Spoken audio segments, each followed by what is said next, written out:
sourcing it, but this platform as an exhibition is one way for all these institutions to source newer trends which is coming into the market.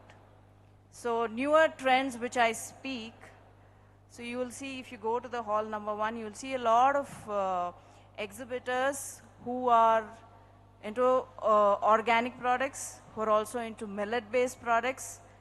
So, and I also see a lot of new inventions that has happened in the food industry.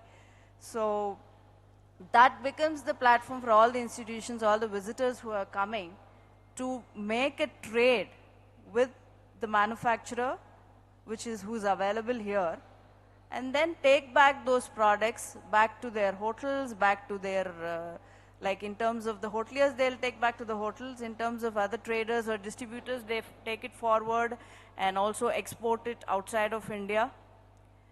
So this exhibition gives a platform for the buyer, who is the visitor, in terms of distributor, traders, etc., and the seller, who is the manufacturer, who's exhibiting his products at this stall. So the interaction or the networking session happens between, the B2B happens between the buyer and the seller, the exhibitor and the visitor.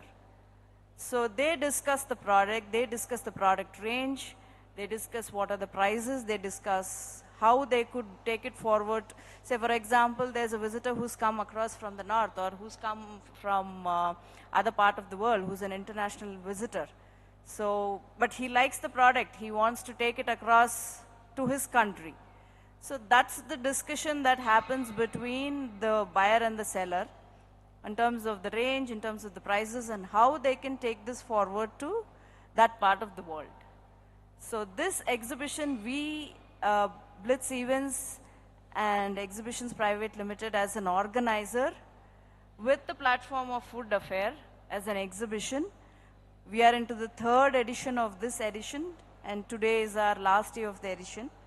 So we give this platform to all the processed food manufacturers, farm to fork, to come here, exhibit their products, make trade, make their business, and that's how expand their business. So it is one single platform. You can say why they can as well do individually across from their own brands. But when I give one single platform, it is not only the discussion that happens between the manufacturer and the visitor. It is also between the manufacturers that the discussion can happen. So you get to know, because if you have a competitor in terms of, for example, there's a chocolate-based company which is exhibiting. So there's another competitor who's also present in the same hall and who's presenting his. So there's also a discussion that can happen between these two on how they're sourcing the materials and how they're processing and why this particular product is better than the other product. So it is an interaction. It is not only between the buyer seller, it can happen between the exhibitor, it can happen between the visitors.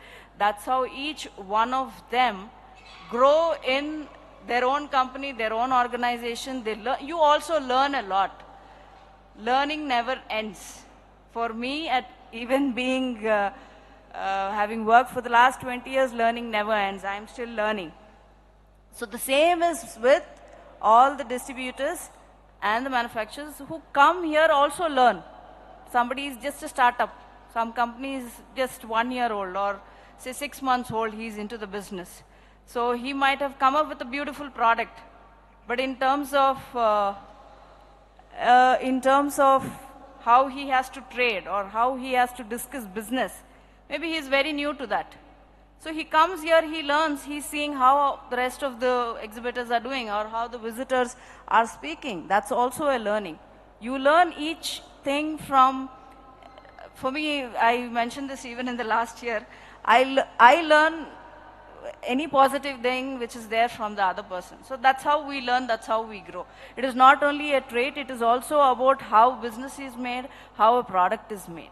So each and everything we learn at each stage, and that's how we grow further. So this exhibition that way gives the platform for all food lovers who want to be as manufacturers or business entrepreneurs in the future. So do you have any questions before I give this platform to Raghavan? who's been an intern with us for, yeah. Raghavan has been missing for some time now, but we finally caught him. So Raghavan was in second year, second semester B2B class, and we had come here for the, no, he didn't come. You came, okay. He also came for the exhibition last year in November. And then we thought that it's a good opportunity, and Ranjani ma'am also thought that IBS students are good students, and she offered an internship. And Raghavan actually interned at this company entire summer he was here. And one of the objectives we had was to make sure that this exhibition, that was his target, to make sure that this exhibition is better than the last year one. We'll see as to how it has come out. So I have a question both for Mazhar sir and Raghavan in terms of the actual B2B of this B2B. As I have familiar faces here, but still I'll just introduce myself. I'm Raghavan. So as sir told, I was a student of his in his B2B class in the second semester. Am I audible in the last row? Robin? Good. So first of all, how I came into food affair. So last year during the B2B session wherein we had to attend a trade show, the same trade show of food affair, the second edition. So they bought, sir had invited us for the second edition of food affair. We attended. So I had a work experience of 2 years as procurement officer in a pharmaceutical company. So there were instances where I had been to B2B trade shows earlier, but I had no idea on how it is to organize it. No single dot, even a minute idea on how to organize it. I never thought that it will be this complicated, but it was challenging. But believe me, the more challenging it was, the more fun it was for the three of us, for the entire team in fact. So later I got the opportunity to come and work here as an intern.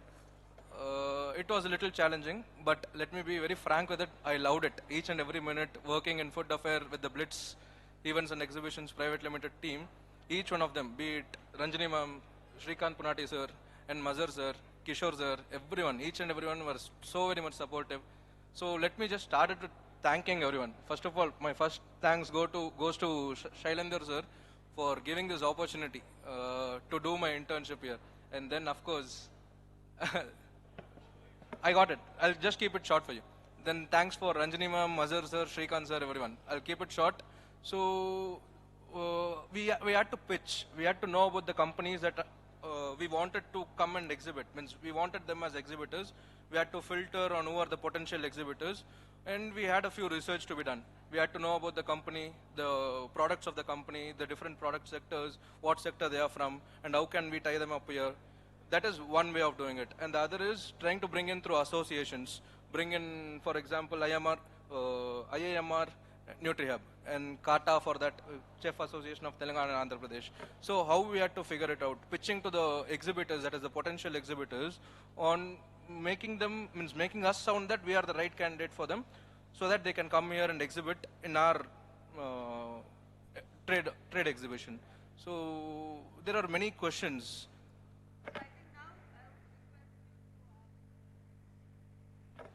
Check. Now, with what brief? How exactly did you pitch to the brands to, set up the stall here? See, how exactly do you pitch? Because Food Affair, as I said, it's a platform where we are trying to give this opportunity to the manufacturers to be a part of the show and exhibit their products. How do you pitch? Because this is the platform which gives any manufacturer, obviously there are many ways of marketing, there are many ways of even doing sales. But this one platform, as I mentioned earlier as well, is where you are not only interacting with one single trader or visitor whom you have sourced out. Obviously, being as a manufacturer for say 10 to 15 years, there are some set of contacts already you have and you're pitching to them. But when you come here, you're also getting introduced to a lot more set of visitors, distributors across. And you never know like how for a product which is manufactured by a company might just click, you know how a product just clicks sometimes over the night, or even over the night, which I mean is just a month or so. So even one visitor whom you discuss, you never know how far you go with that trader and how much business you make. So that is something which is both a surprise that comes to you as you discuss and as you meet. So this place gives you not one but a lot of visitors whom you can network with. So for that is one key thing which even the manufacturer understands while we pitch for the exhibition.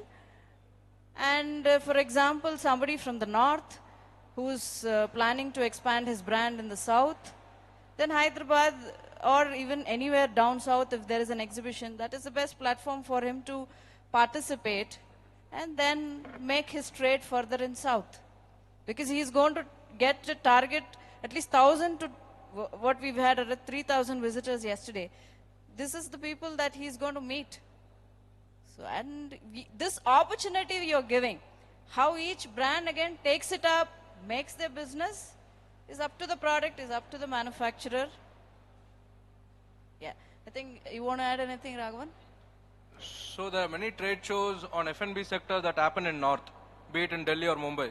Whereas we can proudly say that to be this established and to have such a good podium here in at Hightex, we are the only one to be doing it from South at this big stage, a Paka curated B2B one. So maybe you can applaud for this one, for the entire team. So that's one way to pitch it. And the other is basic thing, as I told you in the very beginning. Know about the company that you're pitching to, know about their products, know about their market down in South. So then you get the lines to pitch it. It's your question, isn't it? Anything else? Just keeping the time in mind. Anyone else? No, I just wanted to say thank you for the answer. Thank you. Thank you. I hope I answered it to And your any more expectations. questions? Please, let's be a little quick. You can raise your hand and I'll get the mic. Okay, I think we can just move on. There's nobody. Anyone? Last call for the questions. Has Raghavan already briefed you everything, so you have no questions? Yeah, thank you very much, everybody. We would now proceed on to the exhibition space. Sir, the section C has just turned up, so perhaps we need to give them briefing. Section A, please stand now. From the back, 5 people at a time start moving. The next set of people would move after a minute. 5 people go to the farthest end. Section A, do not crowd, not more than 3 people at any stall. Walk fast, sir, barat chali jayegi. Next set of 5 students, walk. Next 5, section A.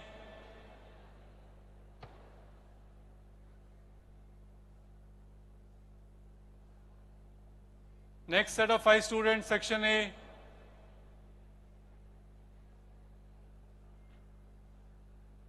Sir, Dwarka sir, section C is there. Other side, this side. Maybe just call them. Section A, anybody remaining?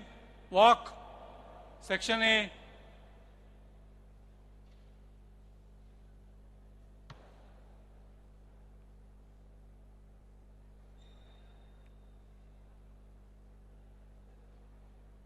Section A. Anybody else? Section A.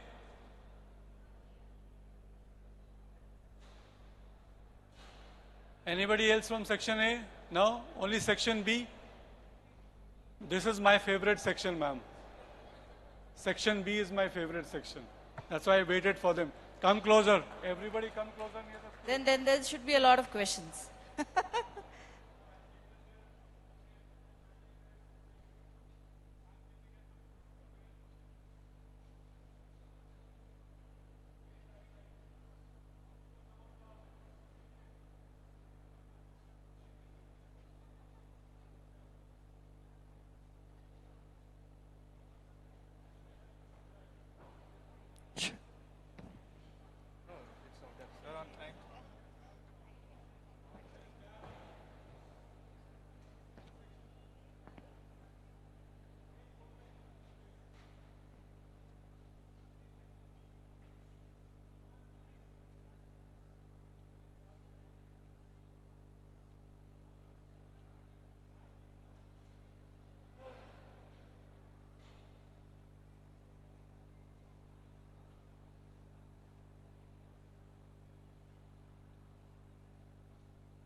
Yes. Check. So all the questions starting from how they source the materials, how the product is processed and how it reaches everything, please ask all the questions to whichever stall you are attending. It is an individual activity. You make your own notes. Everybody takes their own notes. I would assign you a team later on.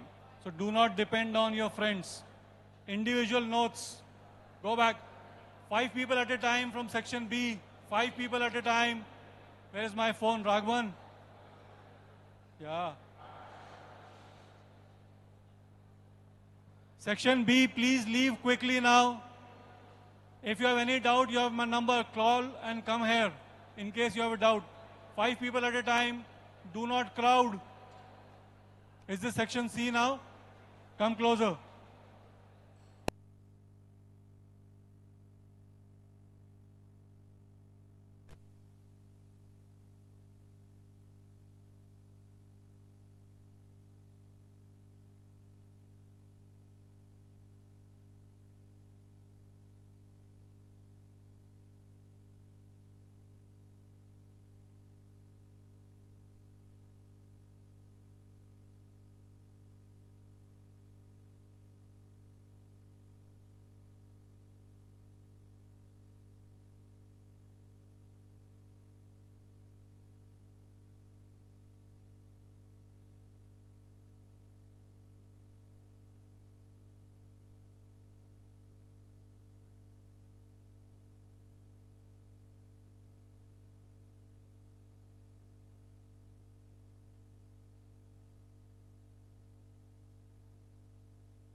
Hello?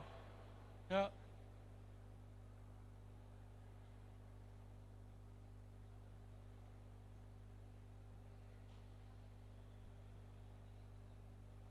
Okay, my name is Shailendra Singh Best. I'm also a faculty at IBS Hyderabad.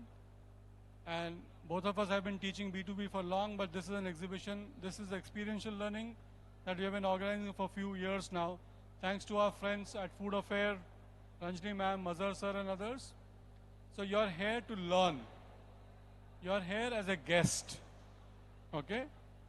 And we have to have courteous behavior as a guest. They would treat you like Atithi Devo Bhava, but do not exploit it. Which basically means that you will not create any nuisance for regular business. Okay, we are students. We are not supposed to be here in the first place, but they allow us because they also want to contribute to education and learning and what is happening in the world around us. So we should do our best not to create hindrance for their business. Now your purpose here is to understand B2B promotional strategy, focusing on events and exhibitions. Okay? So one of the most prominent ways in which businesses, B2B businesses, promote their products and services is by going to events and exhibitions. Okay? How many of you have seen a television ad for a B2B business? Not too many. A newspaper ad, sometimes, but not too much. They concentrate on events and personal selling. And this is an opportunity for you to understand that. Especially for those who want to be in the brand space, who want to be in marketing communication space, or even in sales and marketing, this is the best place to learn how the best in business are doing this. This is mostly on food processing and food business and the related allied businesses as well. So when you go to a stall, please pay attention. If you already see 3 IBS students standing there, do not crowd that stall. Repeat after me. We will not crowd any stall. What is a crowd? 3. Like in life, 2 is company, 3 is crowd. So it's already crowded. And now what would you see there? you would see as to how they're displaying, what kind of unit they have rented. So it could be an island, it could be a corner, it could be a middle, it could be a large space, it could be a small space. And then ask them question, what is your strategy? Why have you done this? Why are you here? And then perhaps talk to some of the visitors as well. These visitors are buyers. Says, what brings you to this exhibition? And collect information, not as information data collection, but as your notes in your head. So have a conversation, then step back, make a note. Do not start noting down while you're talking to them. That is insulting. So be able to retain some in your head and then take your notes. In case you want to take pictures or videos, please ask them. Take explicit permission. 99% time they would allow. But it is courteous for us to ask first. And make sure that you take a lot of pictures because there is an assignment which is coming later on based on that. Any quick questions? No? Thank you very much then. People at the back, stand. 5 people at a time, start walking towards the exhibition area. 5 at a time. Thank you, sir, for informing. We also, this exhibition is about the stalls, plus we also have some live demonstrations, sir, which will be going on here. We have celebrity chefs who's going to be joining with us to give you a live demonstration of some of the best recipes out here. So in case any of you is interested to note down, take some more details about it, because any exhibition, any trade fair happens and comes with lots of knowledge. So it's not just about our stalls, but it's about our celebrity chefs giving demonstration. Also, it's all about the panel discussions. We've got some really experts from the industry who's going to talk about some topics over here which can be helpful to each one of you. When you go forward and pursue your career, you meet people to make them understand what are the affairs or about how the B2B business is done, what are the advantages. So please try to take this as an opportunity to learn. Maybe this can be your next career start too. And now in next 5 minutes, on this hand, we have a small kitchen setup where we are starting with our first live demonstration. I don't know how many of you know this Air Live in Hyderabad. So we have a celebrity chef here. His name is Chef Sameer Ali. He's a celebrity chef, Air Live Hyderabad, who is joining with us, and he's going to teach us a very amazing recipe. So yes, the ones who are interested can join over here. And of course, the stalls are all open. We are all open for the entire day. So thank you, sir. And thank you, students. Please come over here, the ones who are interested for the recipe. Like I said, we have a celebrity chef, Sameer Ali. He is a part of Air Live Hyderabad, and he's starting with his live demonstration. That is our first live demonstration of the day.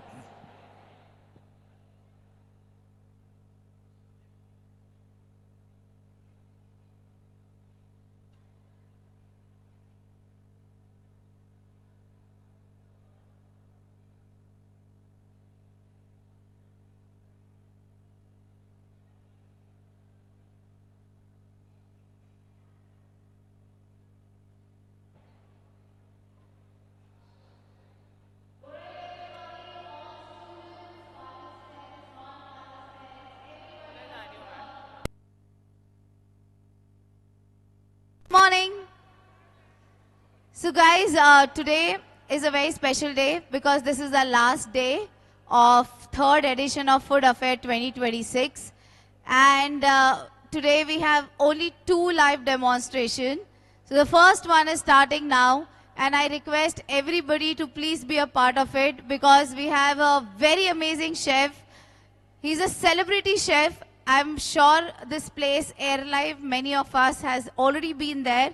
But today, the chef himself is here to tell us more, teach us, and give us his thoughts and experience.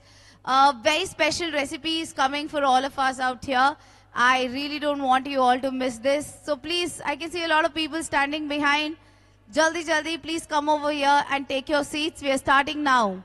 I can see a lot of students. So everybody, quickly come over here, take your seats, and be a part of our first live demonstration, which is going to be by Chef Sameer Ali. He's a celebrity chef from Air Live Hyderabad. Come on, everybody, quickly, let's all join in.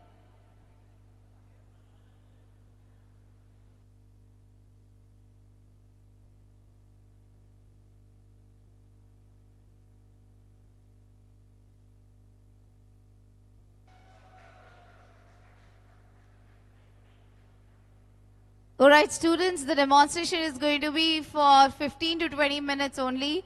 So, you know, you can continue with the exhibition, or before that you can come over here, have a look. We have an amazing recipe coming. People who love cooking, don't miss this opportunity. Join in here and see a live demonstration by our chef Samir Ali, who is here to bring you a very amazing recipe for all of us out here. So everybody, all our lovely students, let's join in. Another 2 minutes and we are going to start. Come on guys, we're still waiting. Can we have some students? Hi, please come over here. So I'm sure most of you know this place, Air Live. It's a club and you know, it's very famous in Hyderabad. And we've got you a chef from there.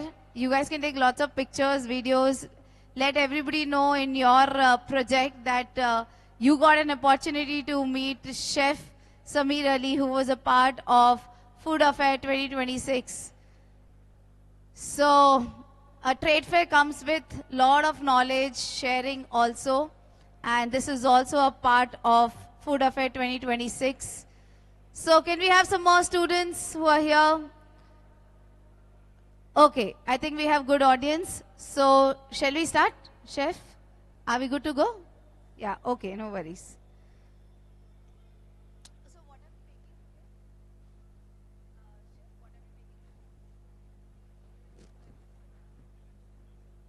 It's the mascarpone. It's Italian pasta, the fresh homemade pasta. So, how many of you love pasta?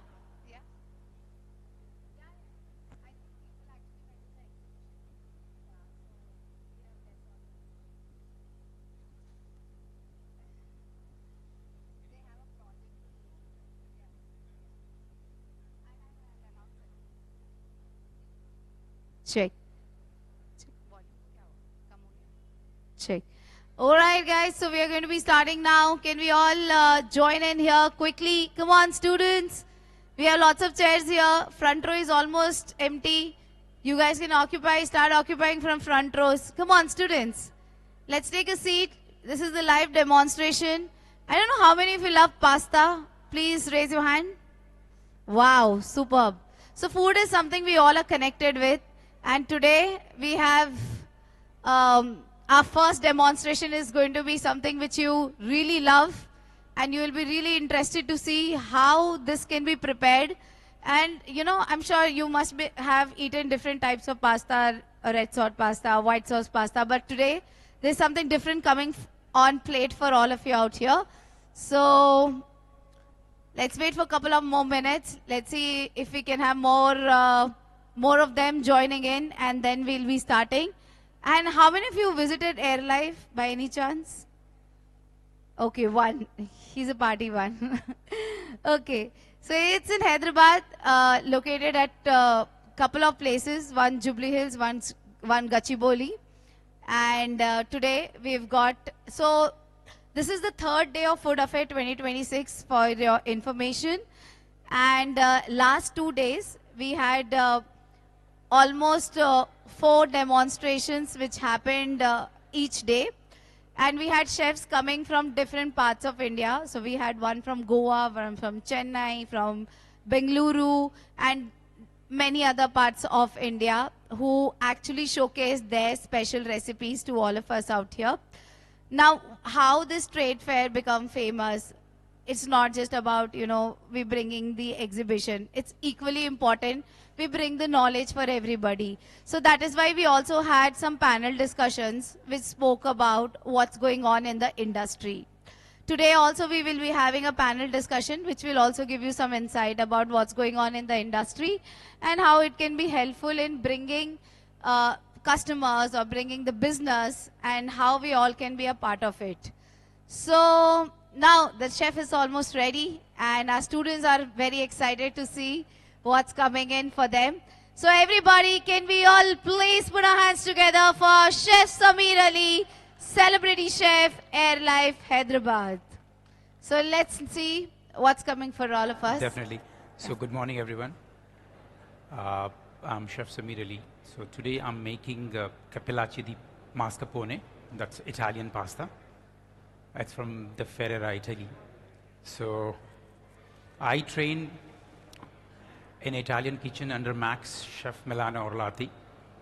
So he taught me one word that I will never forget. He said that pasta will tell you when it's ready. You don't tell pasta. So it means that when you boil the pasta, whenever the pasta come on top of the water, that means it's ready. So sometimes that's like al dente pasta. People mostly, but I've been learned that. So यहाँ पे a lot of people they think it's not cooked well. So let's start making the dough first. Yeah. So flour है ना? Yeah.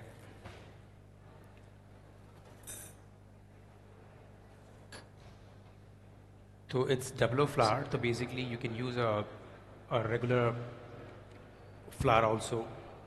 So I'm making with the egg. So the pasta, whenever they make it, has to be with the eggs. So the ratio is 100-gram flour with 1 egg.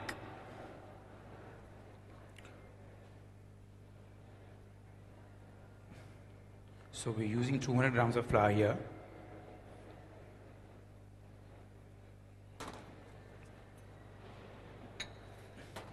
Always break the eggs separately. You know, sometimes the eggs are not, you know, yeah.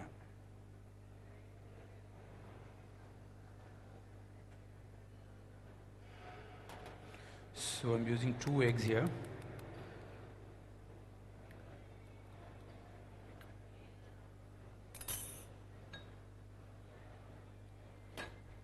कपड़ा है क्या? So here, a bit of salt.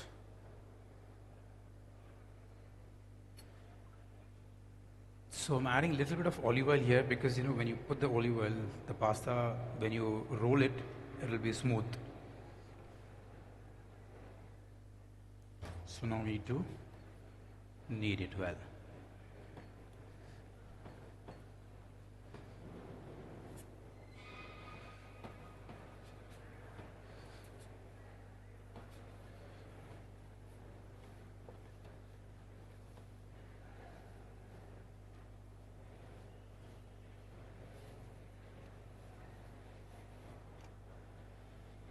No, chef, no need of water for here.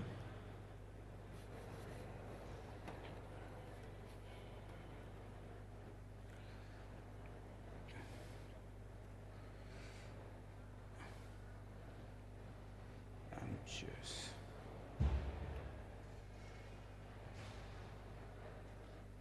let me remove one of this gloves. I don't want this glove actually. No, I don't want it. Yeah. I think it's better to knead with the hand.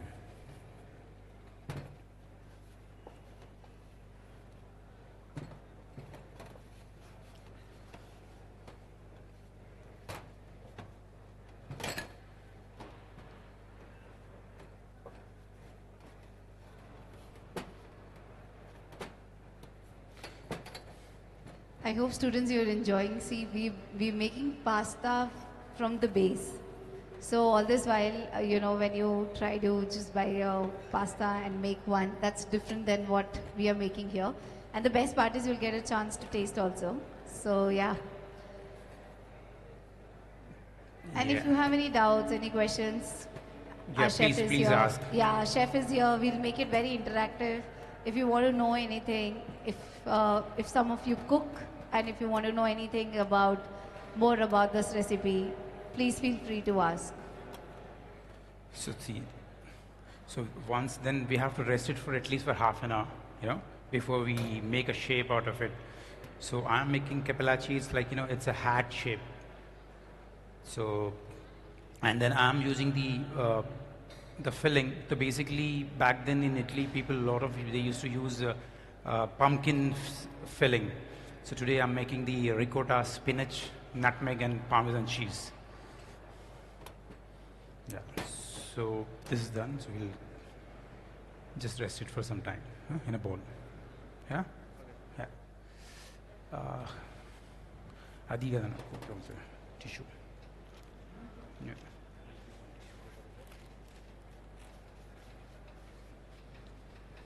Right.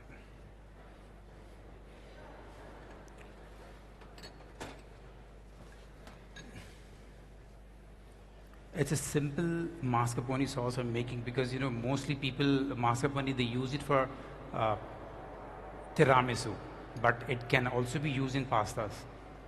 So this is one of my favorite recipe that I whenever I make Italian pasta that I like only whenever. But nowadays a lot of people, that very easy to take pastas from penne, spaghetti, and fusilli. That's what lot of people think that pasta. But this is the actually authentic way. The fresh pasta is what we wanted. Yeah. Yeah. So let's start making the pasta.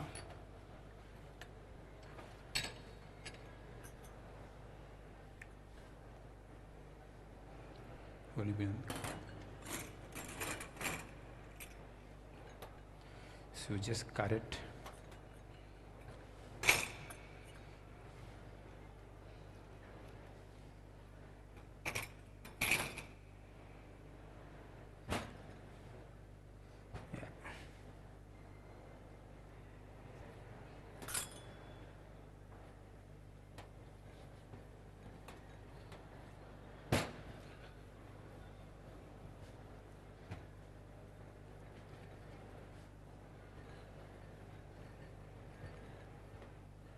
So before you putting in the machine, the pasta machine, so we just make it a little flatter.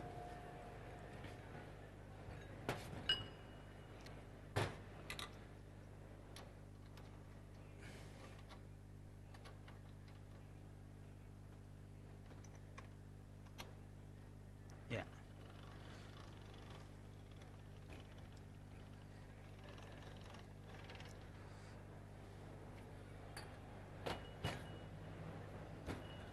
It has to be 1.2 to 1.5 centimeter thin.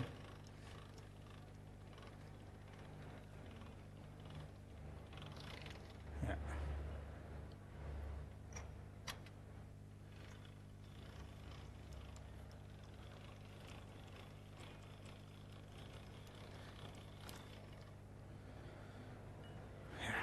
Look at this.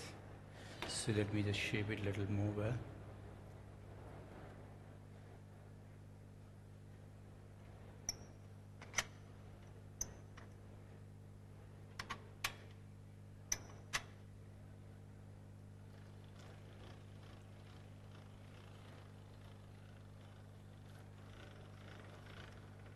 Yeah, look at this.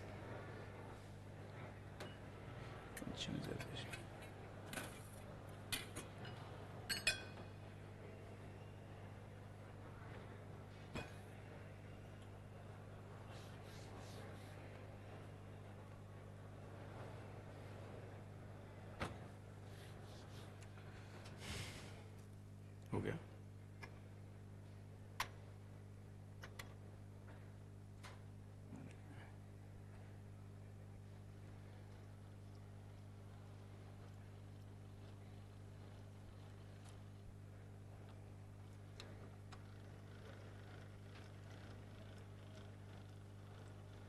Now it's ready. Look at this. Let me just cut this.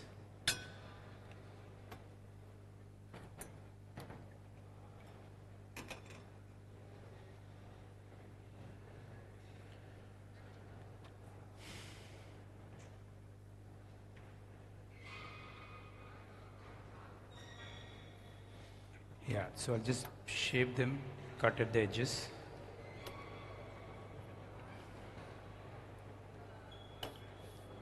So now we're going to cut from the middle and then squares. Yeah. So now I'm going to do this stuffing. Binu. stuffing hands. Yeah. So let me just mix the stuffing because we already made and kept it there. So, how many of you ever tried cooking pasta from the very basic, like making pasta? Yeah. Chef, you tried anytime? So just this is the ricotta. So if you're making it home, make sure when you use the ricotta and drain the water, when the water goes inside the pasta, it will split. It won't. So it has to be maybe use muslin cloth or any thinner strainer to strain out the water. So this one, and then here salt, and the spinach blanch, and saute with some olive oil and garlic, and then bit of nutmeg here, and black pepper, some crushed black pepper. Yeah.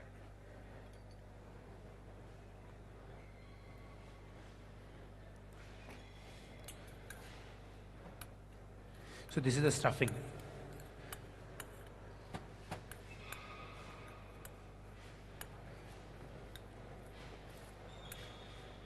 Yeah, this is your stuffing.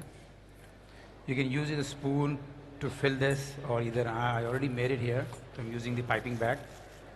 So just apply a little bit of water here because it'll get dry in the middle.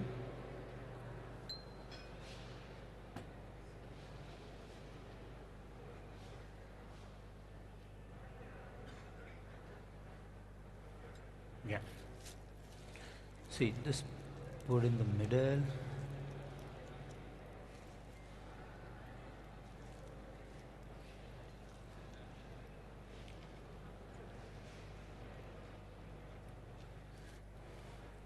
Done.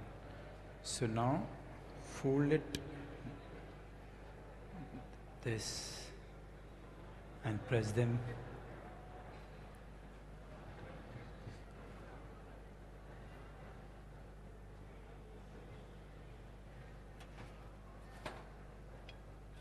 So when you put water, it will stick.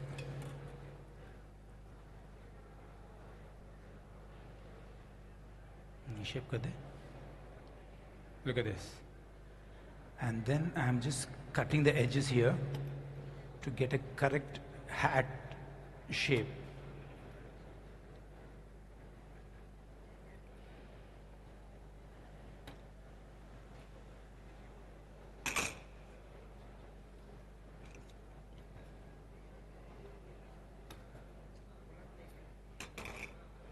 Yeah, look at this now.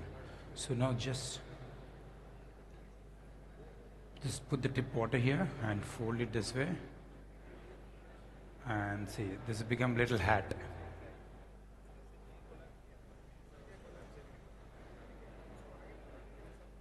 Look at this shape.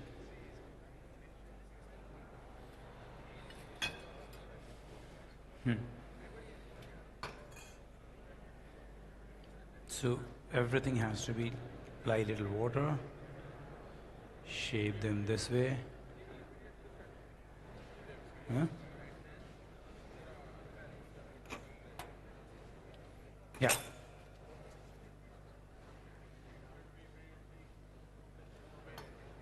Yeah.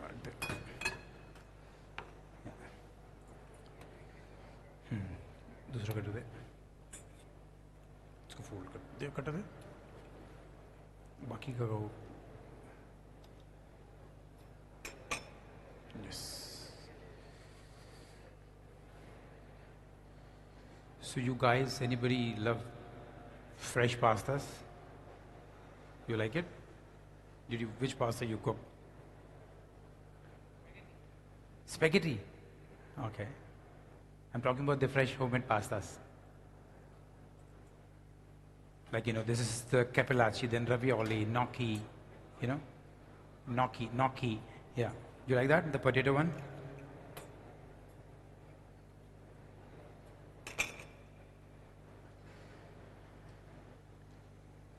Yeah.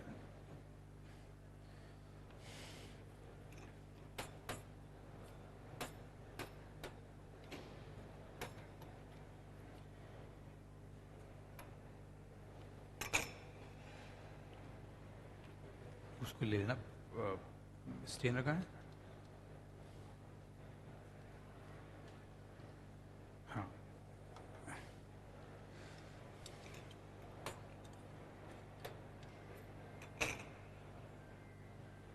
yes so now we gonna boil them so just for like 3 to 4 minutes in a boiling water yeah so हाँ नहीं direct sauce में डाल देंगे no problem वो लेकर दूसरा जाली देगा लेकर सेम ऐसा ऐसा वाला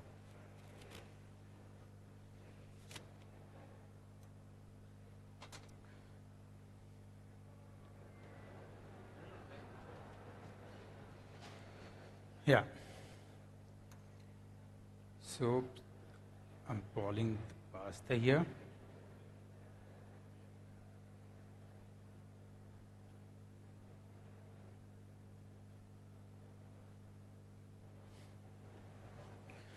So in the meantime, let's make the mascarpone cream sauce. Cream, fresh cream. So mascarpone, there is no onion, no garlic, no olive oil in this. Huh? Fresh cream, okay. Yes. So let's start with the butter first.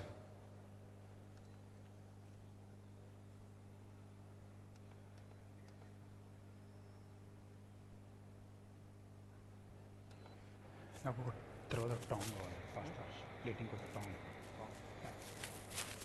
Yeah. You can see this.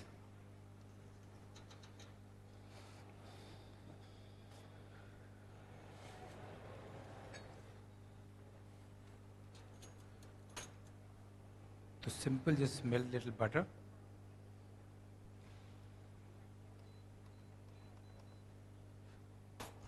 Yeah, keep it here. I'm just going to ready.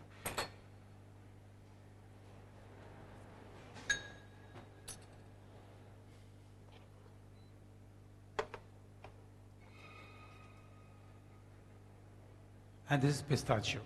Just we need to toss the pistachio with some butter.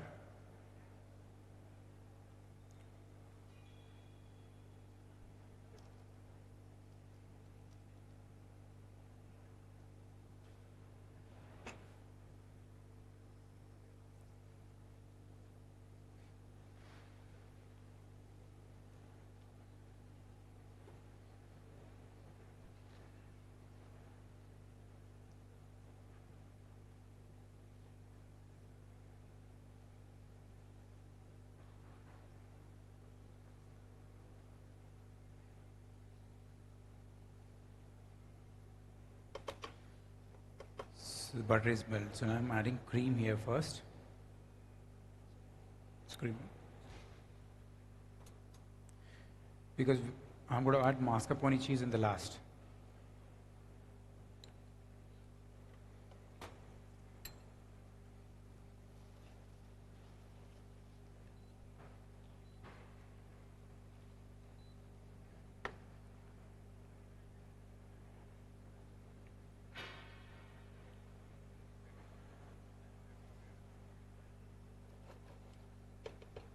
Seasoned with little bit of salt. Yeah, I'll use little bit of pasta water.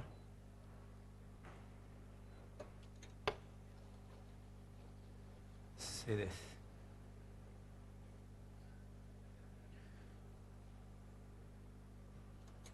So the mascarpone cheese.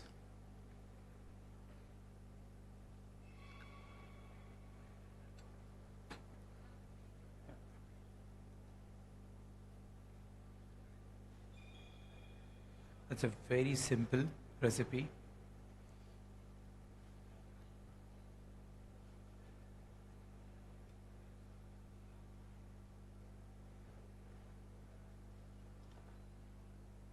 Yeah. So now the pasta is perfectly al dente.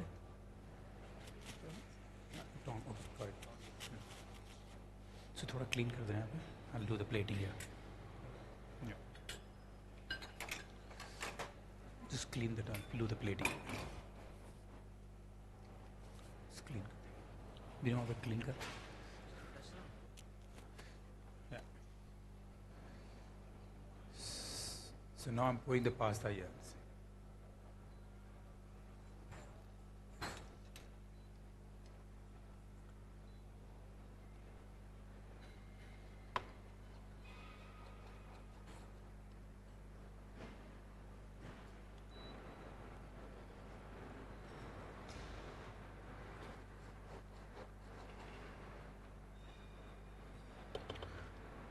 Some crushed black pepper I'll add.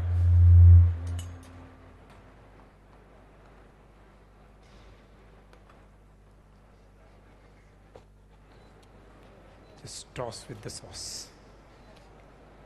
So now your pasta is ready. Wow, this is Let's looking do so the yummy. plating now. It's very simple recipe and very easy to make. I think So, audience, any questions? Do you want to know something about this pasta? maybe they don't like pastas. No, I'm sure they love pastas. Any questions? Don't feel shy.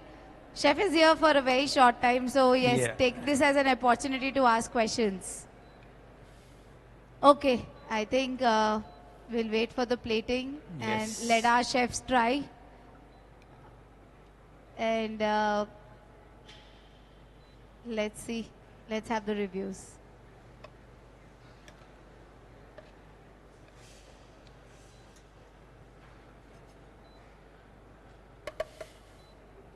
Smooth it. Yeah.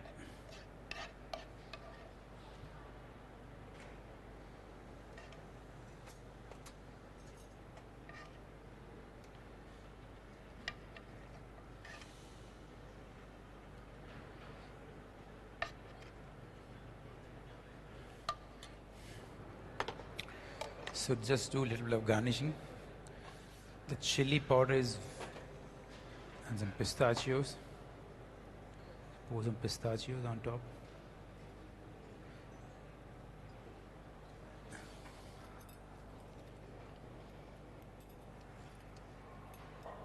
Yeah. And then few microgreens, or maybe you can use the parsley if you want.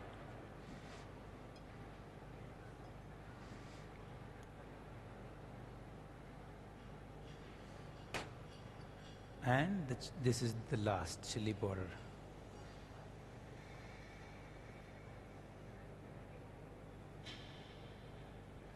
So here, your Wow. mascarpone, the capillaci is ready. Wow. Now who's who going to wants to come taste? forward to taste? Chefs, you want to try? Come on. Yeah. Come on. Let's get you trying. Everybody, let's Thank put you. our hands Thank you. together. Thank you. So from the base, I think this is really interesting to see. This How is is- like a fresh cook. Are you- And thank you so much, Chef, for coming here, giving your thank time. you so much. Thank you. It's really a blessing. Let everybody try. Let's take the reviews. Yeah. Let's take some pictures. You like it? Thank you so much.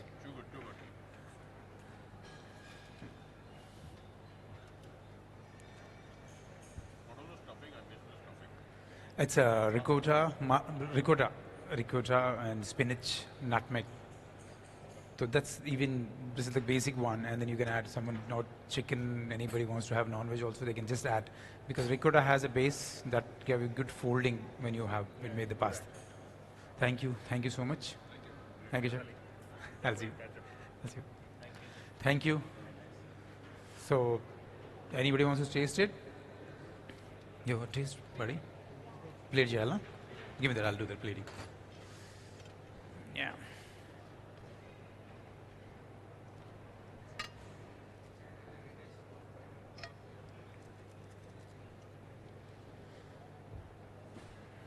Wow. So how's the taste? You want to say something? Yeah, Chef Nitin. Just tell me this. Right?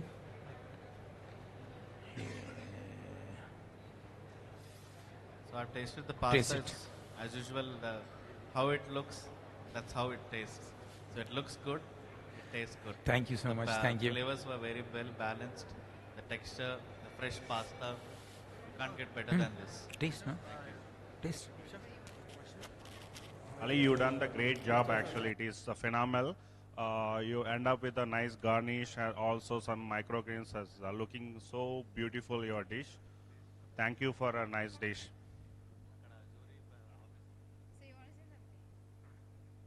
It was just yum. Thank you so much. I hope our students also enjoyed this. Go try this back at home.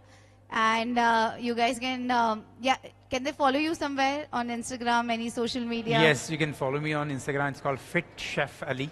Wow. So I basically into a lot of fitness. Okay. So I love being fit. I don't miss my gym. Eating every day, I burn my calories. So I will tell also everyone, students nowadays, it's good to be fit. As I'm 40 plus, father of 2. My daughter is 19. So you can just guess that how crazy for me the fitness. Seriously. So that's what I want to tell people also. You guys also focus on your fitness as well. Just, what you eat. It's very simple. What you eat shows on your body. Right, and I think whatever you made here is quite healthy. And this is definitely this it was little freshly rich, baked. little rich though. Yes. It's mascarpone and cream, but yes, there's other options also. There are a lot of other options that you can have healthy food, but keep the habit. But you are so young now, So nowadays Instagram is making everyone sit. Yeah. So remove 1 hour for yourself. Thank you so much. That's a great advice, everybody. Please put your hands together for Chef Samir Ali. Thank you. Chef, I request you to please come over here. We would like to thank you from Food Affair 2026. We have with us Chef Nitin Prakash, who is here with us, who is going to felicitate Chef Samir Ali. And also if we have Ranjani ma'am here from Blitz Events Exhibition Private Limited. So please, I request her to please come over here. And any other members of Kata, please come over here. Let's all thank Chef Samir Ali for joining with us, sharing his recipe, sharing his expertise, and giving some advices over here. Excellent. Thank you, Chef. Oh, so long to see you.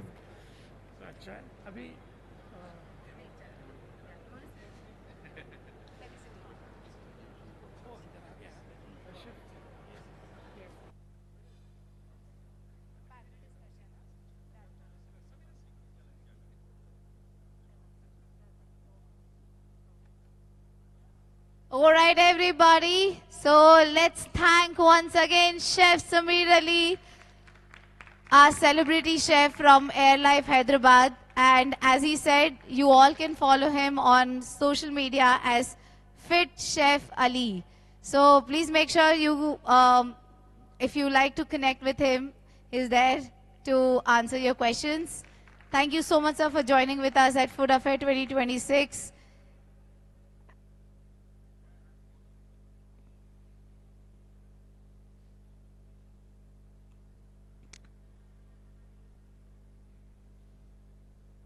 And also thank you for sharing, giving advices about fitness and telling us more about yourself. You want to take a selfie or something with all our lovely students present over here so that you can post it on your Instagram. Okay, very nice. So he's already taken pictures, and all others who want to take pictures with Chef Samir Ali is invited to come forward and take some pictures. Also, after this, we are starting in next another 5 minutes with our first panel discussion. I think the only panel discussion today we have.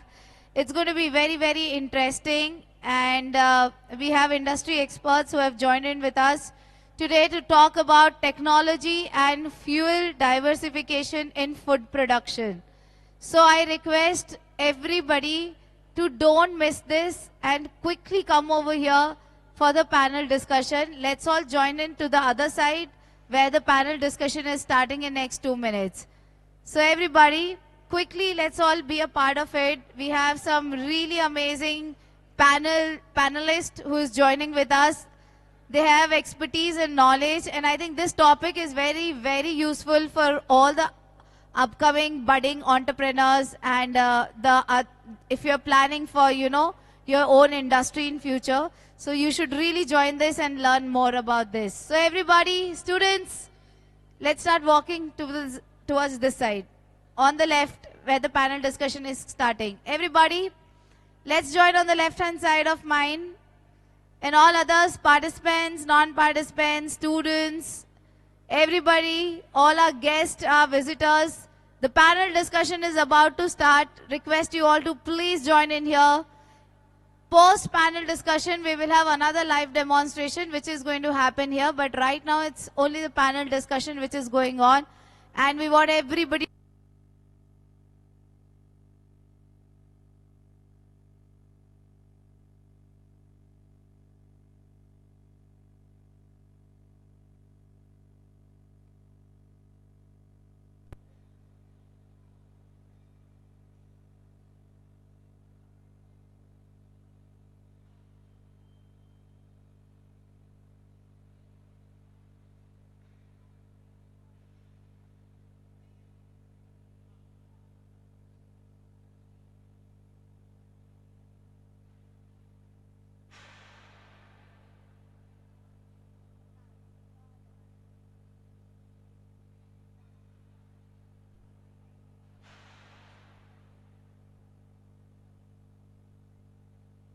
Check.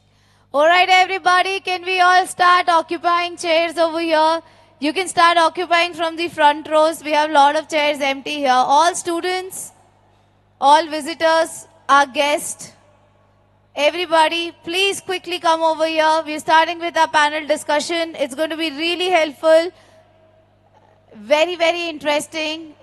All the students from MICFI, if you all are here, don't miss this opportunity to meet our industry experts. Please take your seats. We are going to be starting with the panel discussion. And start taking seats from the front rows. We have a lot of chairs empty over here. So please come over here and join in. It's a very interesting topic. We are going to talk about technology and fuel diversification in food production. So we have Chef Dinesh here, who's going to tell us more about this. We have industry experts, our panelist is joining with us. But before that, I want everybody to please quickly come over here and take your seats. I can still see a lot of people standing behind. Students, can we all start walking here? Everybody, please join in for panel discussion. It's going to be really interesting, very helpful. Very important things to be discussed over here. And we have all the industry experts who's going to be sharing the expertise and knowledge with all of us out here. So it's a great opportunity for you all to interact with them. It's going to be, you can also ask them questions later. But before that, obviously, please, everybody, students, can I request you to please be a part of it? The ones at the demo kitchen, the ones standing there, please quickly come over here.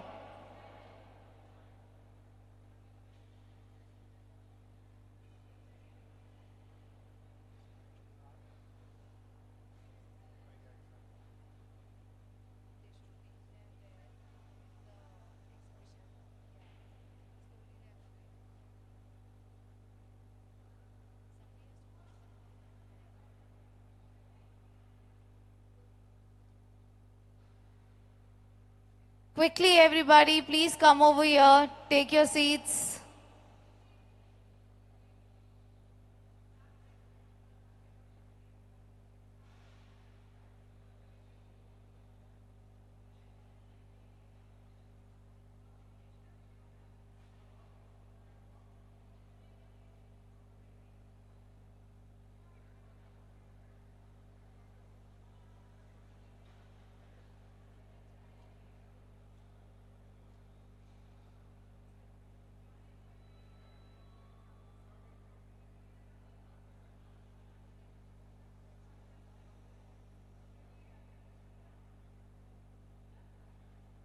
Students who are not participating in competition, please come over here, take your seats.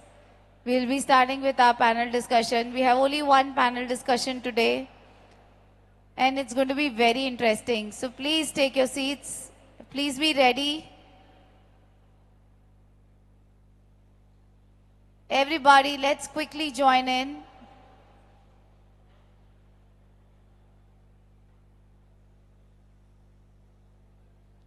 Students from ICFI, you can also call your friends out here if they are still there at the hall number 1.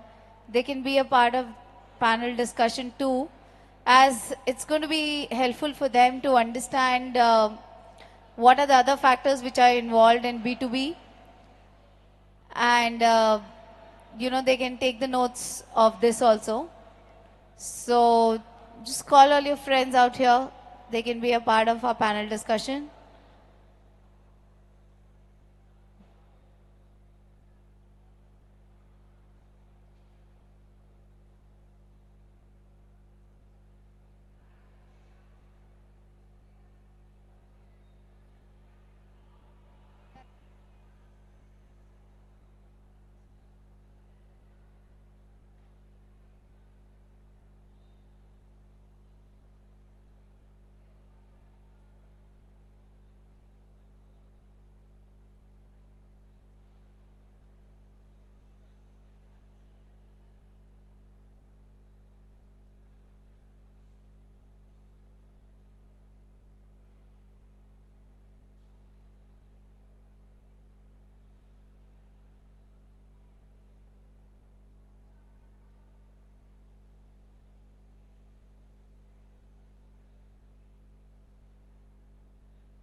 Hospitality.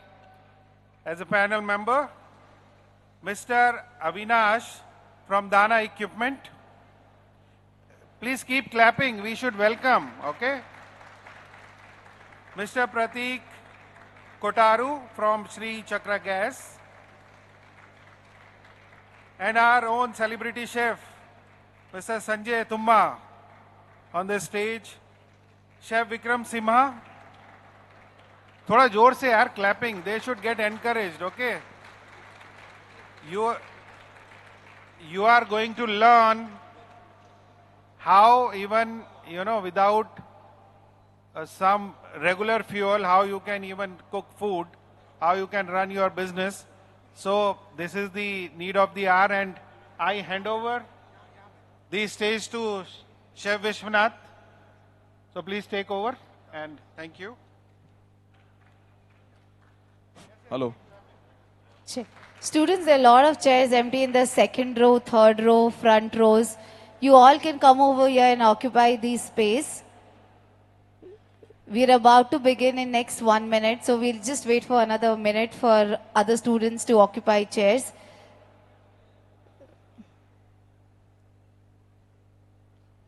Second row and third row is almost empty, so please start coming forward.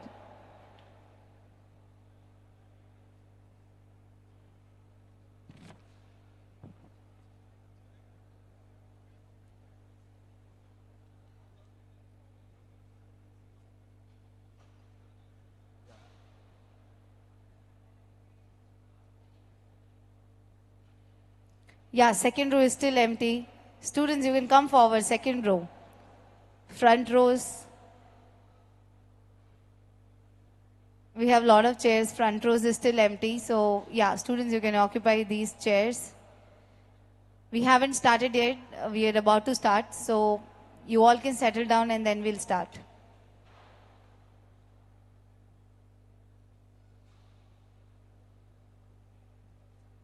Do we start? Yes, sir. I think we can go. Good morning, everybody. As you know, the topic is technology and fuel diversification in the food production. So, friends, I think all of you know that today commercial kitchens are no more commercial kitchens where only food is prepared. Commercial kitchens are more a hub of innovation, Commercial kitchens are places where you have technology entering the kitchen, where you have automation, IoT, smart kitchen equipment that's coming in. There is more demand or more requirement from the customer front where innovation has become one prime important thing. And like all of you know that food is no more food. You also need food that is more presentable so that it is Instagrammable. So basically, food has to be made Instagrammable first, and then obviously, yes, it has to be good and nice. So keeping all this in mind, and then the recent war that was there, or that's happening in the Middle East, because of which we have this gas price going up. So there's a lot of shift from the regular fuel, or there are alternative fuels also that people are looking forward for. And also there are options in the fuel, say for the gas that you're using, how you can make it more productive. So today we have eminent panelists here with us who have been in the industry, who have been doing this innovation, who have been really working towards scaling up our business in the modern way, modernizing the kitchens. So we will start by the introduction of the panelists. Let me start with Chef Vikram.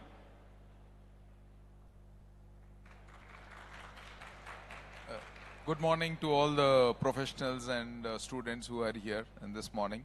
I think we have a fantastic topic here about fuel diversification. That is what has come into light in the recent past. My name is Vikram. I'm the Director Culinary for a company called Kitchenomics, which is based in Muscat. And I'm happy to be here, to be invited by Kata and be a panelist in this discussion. Thank you. Good morning to all of you for attending this particular conference. And thanks to the moderators for having us here on the panel. And to introduce myself, I am Mr. Avinash. I am Managing Director for Dana Foodworks India Private Limited. We specialize in manufacturing of commercial kitchen equipment that is induction driven. So I'm going to pass on to the moderator. Next is Mr. Shravan Kumar. Good morning all, I am Shravan Kumar from Excellence Hospitality. I am a practicing hospitality consultant. One of the core domain activities, we do a lot of commercial kitchen design, like Chef Vishwanath Pandey also does. And I have seen some transition, so probably I'll try and connect with all. Chef doesn't need introduction. I am Sanjay Tuma. On YouTube, internet, I am known as Vashev.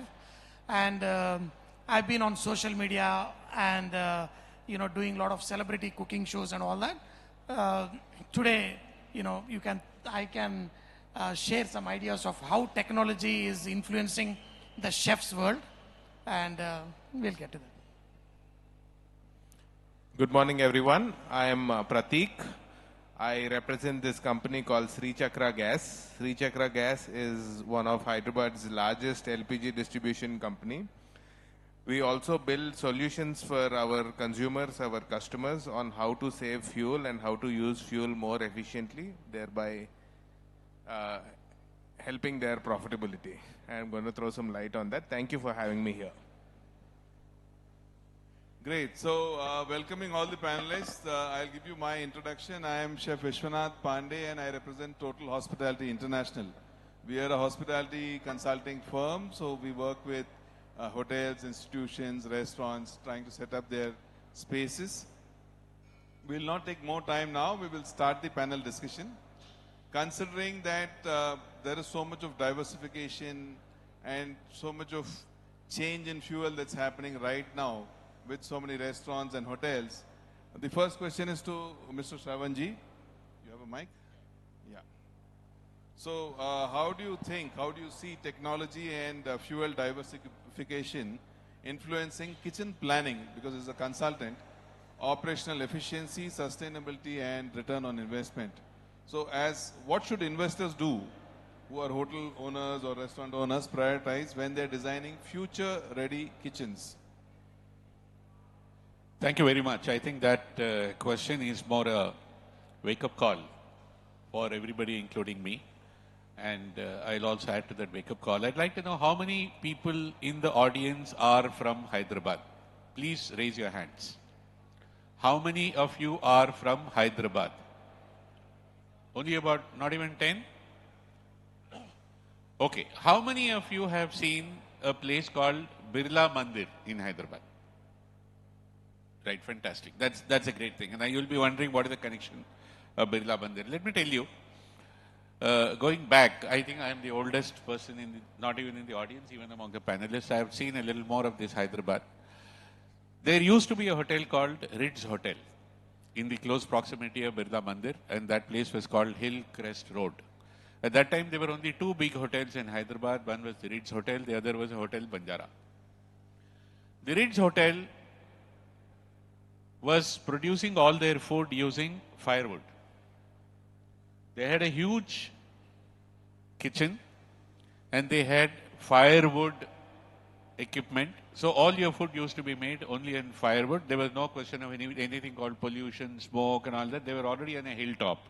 So there was no residential neighborhood which could take up.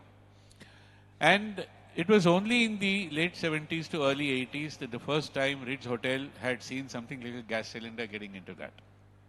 So around mid-80s, the Hotel Ritz had also come into using LPG for their kitchen. And they followed Banjara Hotel. Banjara Hotel first had the LPG installation and then Ritz Hotel. Did you do that? No. Then they did that. So your question is saying that how did it influence the kitchen planning? If one were planning a kitchen in 70s, 80s, then a substantial area was required to store your firewood, which even today happens in tier 3 cities. You go to small places like, in Nandyal or Atmakur or Pulivendula and all that. If you go to these places, you will see a firewood yard in these kitchens. Now, progressively from firewood, we have moved away into LPG. When LPG came, initially there was only a government supply. You had to apply to the Department of Civil Supplies. They would give you a quota, they'll give you connections, and then you had to engage somebody like Prateek to come and do your LPG manifold installation, run around the Civil Supplies Department, and then in the next, somewhere in the early 90s, we have seen the private sector gas players coming into picture. Then the availability of LPG had become easier, so more and more establishments have started going for an LPG manifolds.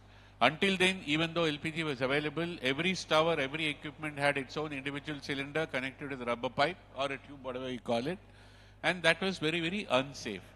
So LPG had become very, very prominent sometime in 90s, and then some part of equipment was always been on electrically operated. You had fryers, you had salamanders, you had sandwich grillers, whatsoever. You had toasters and all that, which were not operable on LPG. They were always been a part of the kitchen.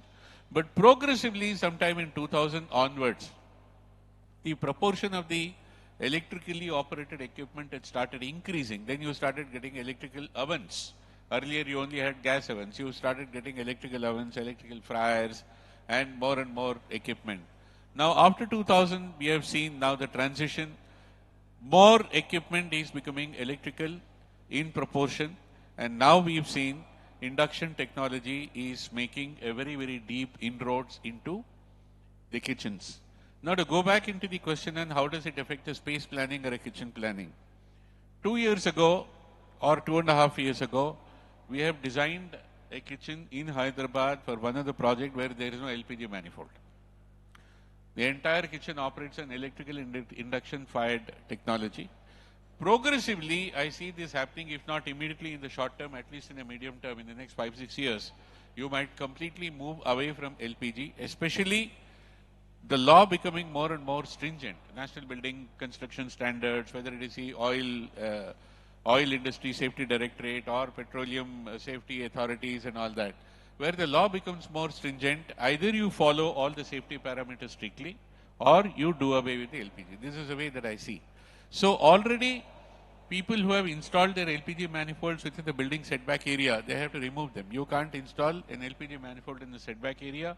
You can't install it below the ground floor. You cannot install it above the ground floor. Already a lot of restrictions are there.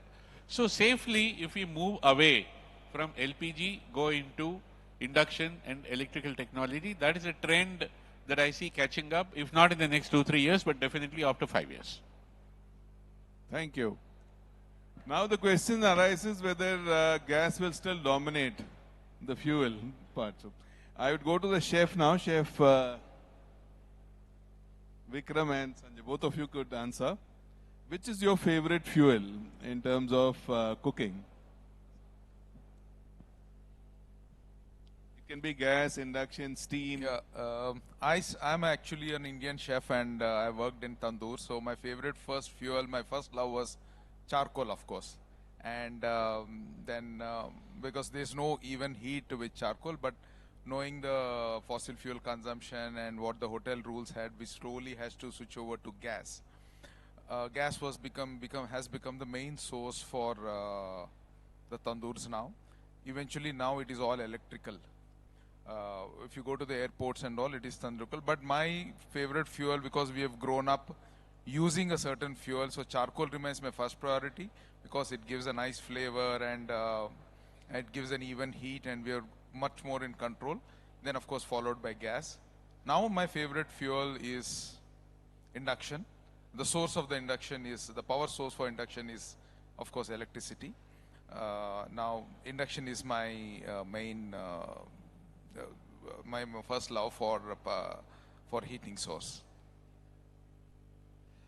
There was a time when we all chefs, we used to bring in the aroma into cooking by the flame. Like if I have to do a bagara into a biryani or into a curry, or if I want to bring a smoky flavor, I had to use multiple sources of fuel. Like for smoking, of course, I had to use charcoal. And for certain amount of cooking, we had to use gas. And for breads and all that and other things, we had to use electricity.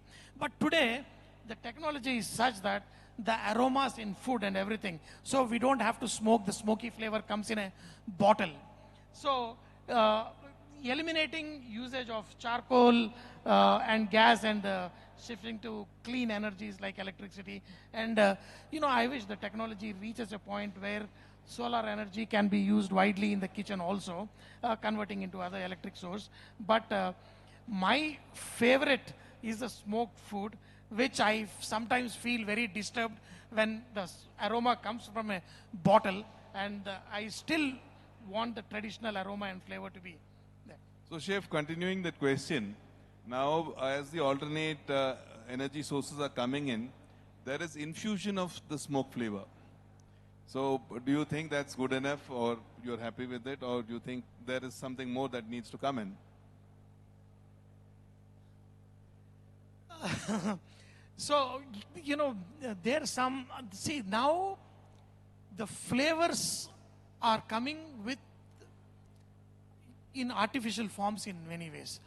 Even the food is no more, earlier when we were students and when we were in the kitchens, if it was an ice cream, it has to be made only with milk.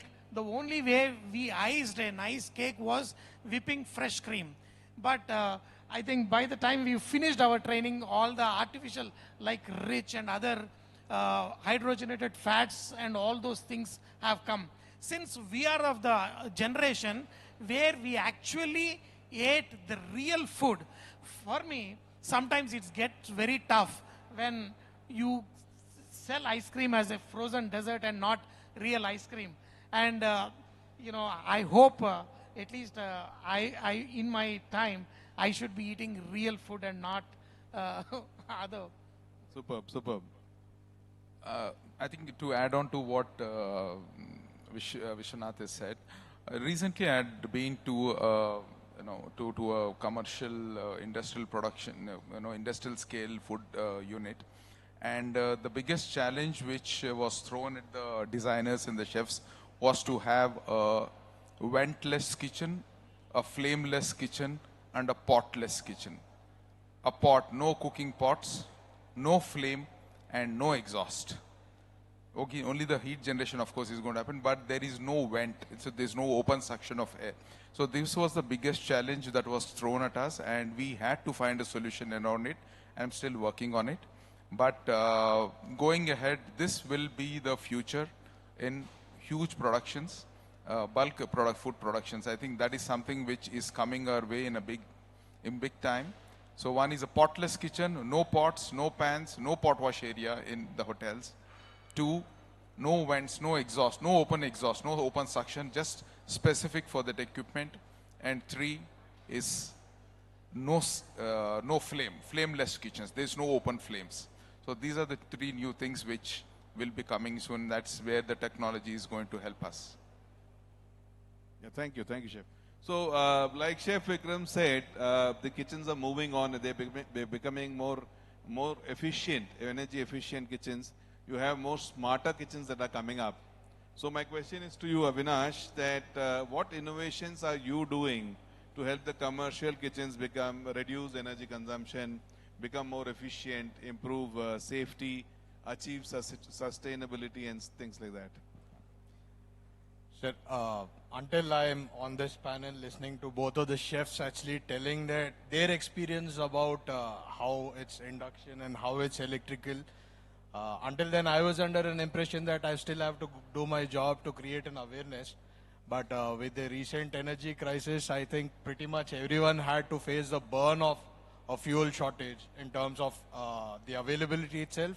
And at the moment, when you see the price of gas has shot up by 4 times when you use it on any commercial level of production, which usually contributes to your cooking cost as well. Apart from that, like how Chef Vikram has said, they are looking at solutions where you want kitchens to be flameless. You don't want to have much of heat being emitted. Heat being emitted is what you're not able to tap into, and that means it's a wastage. Thereby, you're having your efficiency go down, and also to put on a nutshell what we at our company level do is, at Dana, we want to introduce to the world highly energy efficient cooking equipment that is induction technology driven, and these particular equipment are also highly process based, as in they work on a PLC system, which will actually help you enable to automate your cooking processes. At the end of the day, the creators of food are still the chefs. You can never do away with them. But then still, trying to automate your process will help you deliver consistency. It will help your food be to the perfection, to the T every single time that you cook. And it will also help you save a lot of energy. And when we come to the sustainability subject that's broadly being spoken, it's no more a thing of the past. If you look at your corporates, if you look at the bigger organizations, they actively work on sustainability. Sustainability as such, the subject is based on 4 fundamental pillars. One is save energy. Second thing is save water. Third thing is reduce emissions. Fourth thing is you reduce the overall carbon footprint. At Dana, what we've done is, when you say energy efficient, while you try to prepare food, you need heat power there. There are 3 conventional ways in which heat is delivered to any food product. One being the conventional gas or fossil fuel or wood fired. All of this come under the fossil fuel versions of them. And then comes your electrical base, where these are IR heaters that directly go under the cooking surface. They transmit the heat through conduction and convection, and that is the heat that's extracted and used to convert the food. And the third thing is induction, where there is no particular heating element in an induction. You got a separate coil and you got the cooking pot. The pot itself is your heater. To give you a comparison between the 3 of these, if you look at a conventional fossil fuel driven food cooking energy, the wastage is about 40 to 50%, because when you have an open flame, it's not only the cooking pot that the heat is getting transferred to, but it also gets transferred to all around the working environment and the atmosphere around. This contributes to 2 such things. One, the heat loss itself, and the second thing is the HVAC system that you need in the kitchen. HVAC system in the kitchen will eliminate 3 things primarily. One is the aroma, the steam, and the heat. The second thing is, the 3 of them are those: the aromas, the vapors, the steam, and the heat.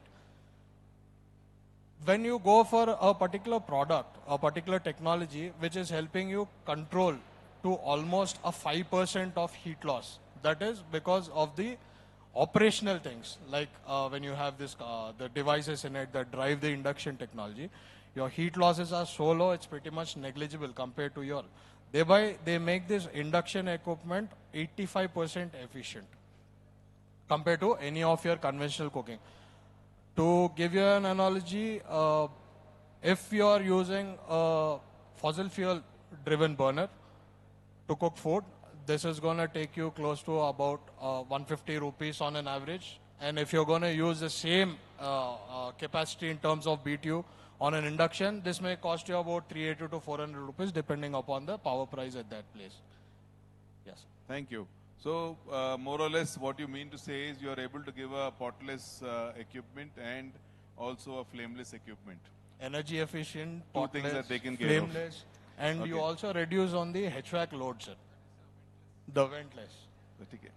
Thank you. Thank you, Avinash. Now that, people are looking towards induction, people are looking towards becoming green, creating a zero carbon emission kitchen. What do you think is the role, Pratik, of LPG and PNG, and what is the future in commercial kitchens, according to you? So, to contribute to this one, I am an LPG person, I am a gas person. So, I will always say gas is the best. So, I'll tell you why, alright? So, I am in the LPG business and I supply gas to so many big restaurants in Hyderabad. One such big restaurant is group with the biggest chicken biryani seller in India is Mehfil. And the owners are good friends of mine. They buy about 200 odd cylinders every day. And when I asked Jalil Saab to make one nice biryani for me, he has two butties in his Abbott's restaurant, which is called the Grand Restaurant, Grand Hotel in Abbott's in 90 Road, which he makes biryani only on firewood. He says best biryani is always made on firewood. ये तो पूरा commercial grade जो बनाते हैं, that is made on gas. So like that, every food which you prepare has one type of fuel which is preferred. Like when somebody has to do certain kind of baking and all, I often suggest them go for electric, it is better. When somebody is doing a Chinese kitchen, I would say, आपको feel आएगा when you do it on gas only, when you have to do a wok-based thing or when you have to do a nice chicken 65. Lot of eminent chefs are there, they prefer to do. So every fuel has a certain requirement in the kitchen. I don't see a situation where gas will be out of the kitchens, except for these new age cafes which are coming, which are more on the lighter menu, focusing on coffees and all. But if you have to do good Indian food, like even at the airport, Hyderabad airport, inside the terminal there is no LPG, but Minerva has just put up a kitchen outside the airport where LPG is there. They're making everything and taking it inside. So there are places where they are managing without LPG. They need LPG for certain things. So I don't see a situation where there is going to be no LPG or no gas in the kitchens. But yes, definitely some amount of diversification will happen, and we welcome that. That's the part of change. So I'll ask a question to the people who are sitting across. How many of you have cooked food on electrical or induction stoves? Quite a few, quite a few. Very nice, very nice. Okay, so now continuing to whatever Pratik has told, chefs, any particular fuel that you specifically think, both the chefs, that you really like for a particular dish, and any particular fuel that you don't like that is being cooked on for a particular dish? Very generic question. I think I'll take this question. Suppose if you're grilling something and charcoal is, of course, the most preferred fuel, and of course, the source of heat can be natural wood or briquettes, but I prefer charcoal. The fuel which I don't like the most is the small briquettes which just came, which were recently developed as pellets, and which came in the stoves which had booster heating equipment and all. So that is something which I really didn't want, because they create a lot of smoke and there's a lot of sooting on the vessels, which gives a very dirty appearance in the on the vessels and in the kitchens. Okay. So Shravanji, the next question is to you. Considering that there are so many fuel options that are available, what do you think, or how do you think you suggest the fuel option that is required in a particular space, in and that will be the most suitable in any kitchen that you're designing? Now, the topic says fuel transition, but before that I'd like to touch upon something called a food transition. The way the food is made. Earlier, preparing food was dependent on skill and art. Now it has become dependent on knowledge. The skill part has been taken over by knowledge. Now you don't need a chef to sit and work out an entire recipe. You buy a combi and it will come with a preloaded recipe bank and you're done. So the skill part has been taken over by a machine. The art part has been taken over by a process. That is the reason why you cannot make certain food items from some region. People started believing that once a machine is there, it can reproduce the food wherever it is possible, wherever it is the machine is installed. For example, if you go to Nagpur, you will never get an idli which is supposed to be an idli in Nagpur, because the batter fermentation depends on the weather conditions. Unless you have an insulated proofing chamber or a fermentation chamber, you can't do it. So why I am saying this? Once the food has lost its authenticity of a personal touch, then the fuel transition is only secondary. So now you can make food using any fuel. You can make it in charcoal, you can make it in briquettes, you can make it in coal, you can make it in firewood, you can make it in LPG, PNG, electricity or induction or whatsoever. But then what I also see is there has been an evolutionary process. The reason why we have moved away from firewood into coal, from coal to charcoal also, there are 2-3 grades of charcoal. The charcoal that you use for a griller is not the same charcoal that you use for something else.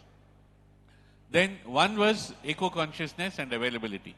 Firewood was banned because it was generating a lot of smoke and you didn't know how to handle smoke.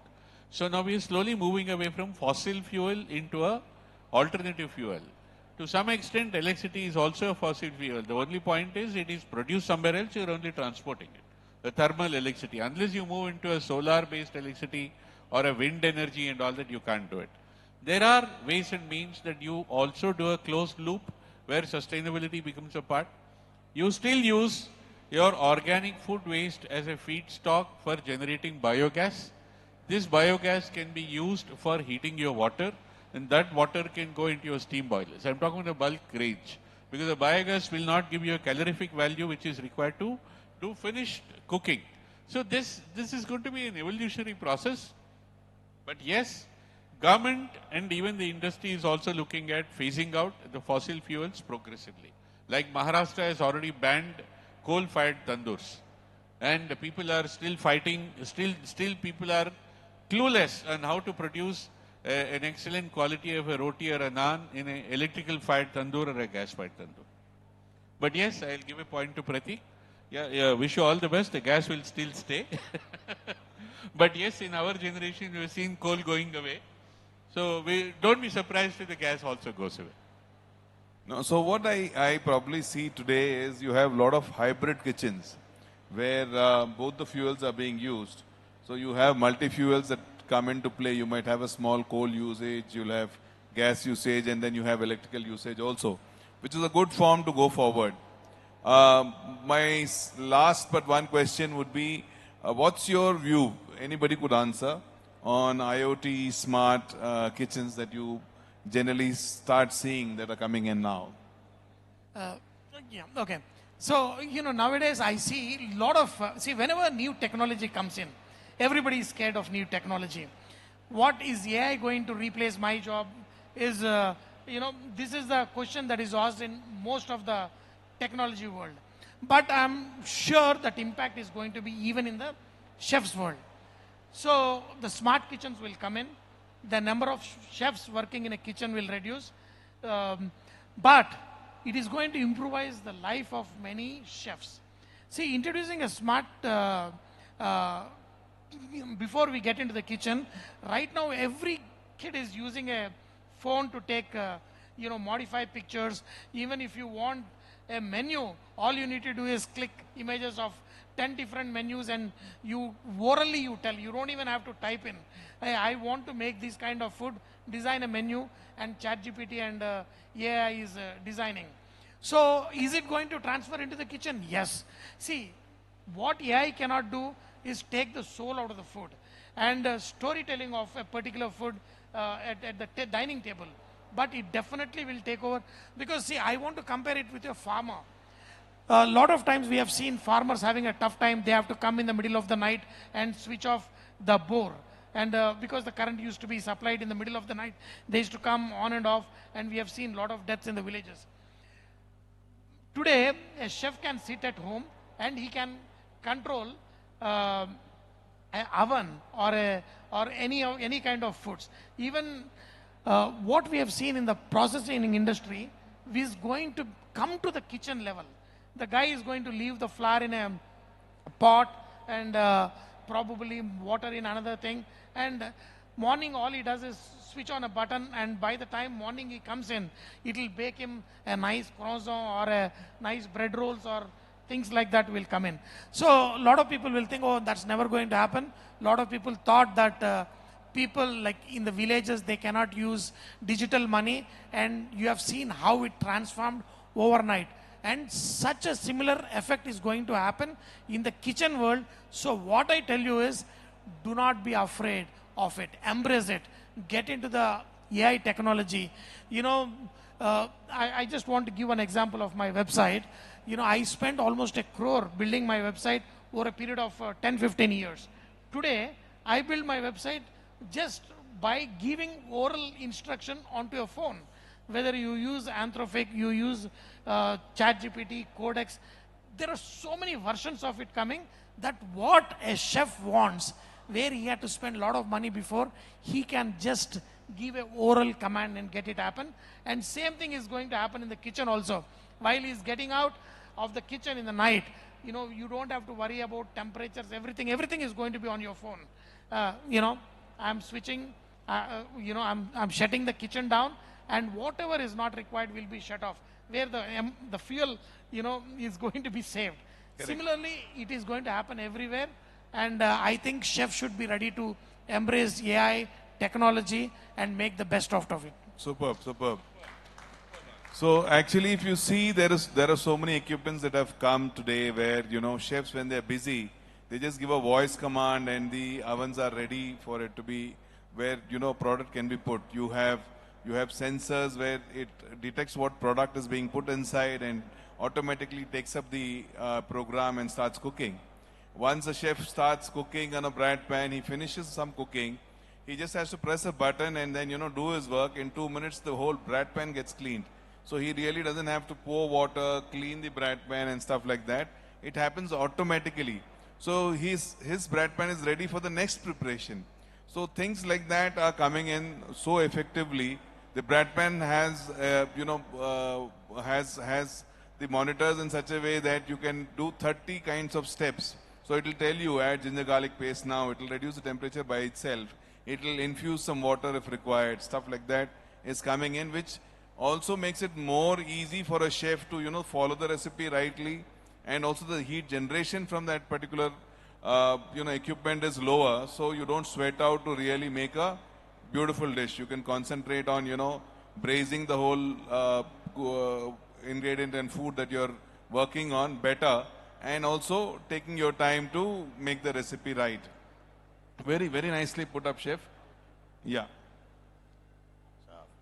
Adding on to what Vishwanath sir said and what chef has mentioned, transition towards technology and adapting whatever is new is part of evolution. You either catch up or you get left behind, but eventually people will have to get used to that stuff. So when we speak about IoT, which is Internet of Things,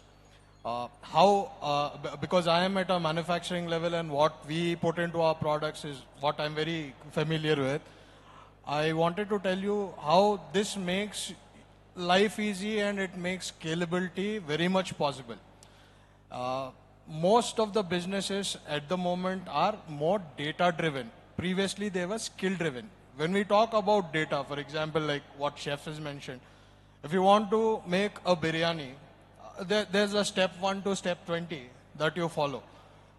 Now when you want to make the same thing scalable, still you need the skill. The chefs are always going to be there and there's no replacement to them because they are the magic behind the food. But then one chef, say, he's got a human limitation where he would be able to prepare, say, a ton or 2 tons or 3 tons of a product using more hands. But when you have to replicate this as a process, you need machinery that will support this. How you do this is you can have parameters like your heat transfer rate set up, you can have your process time set up, you can have your temperature set up, and you have multiple cooking the functions like which you people are very much familiar, like browsing, broasting, roasting, and then searing, boiling, steaming. There are multiple functions.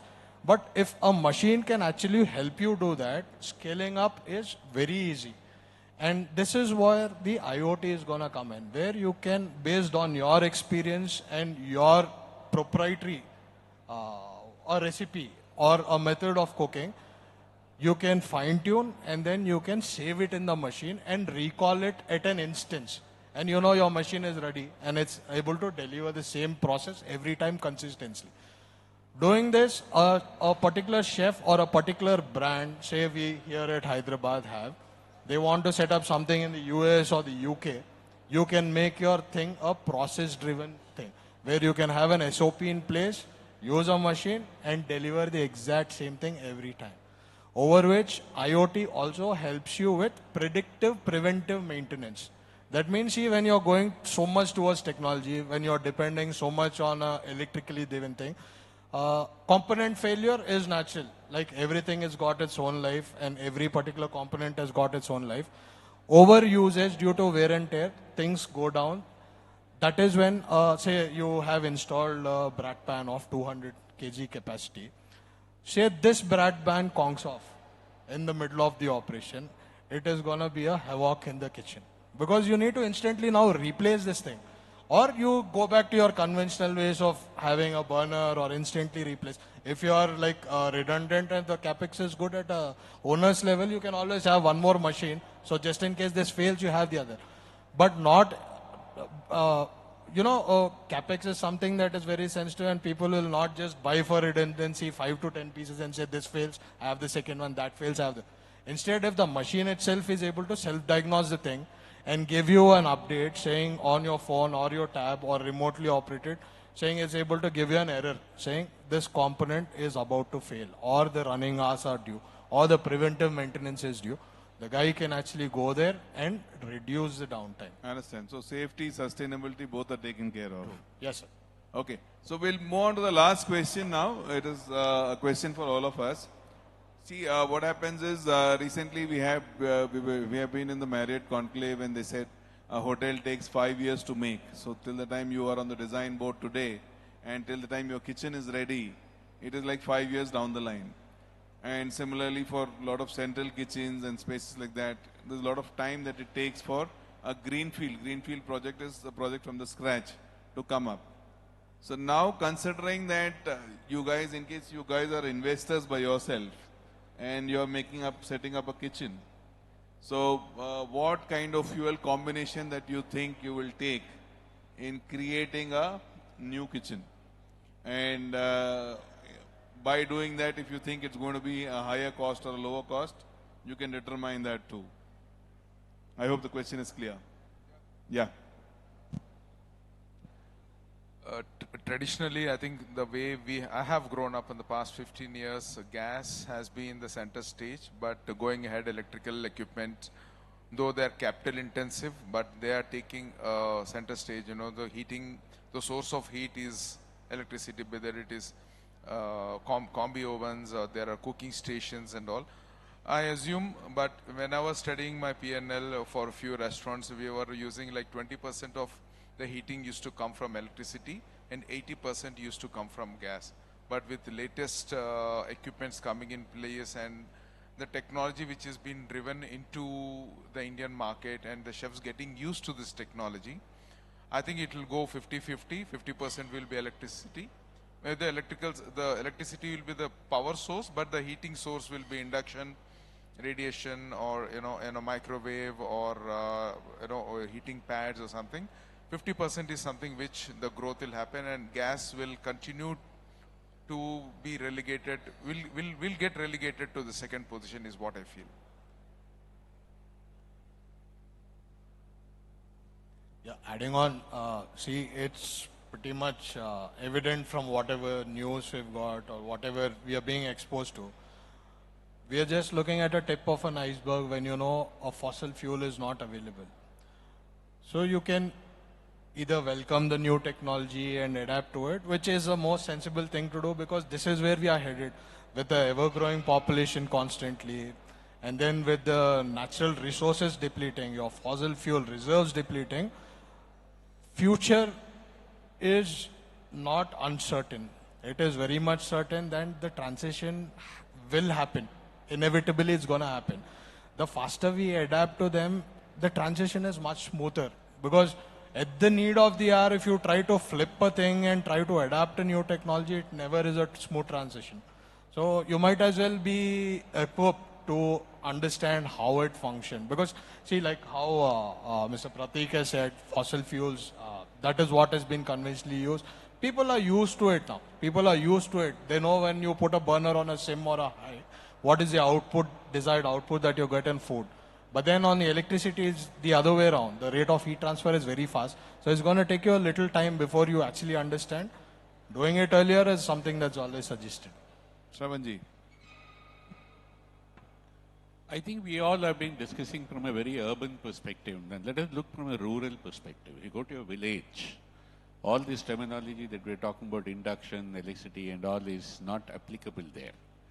Where a village does not have assured electricity supply, they will still depend on LPG supply. They will still depend on firewood. What we need to do is the assurance of the supply, continuous supply at fair price. In areas we have seen even today, if you go to a lot of places in tier 2, tier 3 cities and semi-urban areas and all that, you will still have electricity breakdown or a shutdown for almost about 6 to 8 hours a day. What will they do? They will look at LPG, and even places where LPG is not supplied on a regular basis, they will still depend on firewood. So moving on to the urban context, I want to give you one example. The LED lights have become popular. LED technology had survived. LED technology had become successful, not because of the technology, not because of the luminosity, not because of their brightness, but because it delivered a lot of value for money. It led into saving on electricity bill. That is the only reason why LED technology has survived. So moving on, two things will play a very important role. What is the cost of fuel? I mean, what is the cost of fuel? Whether it is open flame electrical appliances or a flameless induction appliances or LPG fired appliances, and at what price are you getting? Maybe Telangana has one of the highest electricity tariffs. You pay almost about 16 rupees per unit for a commercial application. Same as Maharashtra. Maharashtra goes to 18, 19 rupees. There are states where it is only available at 8 rupees. So where electricity is available at 8 rupees, that will become a primary fuel. Where electricity is extremely expensive, that will still become a secondary fuel. Partly I agree with Chef Vikram that yes, moving on, electricity will definitely take the spot 1, LPG will come into spot 2. This is the way that I look at it. Thank you, thank you. Chef. In our generation, we have seen a lot happening, including Corona and now the crisis. And whenever the crisis comes, people rush new things into the new inventions do happen. And I was talking recently. What will happen in after 50 years? That time the food will come in a drone, and then the person, whoever is having the biryani, he can choose with the button of the button by pressing few buttons whether he wants to eat it spicy or he wants it hot. If the customize, it comes in a packet and you press, and it gets heated in a minutes and then they can eat hot biryani. So now when it comes to fuel also, now recently we know that India is the first country to get into hydrogen production. And not only that, hydrogen production costs a lot of energy, but they have broken the code of using solar energy and doing it. So it's a very clean kind of energy. So if that can happen, maybe that kind of clean energy will definitely seep into the automobiles first, and then it will seep into the kitchens also. And definitely, because now Delhi and other some of the states are going clean, they want only electrical cars in the next few years. Similarly, I think a time will come when probably kitchen will use a clean energy like hydrogen as a source of energy. And why I think those things happen, because some predictions become unpredictable. See, once upon a time they thought, oh, the population is growing so rapidly by 2050, 2060. And then they realize even at the 2026, the population is dipping down. People, they don't want to have more children.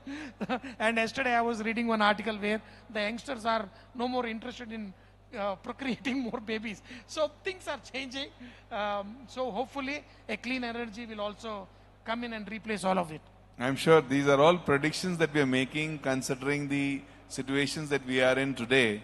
But like Chef said, hydrogen is one fuel that's coming up, but controlling it is getting difficult.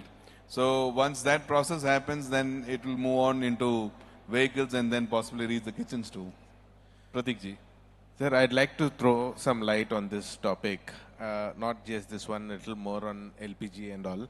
So may I stand there? I'm more comfortable. I'll take 5 minutes of your time. It's a very important session I want to conduct for 5 minutes. Hello, am I audible? So, I'm an LPG man, so let me tell you that. I'd always say LPG is the best, and I'll also tell you why it is the best and why it will continue to be the best, so everybody can take their own decisions later. So, point number one, LPG is a clean fuel, right? When Mr. Avinash and all is saying about sustainability and all, LPG is one fossil fuel which is 100% clean, 100% combustion. There is no, always in a lot of sessions they call LPG as the cleanest fuel out of the fossil fuel. It's not like a petrol or diesel where you get an emission out of it on combustion. Point one. Point two, as Shravan sir very rightly said, that the cost of the fuel is very, very important. See, if there is a situation where electricity or diesel, which is primarily used for baking as an alternative, it becomes cheaper, within 6 months, 1 year, LPG is out of business, right? Because there are a lot of chefs sitting here. Chefs are also not just making good recipes, chefs have a lot of pressure on costing of the food and all of that also. So, costing of the fuel is very, very important. And the price of LPG has gone up because of a chokeade of Strait of Hormuz, but there was no shortage of the product. So it already is on the downward curve. And as I speak to you, the biggest tea seller in Hyderabad, I don't want to name the brand, they call me for a meeting on Monday because they want to come back to LPG from the alternative. For a bakery and all, it's very simple for induction to move to induction or just change the burner, they can switch from LPG to diesel. A lot of that transition is again happening back to LPG purely because of the price of the product. If diesel is cheaper, they switch. If LPG is cheaper, they switch. We understand. So you mean to say it's a personal choice and the fuel... It is a personal choice and it's a business-driven choice. Say, Dorraju sir is sitting here from Alumita. He is also concerned about what is his production cost. If I use LPG, what is my cost? If I use diesel, what is my cost? If I have a centralized steam boiler with electrically heated boiler and use the heat, what is my cost? So that it also defines what price he is selling his sweets into I understand. the So what we can take away from here, we'll have this discussion after the panel. One The minute. time is pressing. 1 second. So what we could look at from the panel that all of us have come up with is that, the situation is going to be hybrid and we will have kitchens that will be working on all the fuels majorly right now. And as time and situation calls for, you could have hydrogen, you could have other alternate fuels also come by. And the future is totally determined as in the way the whole industry is moving forward. Thank you. Thank you for your time, all of you.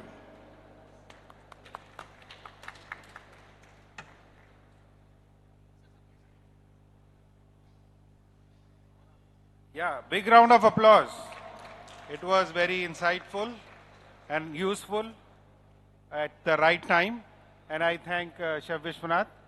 It has been a wonderful session, and thank all the panelists.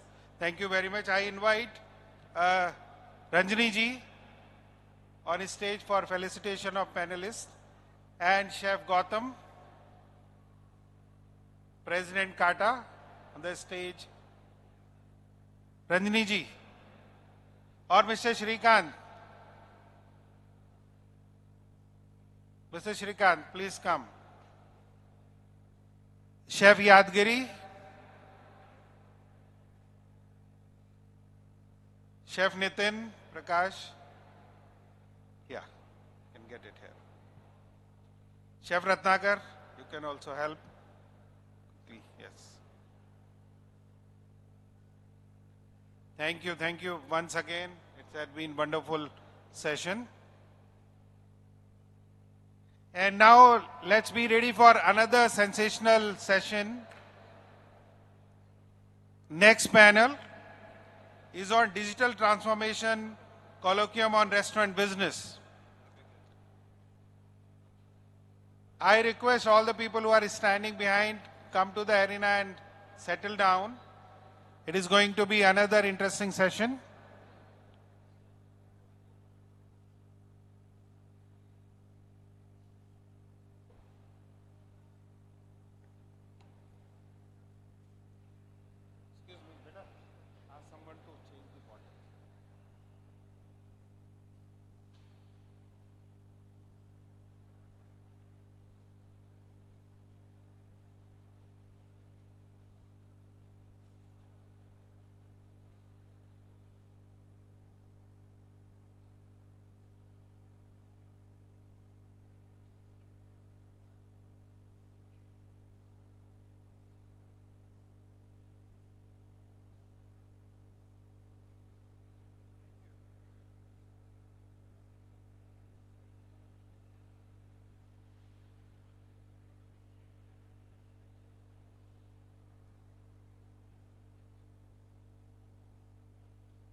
Check. All right, everybody. Now that we are starting with our second panel discussion, I request everybody to please come take your seats.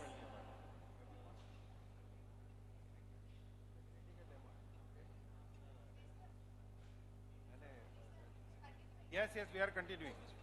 After that, yes. So we are continuing with our second panel discussion.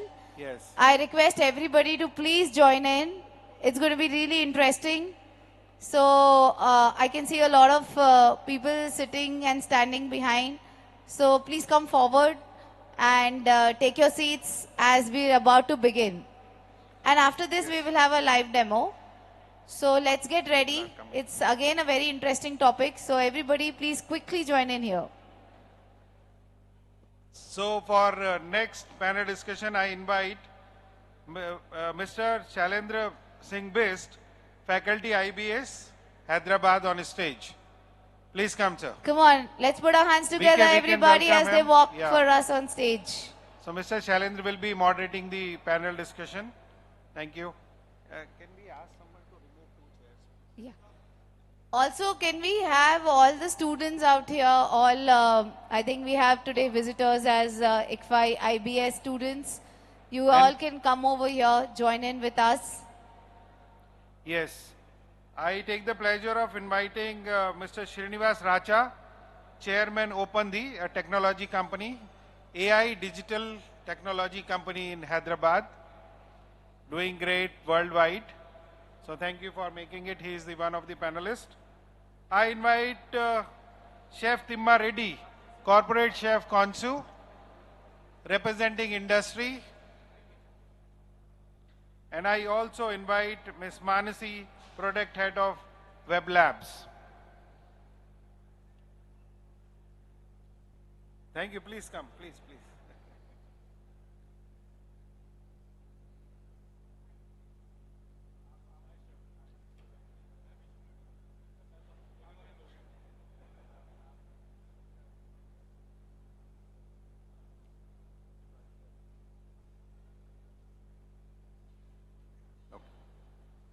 They are coming. Why?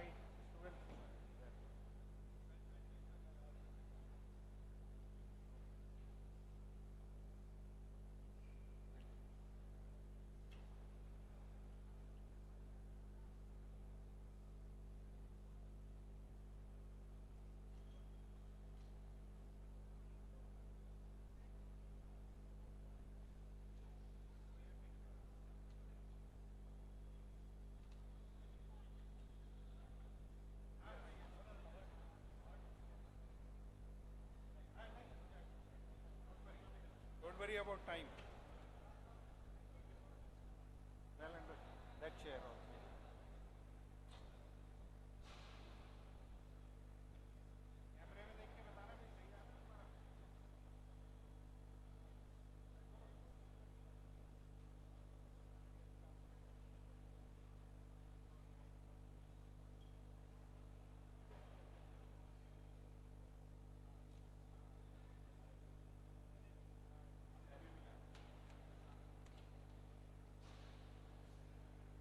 I think these guys are coming, five people.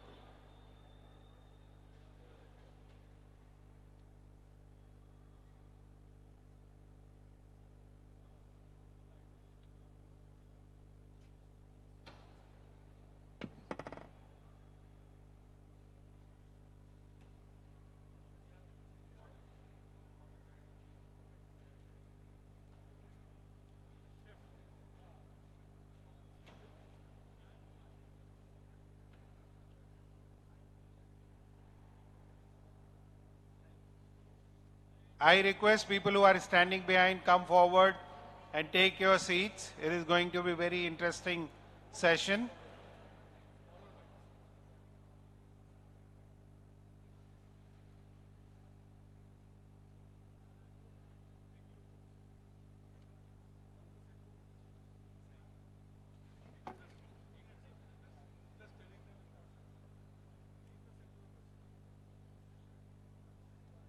Okay, we can see a lot of them standing behind. Please come and take seats. Lot of chairs are empty. Actually, people who are sitting behind, please start occupying the front rows. We can leave those rows for the others who join in. We can leave the last rows and we can start occupying the front rows. Please, everybody, please come forward. It's going to be very interesting.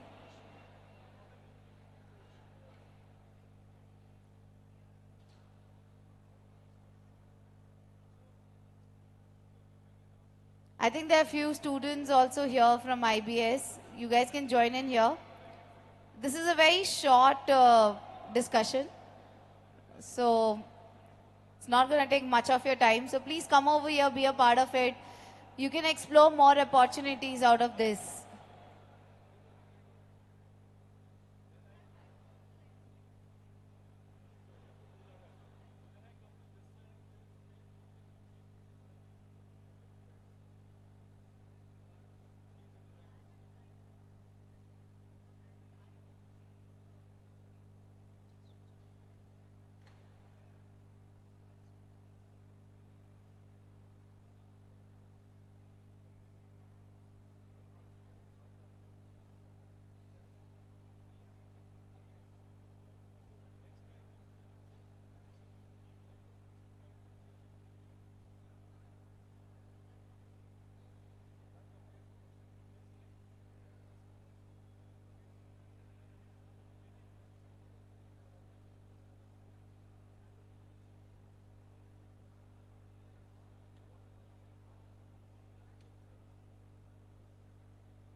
think we should start.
So great. So again, once a big round of applause to bring the energy up in the seminar hall. Some more people are joining us. So by the time we can start, I think Salinji, you can take over the stage. Thank you and very all much. the best. Thank you. Thank you very much. Just a bit of, very small bit of information. Both Dineshji and I come from two villages which are about 15 kilometers apart. And we just realized it this morning. It's a small world. So thank you very much for this opportunity. On behalf of ICFI Business School, Hyderabad and Center of Excellence for Digital Transformation, thank you to the Food Affair team as well. I've been given this responsibility to moderate a quick discussion on digital transformation of restaurant business. Okay? I also run a Center of Excellence for Digital Transformation, so it becomes common sense to talk about this. So thank you, Ranjini ma'am, as well, for giving this opportunity. I have got three wonderful guests with me today. I don't want to have the wrong designations. I know their names. So let me start with the Center of Restaurant Chef Thima Reddy, who is also the corporate chef at Konsu. A big round of applause for our guest. Then we have, and this is not in order of importance, but we also have an important ingredient of digital transformation, which is the design people, the product design people, the digital product design. And I have a dear friend, Mansi Nair, who is here, who is the product head at Web Labs. And then my favorite person on the panel, nothing against the other two, but my favorite person No, on we the don't panel accept this. is Srinivas Racha, because he is the chairman of OpenD, which is into AI product development, which seems to be the flavor of the day and the week and the month and this decade. So thank you all three of you for joining us. So before we commence the discussion part, I would just want you to take maybe 60 seconds in that sense to sort of introduce yourself again in the context of digital transformation of restaurant business, so that people know where are you coming from. I'll start with Chef. Hi, I'm Chef Thima Reddy. I've been chefing around for the last 25 years. I've been cooking for the last 25 years. I worked with various hotels and restaurants, and currently I'm with Konsu, and they also have restaurants like Ru, Kinru, and then Supernova, Butterkin, a lot of restaurants that we work for as a chef. And if you actually see the transformation digitally, whatever has happened over the last 20, 25 years is phenomenal and actually unimaginable. And when we discuss through the topic, you'll get to know a lot of things. Thank you. Hi, all. This is Srinivas Racha. I'm the founder of OpenDeep. We built something called as a YouTube for restaurant businesses. So what it means that all the chefs can come together and put their products and can create a marketplace like Swiggy and Zomato. And now the way the technology is moving, nearby orders becoming a trend. It's called as hyperlocal in the technology world, so that the consumers can place an order, do a discovery of the different restaurants and their products on their neighborhood. So retail, brick and mortar, walk-in customers, that is getting shifted to hyperlocal. And that's an changeover from quick commerce and e-commerce, which currently people are aware of it. And it's a global trend. OpenDeep, we are a technology company, Hyderabad-based, and we have presence across 20 countries globally. And I operate from Silicon Valley. And another thing is all the restaurants can come with direct-to-consumer marketplaces. As the AI world is moving, all your websites can go as .ai, and that marketplace can be like an YouTube channel on the technology platform. And that's what we do it as OpenDeep. So we give that entire network. We are also the Government of India partners for DPI, ONDC. And thank you for inviting me.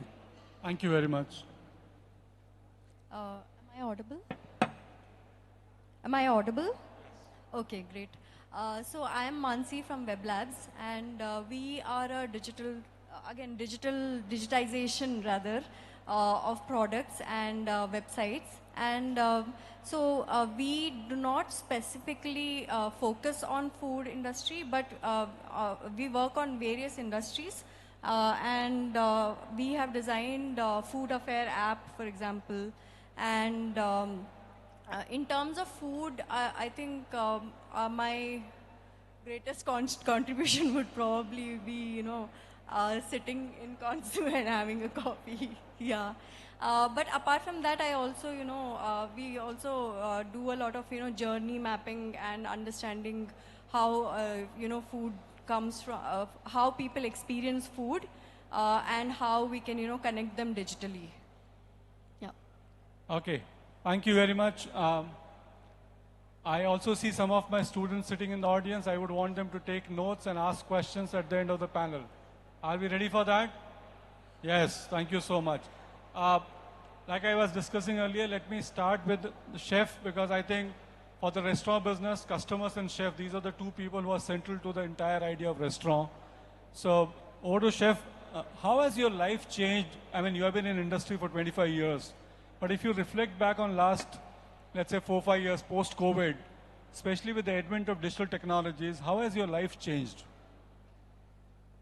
Yeah, so if you actually ask me, my life has become much more easier. How? Because there's a lot of equipment that's come in terms of intellectual ovens, and you might have also seen like a lot of robotics being used. And we actually want robotics to replace us. Why? Because so that we can open many more outlets. And these days, it's not easy to find the committed team members to take it forward. And the more we digitize, the more standardized the product is. And so we can have that consistency which all our clients want. Thank you so much. And I love that answer for two parts. One, that you spoke about robots. Two, you kept it short. And that's, I think, the essence of today's discussion as well. So let me go to the design people here. Ma'am, he talks about using robots, and he says his life is made easier, and he would eventually want himself to be replaced. Is that what a product designer in digital space trying to do as well? Not really, but I think there is, we are looking for a balance. Because yes, I understand it can be very difficult for people to be working, in a kitchen. I have seen firsthand how stressful it can be.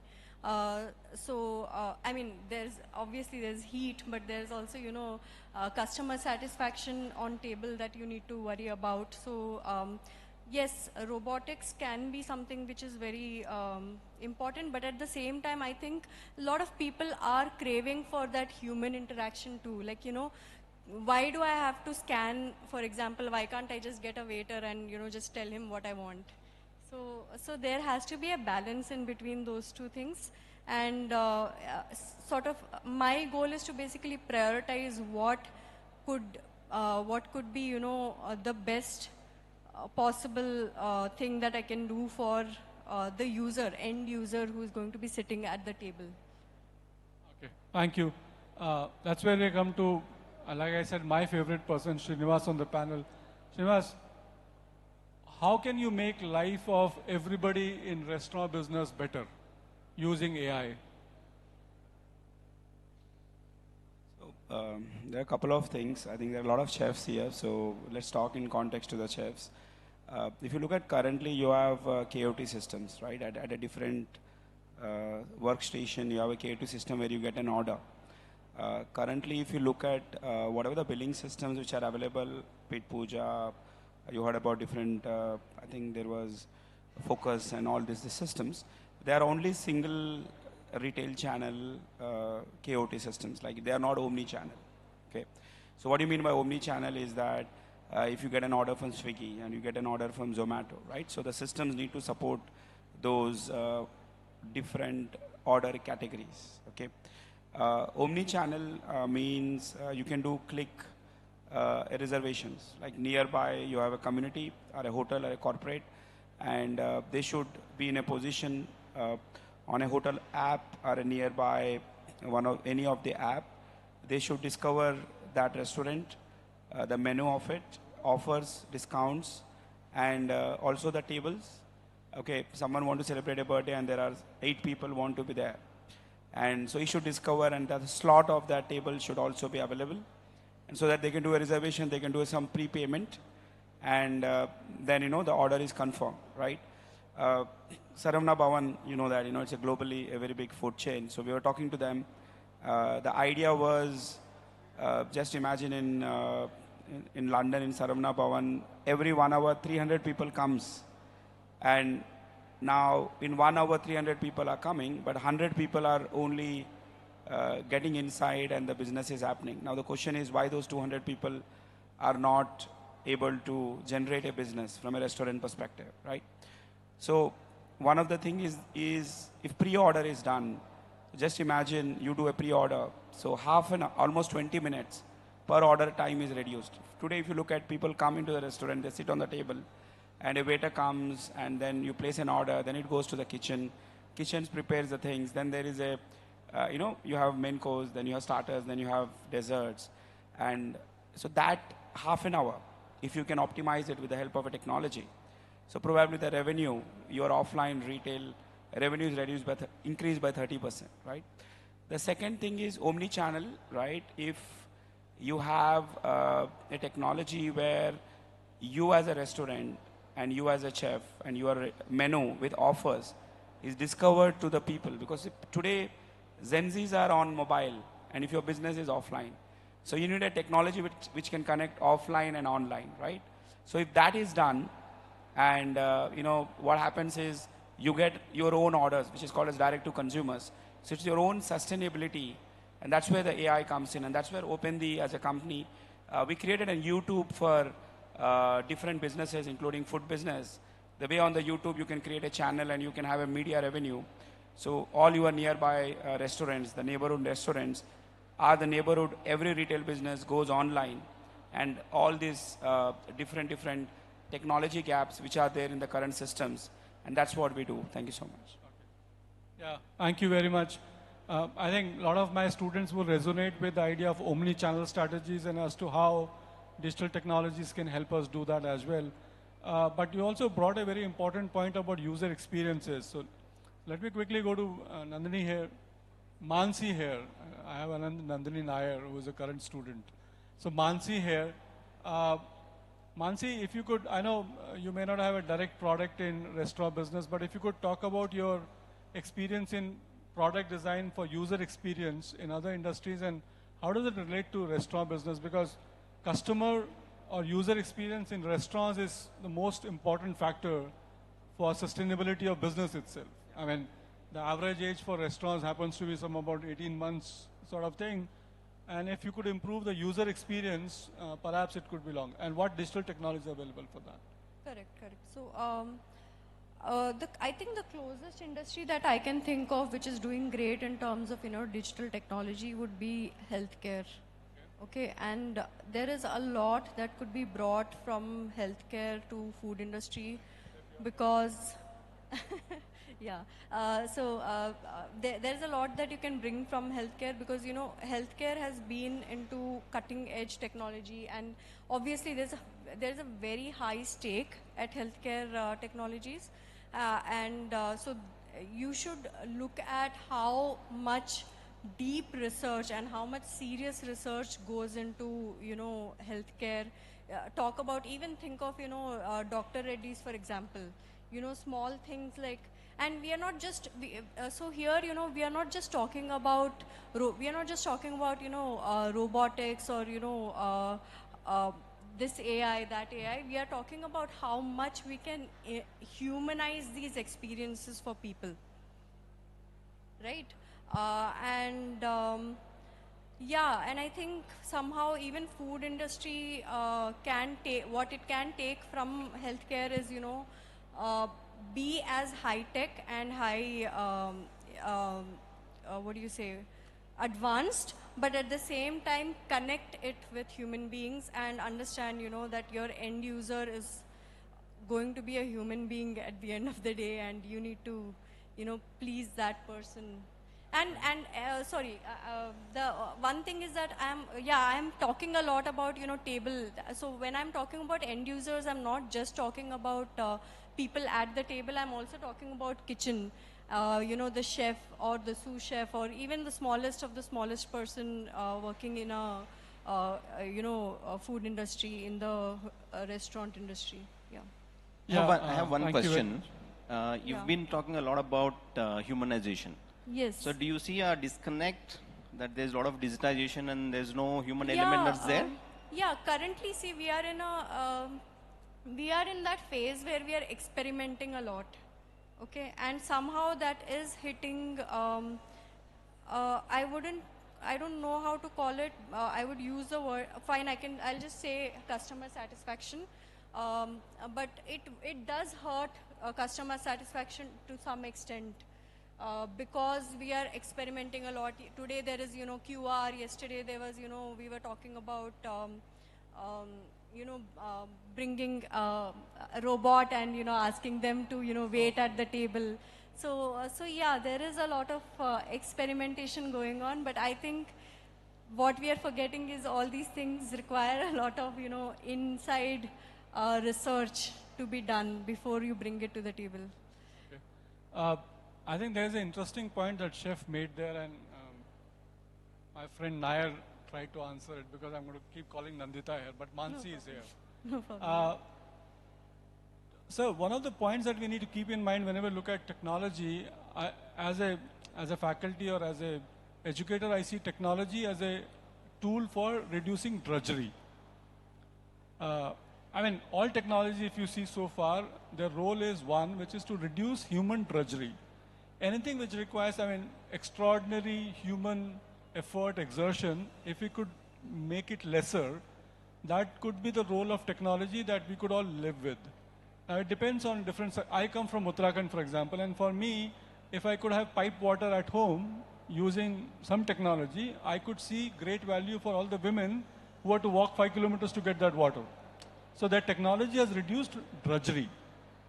That is how I would see it. But I want to come back to you with a question here, which is in terms of health and food. A lot of people say health and food cannot be separated, but yesterday we had a guest at my university, AIG chairman, Dr. Reddy was there. And he spoke about as to how AI is helping them in R&D.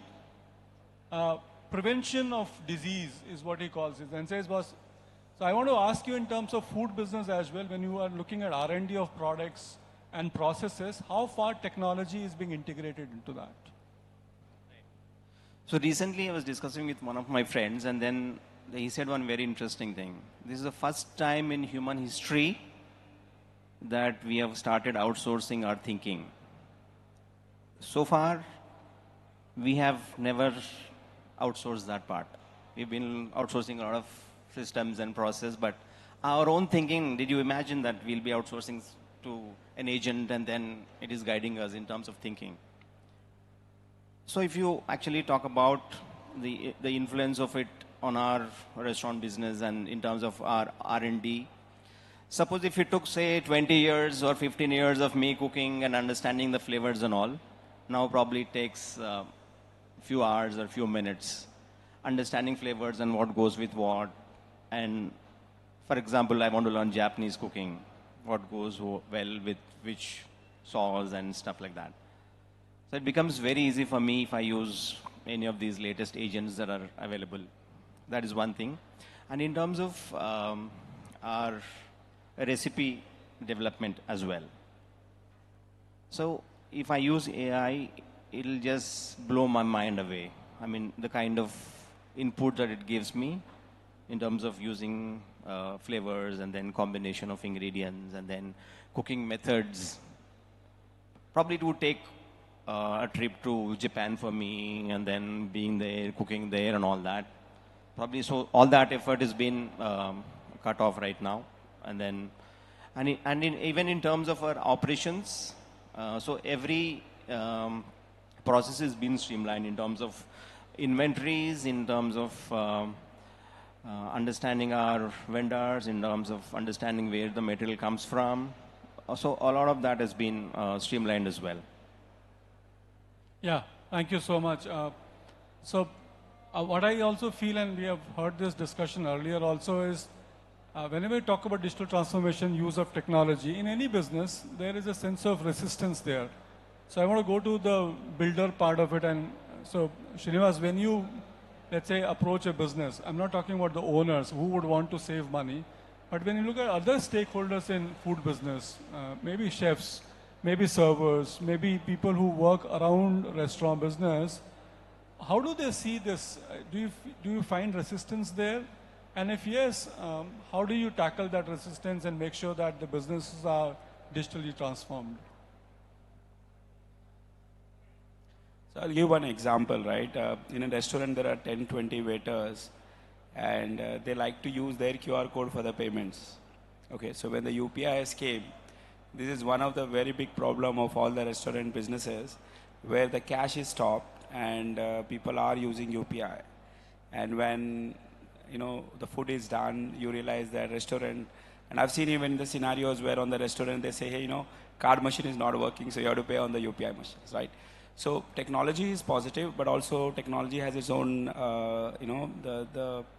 what do you say that, the bad part of technology, right? So technology can also reduce the sustainability of the businesses, right? So saying that, just to give you an example, so I think the adoption is very important, not only from an owner perspective, because technology will reduce the cost, but I think awareness from an academics perspective, where how the AI is, transformations are so important for the restaurant businesses. It doesn't matter whether you're a chef or you're a waiter or your any role and responsibility is what you do it in the food industry. What is important, I think I always say to a lot of businesses, 1975 to 2000 was a period of applications.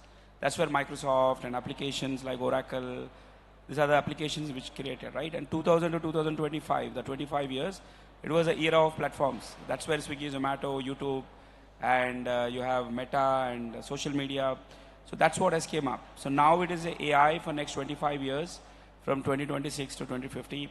So AI is going to be part of every single person. The skill upgrade, probably it's academics, as you are coming from academics background, probably the syllabus need to be reviewed. I think the awareness will reduce the resistance. I think that's a simple mantra. So. Thank you so much. I have one set of questions, and I'll finish it in about 6 minutes or so, and then we'll leave some time for students in case our audience if they have a question to ask. Let me go to Mansi again. Mansi, so what do you foresee, and let's say in next 5 years' time, what kind of changes do you foresee in terms of digital transformation of food and restaurant business? I think the scope is huge, and I think seeing people like Chef Timma Reddy here and Srinivas sir, I think there is a lot that is going to change. And like you said, no, there was a .NET era, then there was a platforms era, then there is this AI era.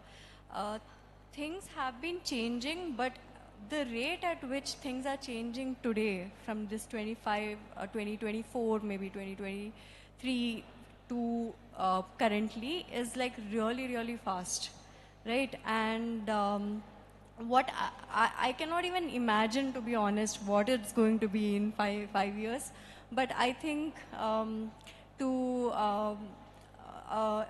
in a very grounded and realistic manner, if I have to think about, I think we are going to have a lot of analytics, lot of dashboards supporting chefs and supporting the back end in the kitchen, and to help and make their experience as frictionless as possible, so that people, the customers, can be given priority.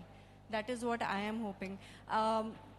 If I go back to time and think about,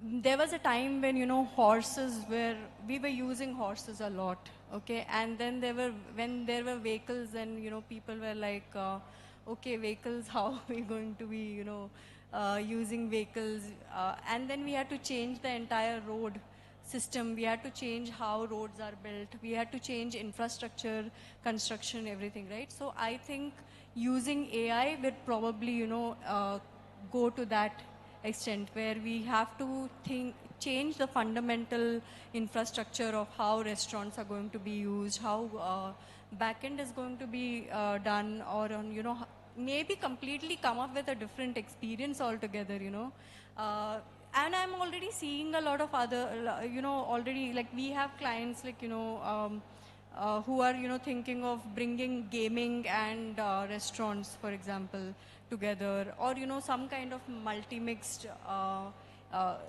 use of a restaurant space. It's not just going to be aakar kha ke chale gaye. Okay, it's going to be more experiential, and it's going to be more, recreational experience going forward. Okay, That's what I think that's experiential, and more technology-driven as well as. Of course. Yeah, when I'm talking experiential, I'm also talking about. Srinivas sir, what do you think? What's going to happen? What is going to change in this industry? What are you going to change?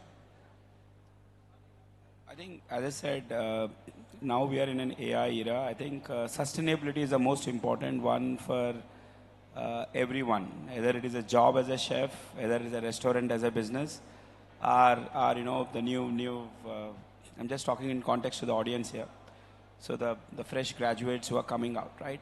So I think the sustainability is different for different people, and what is important is upgrading your skills to AI. AI is something will be exist in every roles and responsibilities, and overall it's all about convenience. Okay, so it brings the convenience. It also going to replace specifically the low skill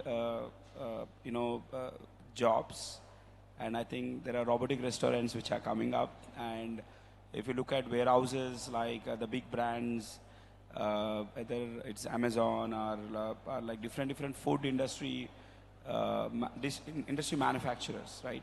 So they already started using the different robots to in the production line of the products. Okay, so that is massive. So what it means that if you are on a low skill job, I think the risk of losing the job is very high, and if you are a working, like you're a graduate or doing something in that space, try to upgrade your skills. trying to be in the upper level because things are difficult. Let me be very transparent here. And sustainability with AI will work, but I think resistance to AI probably will not work. Yeah, thank you so much for that. Let me come, like I keep saying, to the center of restaurant business, which is the chef and customers. So I just wanted to ask you, I mean, I'm not a coffee person. I'm not even a chai person also, just to make you happy there as well. I'm not a coffee or a tea person. But my daughter is. A lot of other beverages as well, like matcha and ube and all that stuff. Good. But my daughter is a huge fan, and so if I mean, on her part, if I had to ask her a question, so what would she see a change in terms of customer experience over next 5 years, which is driven by technology at Consu? As my colleagues earlier said, it's very exactly, difficult to predict what is going to happen. But in terms of emerging food trends, what we foresee is most of the people are going to stop cooking at home. That is a definite trend that we already see, and that's going to probably increase more. And most of us will be probably opening a packet, reheating and eating very soon, very, very soon. I mean, before we think it's going to come very soon. And at the same time, there is another segment of people where, they would want to enhance their palate. And then suppose if I was eating, say, biryani, Usmania biscuits and curry biscuits so far, I would want to suddenly experiment with pad thai and sushi and all that stuff. Because that customer, education is going to happen through a lot of social media. That's already happening.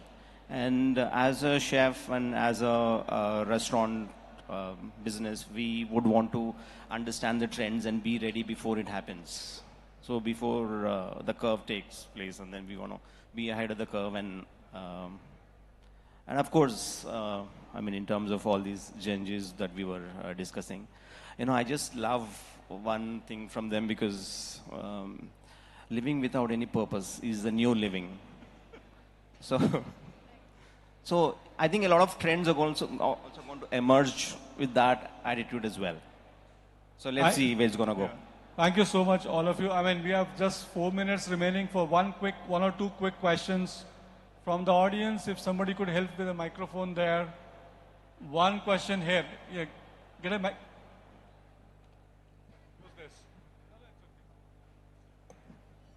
Well, hi sir, this is Satakshi, and thank you so much to our respected faculty member for bringing up this opportunity, first of all. Like we were talking about the emerging tastes which is being evolved day by day. Now we were talking about matcha. That matcha was first, people first recognized what matcha is, and then by day to day trends evolved. People started infusing it with strawberries, alfonsos, like that and that. So it just changed in some weeks, we can say. Like 1 week ago I saw something else, and another week the trend significantly changed. Make it aspirational to sell it more. Yeah, exactly. So in that sense, that is what my question is, that the trends and the technologies are changing very widely. And as we see, the hospitality segment, the field is very vast. It's completely vast. The preferences are different, the choices are different. My likings can vary from one another. So how is it possible that in the coming days, the technologies go so vast that how is it possible for a hospitality guy like you to, upgrow or upsell your products in that way? How do you emerge in that field? That is one of the questions. Fantastic question, actually. Thank you so I think much. it becomes more easy for us with advent of technology, and then more technology coming in. As I said, they want us, the agents want us, they should replace us so that, we grow faster. So we want to have, say if you have 15 outlets right now, we want to be 100 very soon. And it's very difficult for me to get in human resource for 100 of them. So if I need, say, 30 team members in one of the outlets, And if robots are helping me, if technology is helping me, if I can have 15, and then it'll be easy for me to grow. Thank you so much, sir. Hello, sir. Good afternoon. I have to ask a question to chefs. So actually, my father is owning a hotel and hospitality business actually. So the thing is, you told everything is changing to automation now, and I totally agree upon it. And also, everything is changing to automation. So now to hire a good chef or a good dedicated employee who is very dedicated, we practically feel it is very difficult, and currently we are facing this issue. So I agree we have to change to automations. But for a well-established hotels or restaurants, it is very easy to, for example, if you are going to kitchen automations, it is very easy to buy any kitchen automation and their operations, and to implement it, it is very easy. But for a growing business like which we have, we feel that it is very costlier, and we feel the operations and to adapt it is very difficult. So how could you suggest to help us, sir, actually? Without automation, you mean? With automation, how could you help us to adapt it? Because we feel that it is very costlier, and it will be costly, yeah. It will be costlier, and it is very difficult in operations for us to adapt it. So how could you help us? Yeah, we both will answer. Yeah, first. In terms of technology. Let me put it in different words. Is my coffee going to get expensive because you're using technology? Actually, right, sir. Yeah.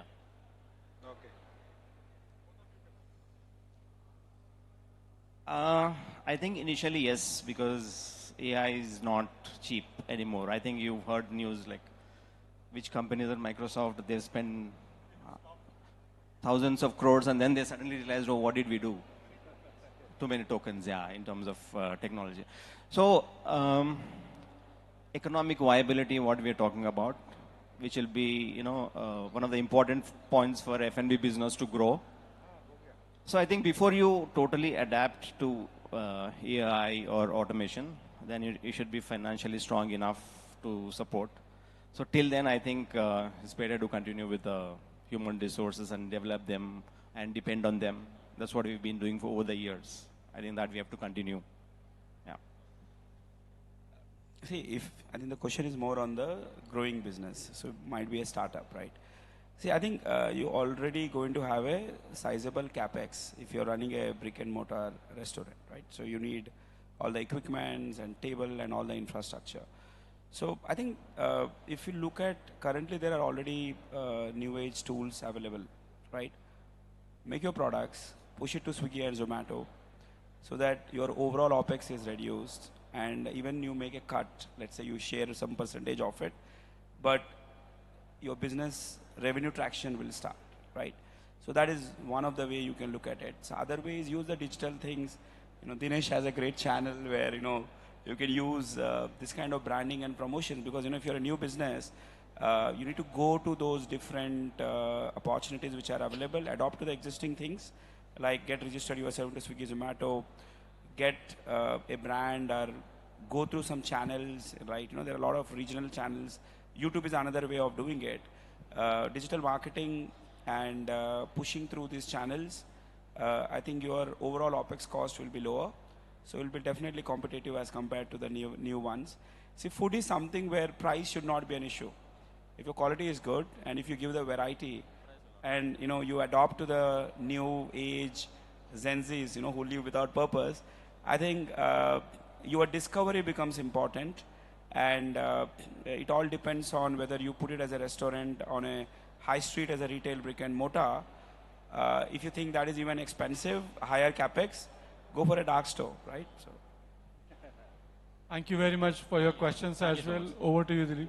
Thank you. Big round of applause. Wonderful insight sharing. I think all of us will be benefited with this. Now I quickly invite Mr. Shrikant Punati, Director Blitz Events, to come to the dais for felicitating our panelists. And I also take the pleasure of inviting Sushma Ji, Director Food Processing Society, Government of Telangana, on the stage. I also take the pleasure of inviting Chef Vikram Simha, representing Kata, on the stage. Please come. Ranjini Ji, please. I invite Ranjini ji from Food Affair. And I thank once again all the panelists and the moderator. You've been fantastic. Thank you so much.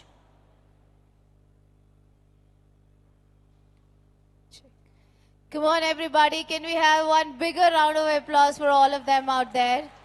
Thank you so much for taking your time out and joining with us today at Food Affair 2026. This is our third edition, organized by Blitz Events and Exhibition Private Limited. All right, everybody. So post this, we're going to be having a live demonstration on a kitchen we have on the other side. So let's all join in for the live demonstration. It's going to be very, very interesting. To take this demonstration, we have with us Chef Thimma Reddy, who is a group executive chef for Konsu, Hyderabad. I'm sure a lot of people love to go to Konsu. That is one of my favorite places. But anyways, he's here. And he's here for a very short time. And he's taking a very wonderful recipe. He's going to teach you. You can learn out of it. You can taste the cuisine which we will be making. So quickly after this, I request everybody to join on the other side. We'll be starting with the live demonstration. And chef is all ready to go.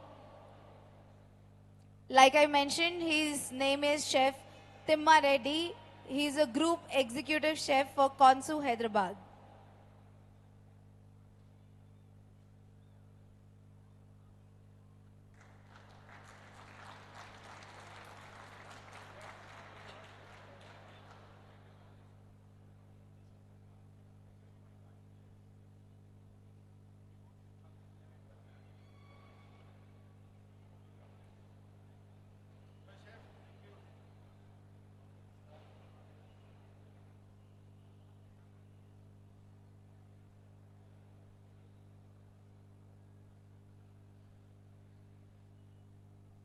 Okay, so can I request all our students, can we all walk into the other side? We'll start now with a live demonstration. You guys can take some good pictures, videos, and let everybody know about the Food Affair 2026, organized by Blitz Events and Exhibition Private Limited. Everybody on this side.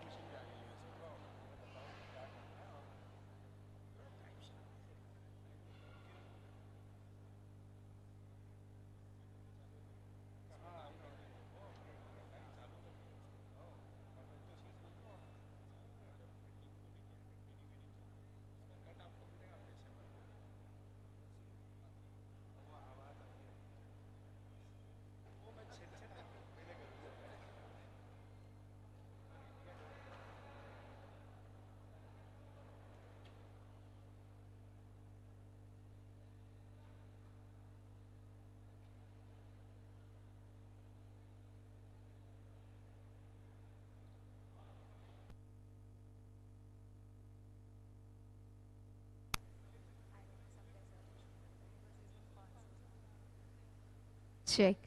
Come on, everybody. Can we all take seats here? We are about to start with our live demonstration. Everybody, please come over here. You have a great opportunity at Food Affair 2026 to have a look on the live demonstration. So please, everybody, come over here. Take your seats. Please occupy. Okay, so I think we are all set. And chef is here.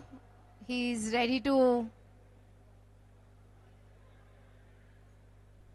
bring us a really nice recipe. So this is our live demonstration. This is our third day. Past 2 days we had we finished with 8 demonstrations. And the idea behind getting such live demonstration is we wanted to do something different. We wanted to share knowledge. We wanted to have experienced chefs who can share their thoughts and expertise with all of you out here. As every expo is about learning, and with the products we've got the learnings also, we've got the teachings also from our experts out here. So everybody, let's get ready. And are you guys excited to see what's coming in? Yes? I'm sure most of us are excited and can't wait more. So I think if our chef is ready, we'll be starting now.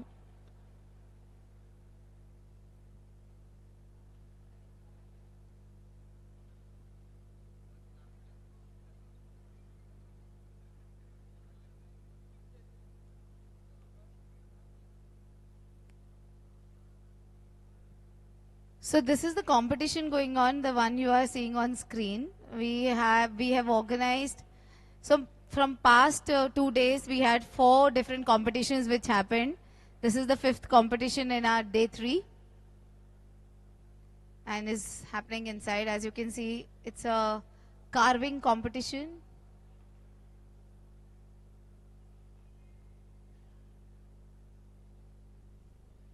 Last 2 days has been really amazing. Students made some really amazing stuff in the competition. We had like the biryani competition, we had traditional cooking competition, we also had a competition for housewives, and we had cake dressing competition, we had bakers competition. So everybody tried to bring in the best, and today is the last day. Hello. This is our last Hello. competition. Hello. And yes, we are ready with the demonstration. So everybody, let's give our hands together for Chef Thima Reddy. And let's see, so what's in the recipe today? Yeah. Everybody would like to know. Hello everyone, thank you for taking out time and being here for such a nice weather outside, because it's very difficult to be in a closed place like this, especially when it's like very nice outside. Thank you for your time. So today, what we're going to do is, Mr. Akshay Kulkarni was saying everyone is doing Italian.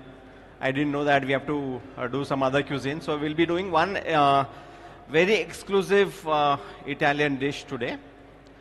You might have heard of risotto. Risotto can be done with 2 kinds of rice, arborio and carnaroli. Yeah. And budding chefs, aspiring chefs, you can see this dish and then probably use it wherever you want in your trials or in your restaurants and all that. Yeah.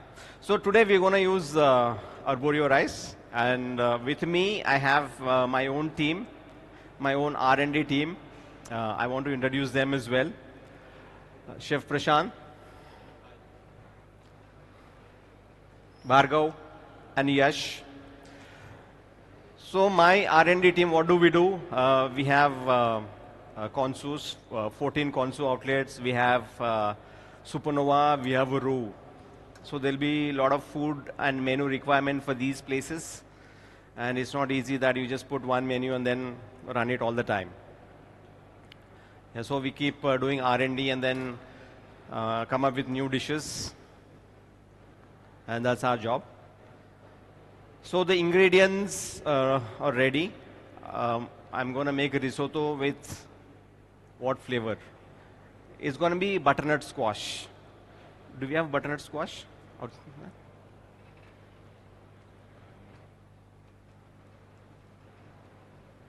So it's similar to pumpkin in terms of outlook and texture and all, but a little sweetish. We have the red pumpkin, so similar to that. This is butternut squash. So what we have done is the butternut squash we have roasted in the oven. So why did we roast? Why? We could have also boiled it. So when roasting, so I have one question. Would you like a chicken curry or a chicken fry when given? Chicken curry or chicken fry? Chicken curry, how many? Chicken fry? Why chicken fry? A lot of people. Do you know the reason? Any idea? Why do most of us like chicken fry compared to chicken curry? Flavors more and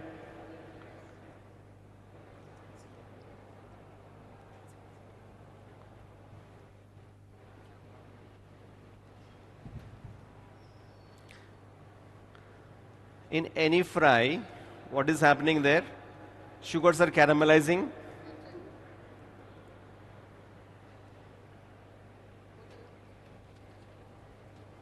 The simple reason why most of us like chicken fry is the sugars are caramelizing.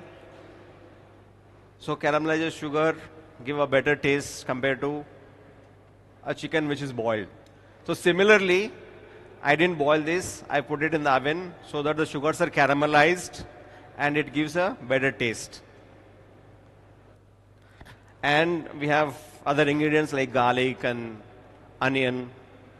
Yeah. So to make risotto, we need a flavoring ingredient, which is a stock. So this is a vegetable stock that we have made with vegetables like celery, onions, carrots, and all other stuff. So we're going to be requiring some butter initially.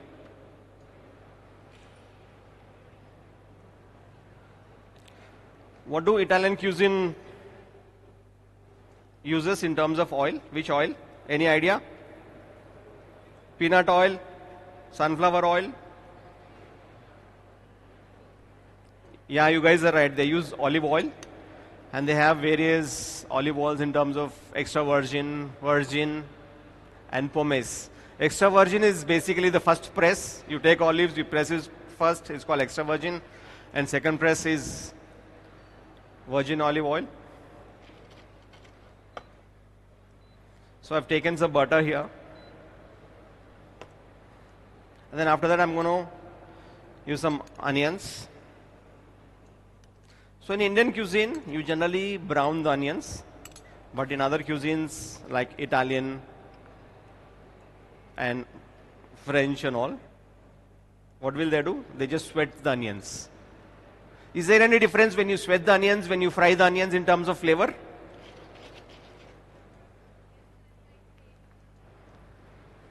Yeah, fantastic. And actually when you cut onions into small dices, big dices, slices, is there a change of flavor when you cook it? Or is it the same? Onion is an onion. Yeah, though, so if you cut the onions into very small pieces, the flavor extraction is immediate. And when you cut into bigger cubes, the flavor extraction is slow. So right now we are sauteing onions and garlic. Let me increase the heat a bit.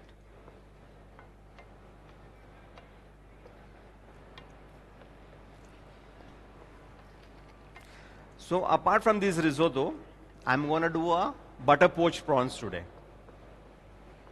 Have you guys tried butter poached prawns earlier? Which prawn dish do we generally like? Prawn salt and pepper, chili prawns, prawn pakoda. So when you have all these dishes, there is a bite into prawns that you have to chew. But in terms of butter poached prawns, there is no bite actually. It is like butter, the prawns. Because the protein in prawns is very delicate. There is no harsh heat that is required to cook the prawns. So that's why you're going to use a technique called butter poaching for prawns.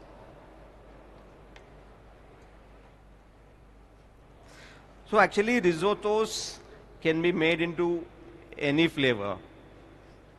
The way we have these days, our pulavs have become very, very popular. There are special restaurants just for pulavs. One rice and then there'll be like different flavored curries or whatever flavored fries that we are putting and then calling it different pulavs. In risotto, you can give it to any flavor, but today we are flavoring it with butternut. So we don't want these onions and garlic to be browned so much. So once the flavor is extracted into the butter, what are we going to do now? We're going to add. Generally, there is wine that is used to give it that acidic flavor, acidic taste to the risotto. So we're not allowed to use wine, so we're not using it today. So now we're going to add arborio rice to the sauteed onions and garlic.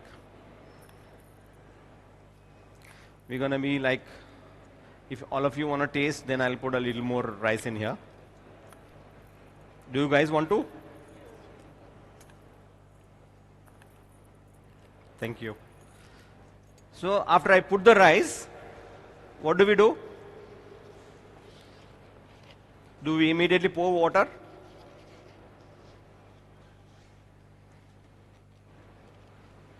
We don't.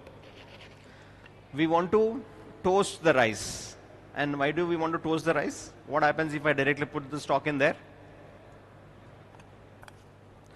So for risotto, you need the starch of the rice to be released very slowly. So once I toast the rice, then I keep adding the water. Then the starch is released very slowly to give that creamy texture.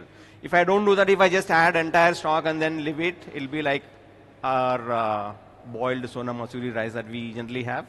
But we don't want that texture to risotto.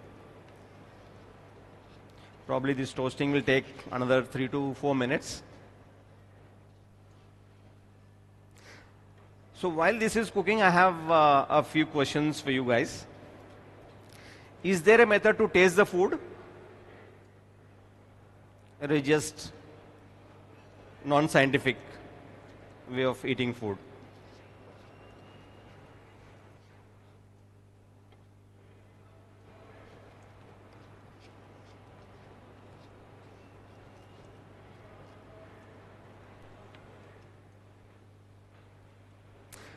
So as chefs,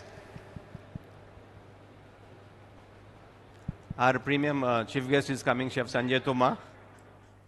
Chef Tima, I just want to ask you, use arborio. Is there any Indian rice that is good enough or suitable to be made into a risotto?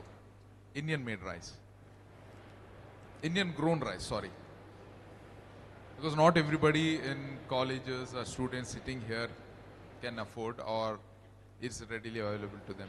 Any rice you have in mind? It's a very good question, sir, but we generally haven't tried, but I think very old, probably 3-4 years old Sona Masuri rice will do the job.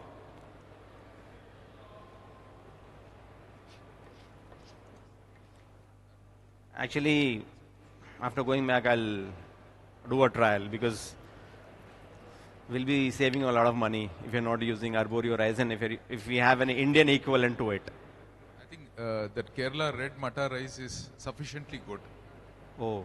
It is sufficiently good. Right. It is grainy. So I think it also looks similar. yeah, it has got a slight reddish after cooking color.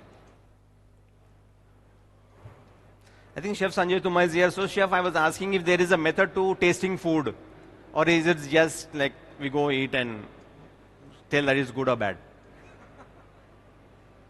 Okay, let me come over there.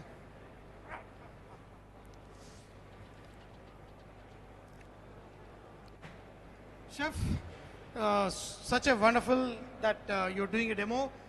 You guys should know Chef Timareddy is one of the top chefs of India, and we worked on many projects like you guys see Master Chef and other events on the television.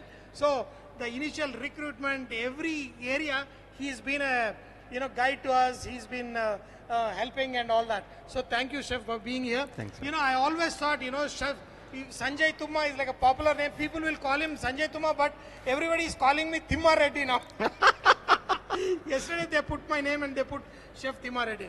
Sir, so I was just asking when we taste the food, is there a method to it or is there like we just eat and then?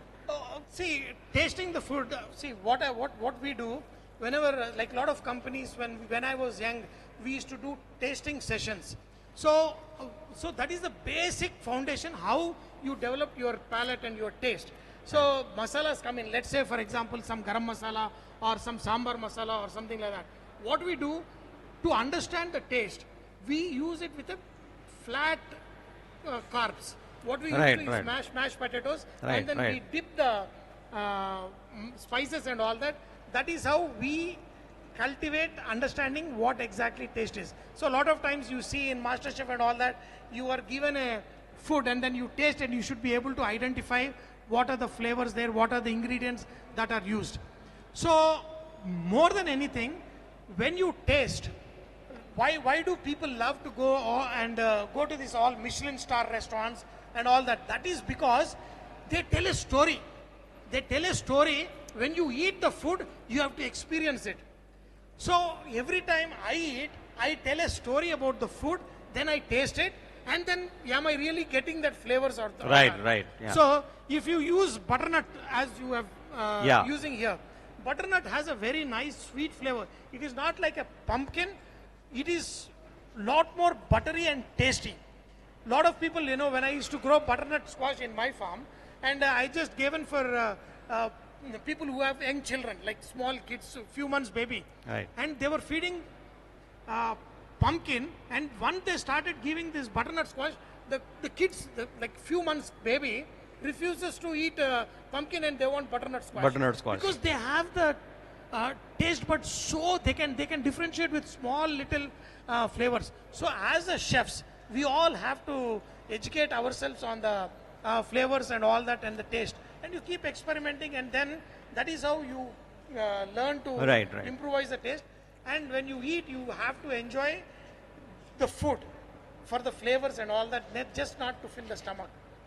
That is what I do. I think this has to be inculcated in the colleges as well, how to taste. I don't think there is any program like that to make kids understand how to taste food and then how to understand flavors, all that. Yeah, unfortunately, they are not, there are no really courses on that.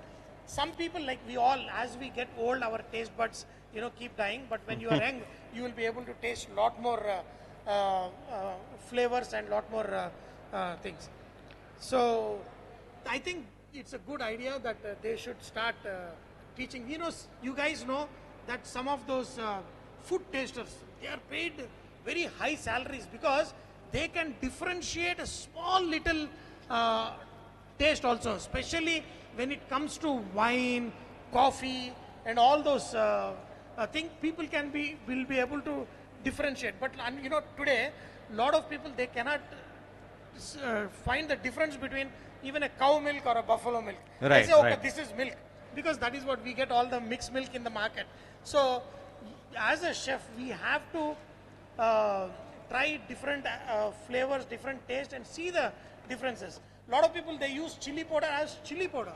But what chili, when it is used in what, it gives very nice taste. Like for making our pickles, there is a formulas that people have come, and that's why we love a particular kind of chili powder for making pickles, particular kind of chili powder for getting color, particular kind of chili powder to get a nice aroma.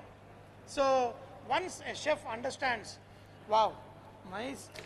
Chef has got 20 years of talking, so he's not even letting me talk now. Chef will go on and on and on and on and on. No, Chef, I'm so sorry. I should be. No. Thank you for being here because it's making my life easy.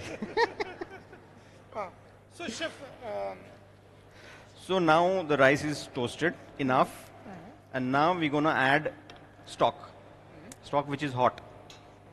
And if I add cold stock, then it's gonna be like again our boiled sona masuri. And I'm going to add stock little by little,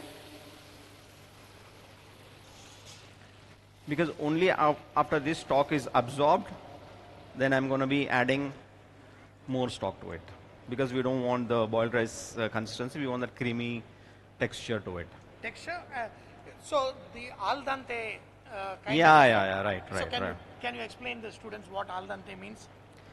Al dente means it should have that bite when you bite the rice. It shouldn't be like a jelly, like soft. It should have that bite. So that's what the texture that we want to achieve in here. After final dish is done, I mean. So we use rice in many cooking. We prefer a different kind of texture for each one. Like for our Hyderabadi biryani, మనం ఎప్పుడు చెప్తా ఉంటాం పలుకులుగా ఉండాలి. అంటే each grain should be separated from each other, yet it should be fully cooked. Like that in the Italian cooking, we talk about al dente. That is what it is. Even for pasta and all that also, even if it is slightly overcooked, that maza is gone. Chef, yesterday there was one demo happening, Chef Amana Raju. And then there was a lot of discussion about how there's planning that happens in the kitchen and all. So is there any planning that should happen to make a farmhouse like yours? Oh, you are doing the cooking. So I will ask you a question. See, yesterday the same chef also talked about being cheerful and calm all the time. So I see you always, you're very calm and cheerful whenever you're cooking or whenever you're... So how do you manage that in a very hot kitchen? I have one very simple philosophy, because the food industry or a hospitality job is very thankless. You do 100 orders right, and one customer can disappoint you for that day.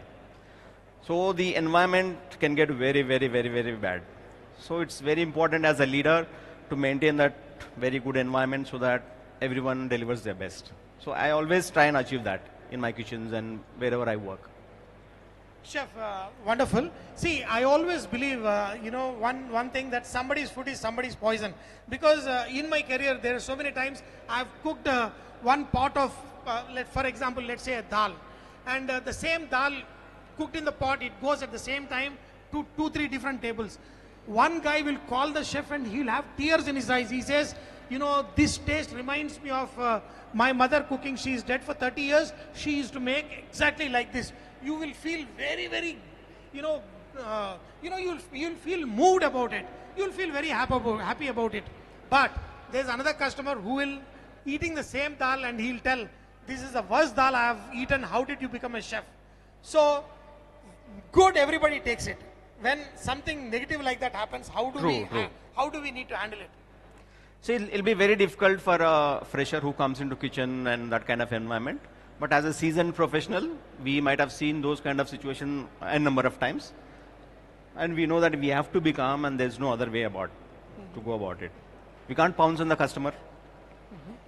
We can't pounce on our team. We'll be spoiling their mood. So we as a leader have to take it in. So I learned it hard way. Earlier, I used to be like a tough cookie. Everywhere my things have to run. Right, for me, what marriage has done the trick for me. to keep your mouth shut. We miss your that Kallu chicken episode though. I think you need to do one more like that. We should do together. I think so, yeah. Gudumba chicken maybe. Gudumba. Or any other alcohol that's available. Chef, the risotto, yes, but in Spain and all those places, I've seen that they use multiple meats in one rice dish. Yeah. Paella. That's called paella. Yeah. Okay. So, do you ever try that kind of thing on Indian food ever? Multiple meats in one? No, not really, because in terms of biryanis, there is like chicken, mutton, and prawns, and all that stuff you put in there. But its flavors are totally different. Yeah. But still, some people like kunda biryanis and all that, the multi-layered also, some people try. Yeah. True. Yeah. So how much time does it take for this to get cooked? So generally 18 to 20 minutes for entire risotto to be done. Probably we are at 40-45% right now. So why are you adding stock little by little and not everything at one time? Yeah, so if we add everything at one time, we're going to have that boiled rice outcome. We don't want that. So when I'm stirring it, so there is that friction that's happening between the pan, the ladle, and the rice. So with that friction, there is starches that are being released, which are going to create the sauce in the risotto. So look at this. See, when you are baking biryani, if you add rice to the hot water, you don't touch it. Because once you touch it, the rice will break, the starch will come out. So in fact, to stop it, we add little oil also. And in this cuisine, they want to get that nice creamy texture for the dish. Fantastic.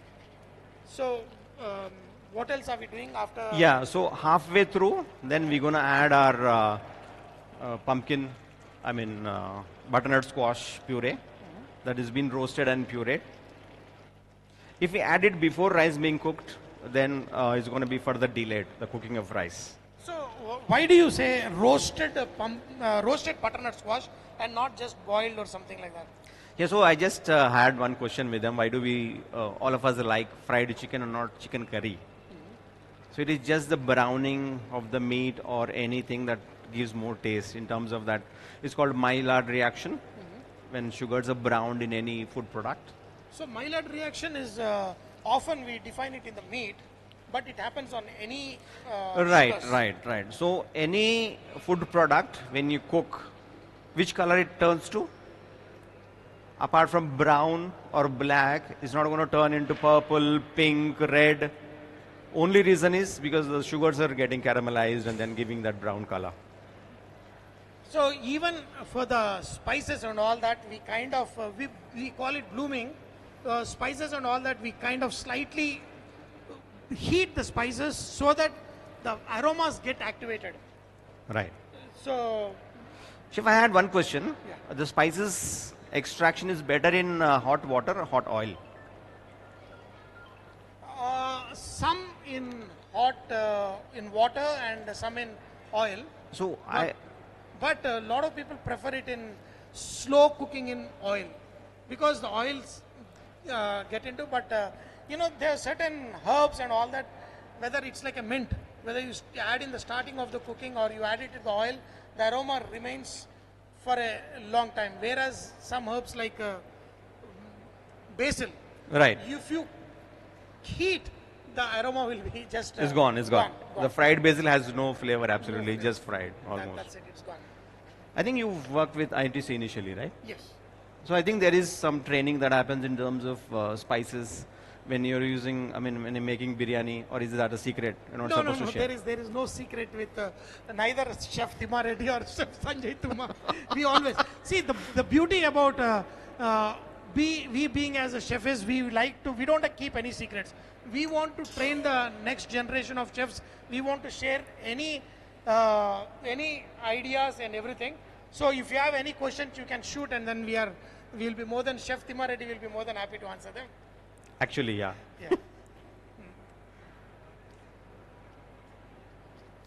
Chef, I wanted to ask one question. May I know? Yeah. I'm supposed to be asking you.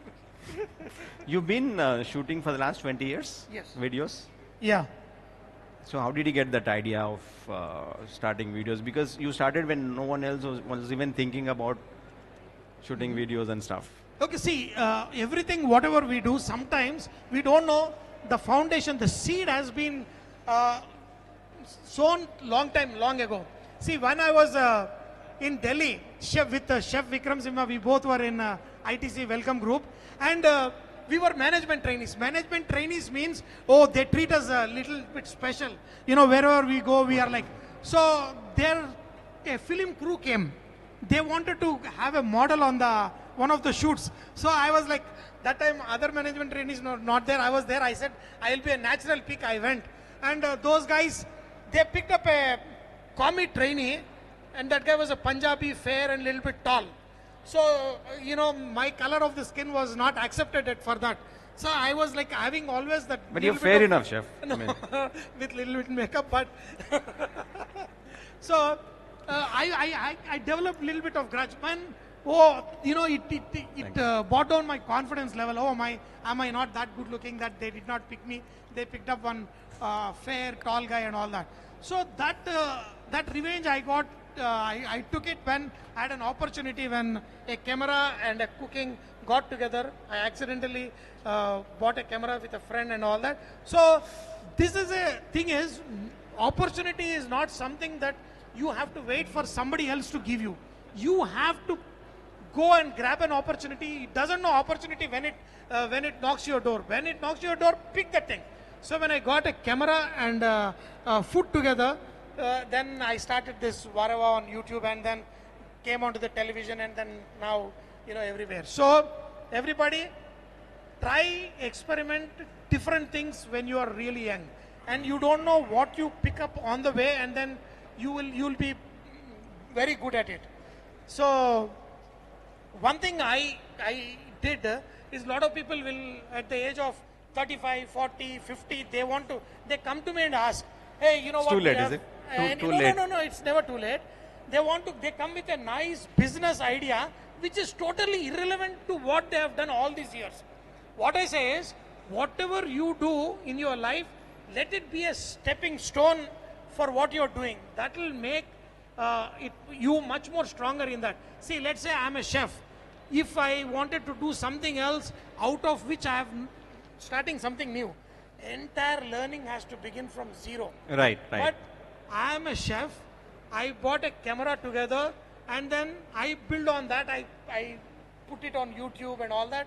Then again I went the same thing. Now media, I put it on television. So you add your energy and your qualifications and your strengths and build something new. Chef, you added yeah, I didn't want to disturb you, so I added butternut squash cubes because we want that bite apart from the puree that we've added when we are eating it. So while this is being cooked, let us do butter poached prawns. Yes.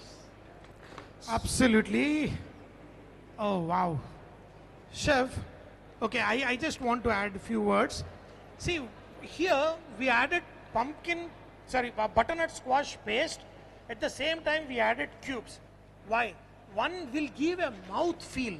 You know, the nice butternut squash, that taste, the aroma, everything to your mouth. But what is missing is the texture. That is why when I pick up a mango ice cream or something like that, I make sure there are some chunks of mango pieces. Right, because right. the flavor is there, but the chunks will give that nice extra kick. So that is why the added butternut squash will give that kick. Isn't that the idea? True, Chef? true. Yeah, right, right. Yeah. So while this is being cooked, let's do liquid for poaching the prawns. Okay, see, what is poaching and what is poaching? Why are we calling it butter poached prawns? See, generally poaching any food is to either pre-cook or completely cook it. It is generally done in a liquid. So today, we're going to be creating an emulsion of the stock or the water and the butter. So when we actually just put the butter in and then cook it, it's going to be melted, which we don't want. We just want a lot of butter being put in. So you can either add wine or stock, or even if you don't have all of that, you can also start with water as well. So here, managing heat is very important. We don't want the butter to be like clarified, separating milk solid. We don't want it like the milk solids being separated. Chef, what temperature do we usually poach? So butter poaching is somewhere between 80 to 84 degrees only. 80? Yeah, 80 to 84. So, you know, you guys, you have to understand that the techniques, everything comes not only by practice, by also reading and all that. So you all know what poaching is. We all eat poached eggs, but the same technique is being taken to a different level. So when we poach eggs, sometimes we add vinegar for quick coagulation. Is there anything that we're going to do it here? No. We just are creating an emulsion. You added stock as well as... and the butter. Yeah. We just want this texture and we don't want it to be separated. And then probably we can add a little more... more butter. Yeah. Little more butter I'm adding because we have probably 8 to 12 prawns there. And we'll also add a little more stock in there.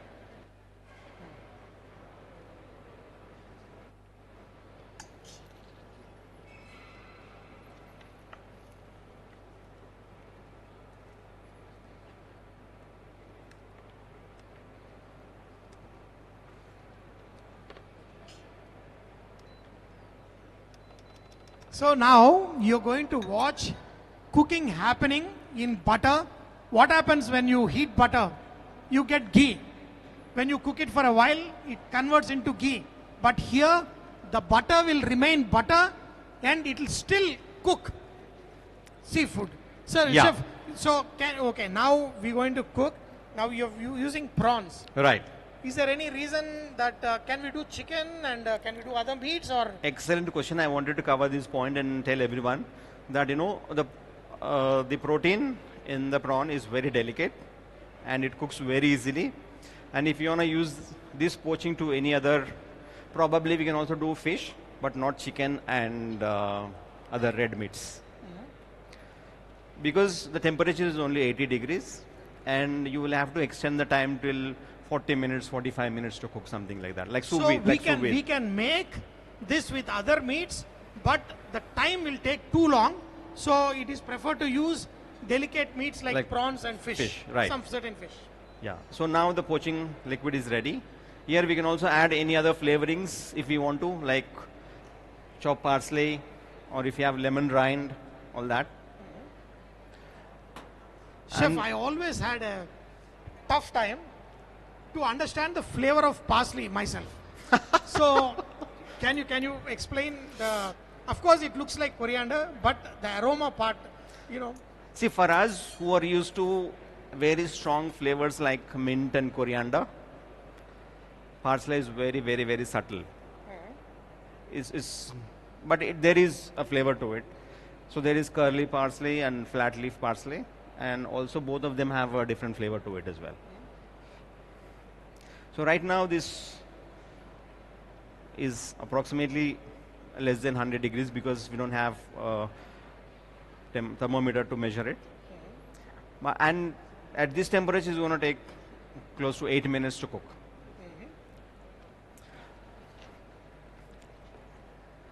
We can add seasonings now to our risotto.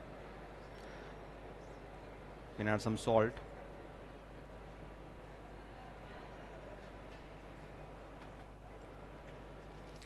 And finishing will be with butter and parmesan to give that more creamy texture to it. Chef, a lot of people ask me, hey, you know how a lot of cooks working on the counter around the range, they don't even taste the food, but they know that the salt is appropriate. Is it by practice or sometimes by aroma? How do you? But I really don't believe that, chef, because it's not something that we see. I think there might be a lot of shows or where in the movies they must be showing, there's less salt in it, but I think it's overrated. Overrated, yeah.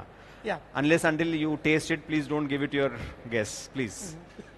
So remember that. So in the movies and all that they show, but always taste the food before serving the customer. True. Yeah. Chef, you know, while we are talking about the proteins, no? Yeah, we love, we all love protein, and a lot of people, they love meats because they need to get the appropriate amount of protein, and now World Health Organization, everybody is recommending the consumption of good amount of protein. Right, yeah. But for vegetarians, now, you know, we have fortified flours, you know. True. Minar. Oh, yeah, exactly. You know, I know you're coming there. So, all of you, you know, for all your vegetarian friends, for everybody, remember, you don't need to eat chicken, fish or mutton to get the protein, or not even eggs. By eating 3 rotis, you can get almost There must be someone from poultry here. There must be someone from poultry here. We will do that as well. So, even vegetarians nowadays can get protein by using the right kind of flour. Please go to at the entrance there is Minar, and my photos will be there. Pick, get one packet of Minar protein rich atta. So I love prawns, but don't tell me I can't eat this, I have to eat this also. Chef. So we are turning the prawns now. Okay. Yeah. So look at these prawns. You know, when you add to hot oil, they will immediately, the color will change. But here, slowly the color, you know, when you add prawns, when you heat them, the color transformation is happening very slow. Butter being butter, and the prawns are getting cooked. Yeah. Now they're turning little pink. Chef, just before this you did on the technology. Right, yeah. What was the main core idea? What is, do you think, AI and all that? I don't know, but for me, in terms of generating content, it's become very easy. Because I upload a photo and ask what to do with this, please suggest captions and all that. No, I saw that. So that's become very easy. He uploaded an image and he said, can I have this wonderful hair like Sanjay Tuma? No, I didn't know this, yeah. Is this hair wonderful? I don't think it's a wig, no, chef? No, anything, anything from zero, anything added is good. Wow. Okay. See, chef, Yeah, so I'm taking off the heat in between because just to control the heat. We don't want it to be heated to an extent where the butter is splitting. Chef, do you think, because this can be done by only experienced chefs. True. Of course, you can teach AI. No AI. But do you think, the AI will help us poach prawns in butter by using technology? Yeah, I think it generally helps because me having 20-25 years of experience and someone has 5 years or 2 years of experience. So knowledge is not in anyone's hands right now. So it's become very easy for everyone to understand how it happens, and it's become very easy. Earlier I had to go refer books or come to someone like you or Chef Vikram Sima to understand and then try it and all that. So that process is like reduced now.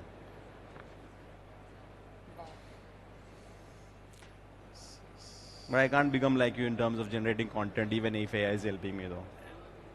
It actually, nowadays, because both of us we embrace AI technology, everything that comes in, and actually by uploading our image, we can even make videos also, and we can sound like anybody also. Oh, that's I'll sound like you then in the video.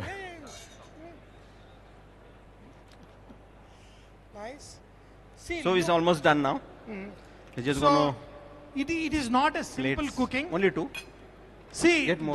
the way the rice, in the risotto, how much it has to be cooked.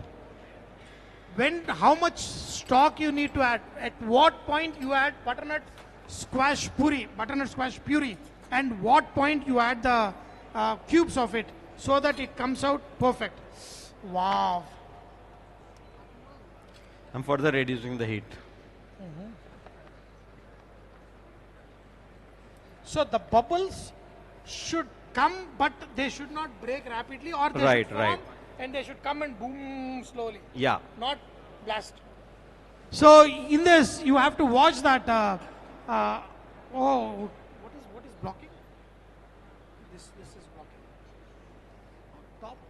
Top. Can we have the top? Okay. Now you can see how the bubbles are forming, but they are not breaking easily. They are coming up and slowly getting dissolved. So that is how you need to maintain the temperature so that the cooking happens at the same time the butter remain butter and doesn't become ghee. True. Chef, I love butter and ghee, but do any time that will it get become ghee, or how many times can you use it? Actually, we can store it in the fridge and probably use it for 3-4 times. 3-4 times. Yeah. But we can't use it for chicken. If we have done for prawns, probably we can use it for fish or prawns only. So let's taste this a bit, and finally Parmesan and more butter. Parmesan and more butter. Excellent. So the prawns are ready? Yeah, they're almost ready. I think it's lunchtime as well. Nice. You want to taste it? I'll taste off from the plate.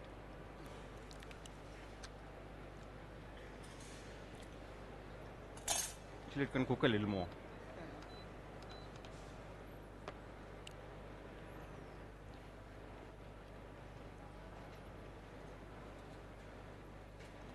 So there's a sweetness as well with a butternut. My God, I love butternut. I got the seeds and put it in the farm. If anybody has a small land or something, grow butternut squash. It's very tasty. If any of the budding chefs want to plan their career and life, there are 2 examples in here in this hall. One is Chef Vikram Sima and one is Chef Sanjay Tuma.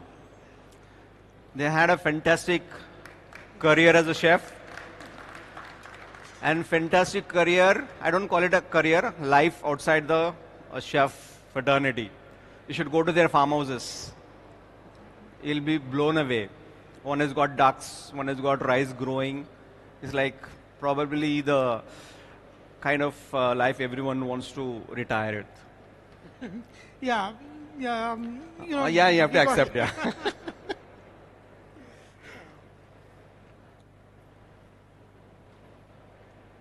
But for any budding chef, what do you suggest? I mean, if someone wants to plan career and finances and life after that, so what are your...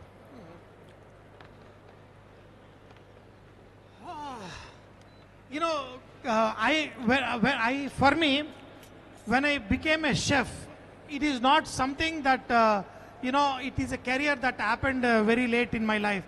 Right from my childhood, I started cooking, and then cooking has become my passion. I'm lucky that I went into the career where my childhood passion is turned into a career.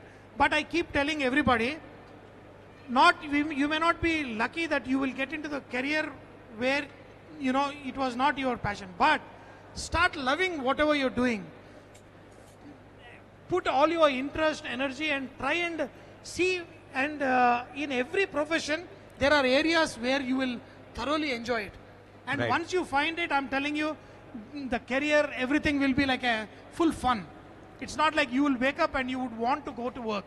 So if you can convert that, chef, now you're adding. Yeah, there's some black pepper as well to give it that little punch in there. So while cooking, you have seen how we added stock, then we added rice, and then we added puree, then we started adding seasonings and everything. Similarly, you have to shape your career in such a way. When you are young, you What a cook. connection, chef. I didn't. So you have to bring it to a point when this becomes like absolutely wow. So when you reach that point in your career, that is when you create a tastiest dish and a wonderful life also. True, chef. And I've seen a lot of people demolding risotto, but generally it is 99% it is creamy, where if you put it, it just flows a little. Yeah.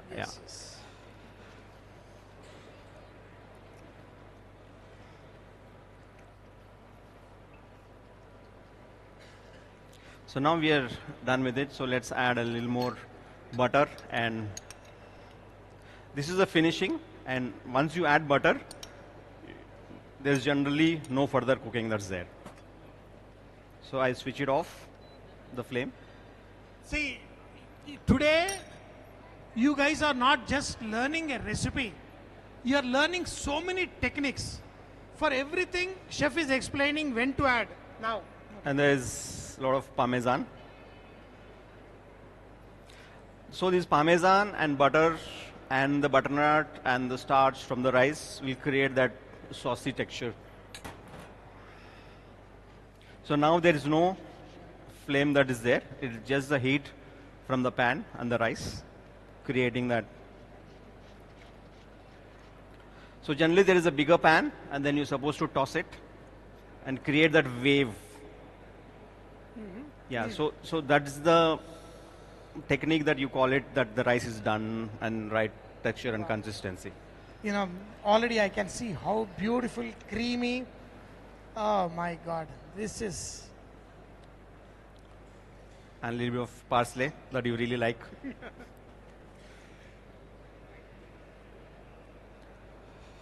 Final finishing. Please note that there is no heat underneath the pan.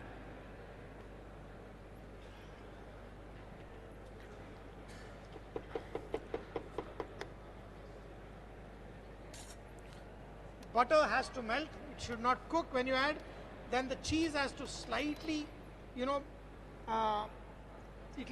give a nice aroma flavor. Plating. And even the parsley, when you transfer the parsley into the plate, I'll put it it here. should still be nice, green, and beautiful. So let's plate now. I've asked for more plates so that most of you can taste.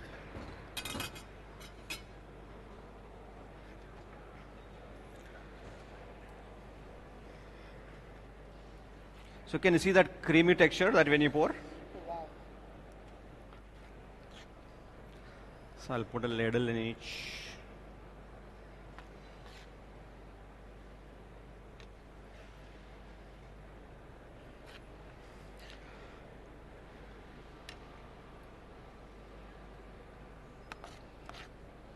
And the final one.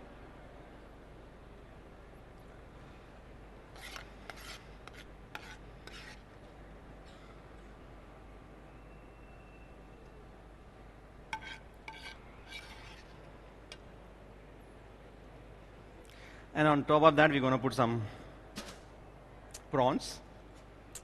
See, the sauce is still like butter. So have we seasoned the prawns? So I don't think we have seasoned it. Probably we can add a little bit of salt and stuff like that by putting it in the bowl.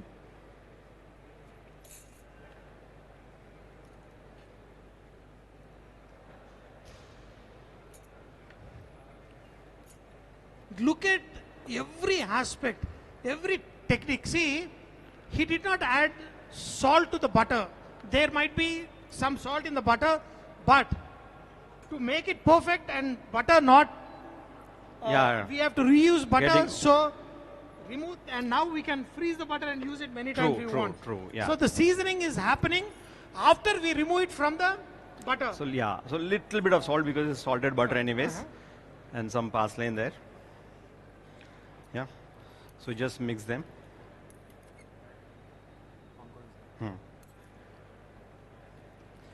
Yeah. So now we're gonna put the prawns in there.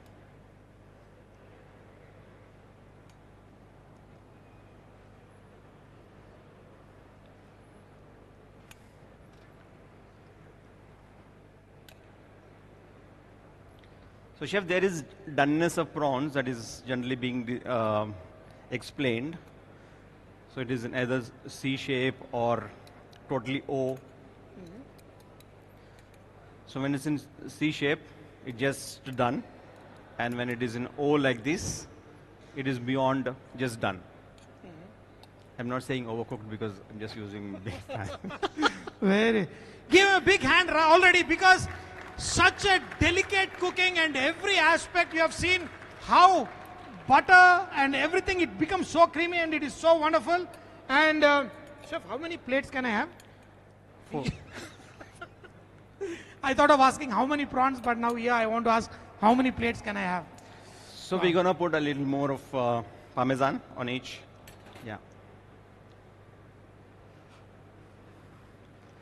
And there is some special crumb my R&D team has created, like panko crumbs, butter, and parmesan. So that will give a little bit of crunch to the dish.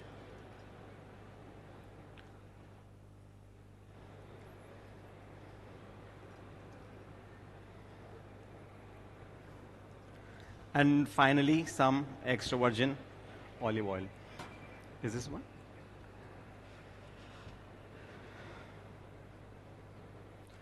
So butter and oil. So this is pure indulgence.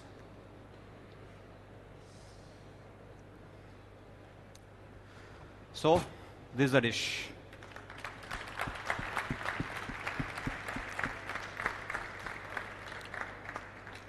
Chef, I think we should invite Chef Vikram Simo also for the tasting. Chef Vikram. So and when you taste, please, when it's not very hot, when you take it in, try to exhale through your mouth and understand the flavors. You understand better when food is in your mouth and when you exhale. And I think a lot of students also want to taste. Yeah. If we can I invite. think maybe Okay. if you have enough spoons, and I think everyone will have a bite. Whoever can come I'm here. going to have my own plate, but There's- we will give 2 plates to the students. Sure, yeah. First, we will finish the tasting, and then we will invite the. Done, sure. Yeah. So as said, we will have you all tasting. Yeah. You want to have a picture? You have a question? Okay. There's a question. Are we okay to take a question? Yes. Yeah. While we are tasting. Okay.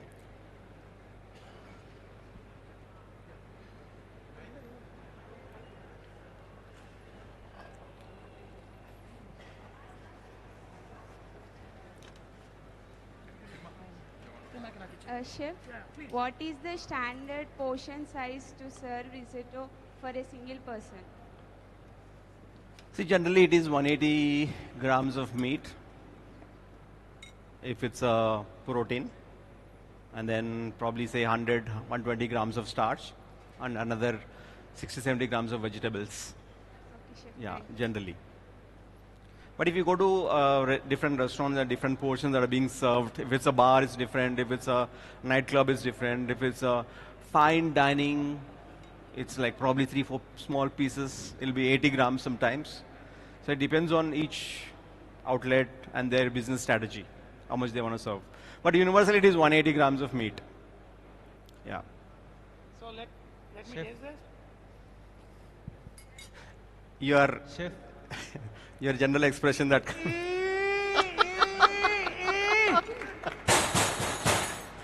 Wow, absolutely boomba boomba. So creamy, so much of flavor. See, we are all used to eating masalas and all that. Yeah. But my God, the sweetness in the bite, my goodness, out of the world. Thank you, chef. Thank Wow. you, chef. Give a Thank big you. hand. Thank you so much.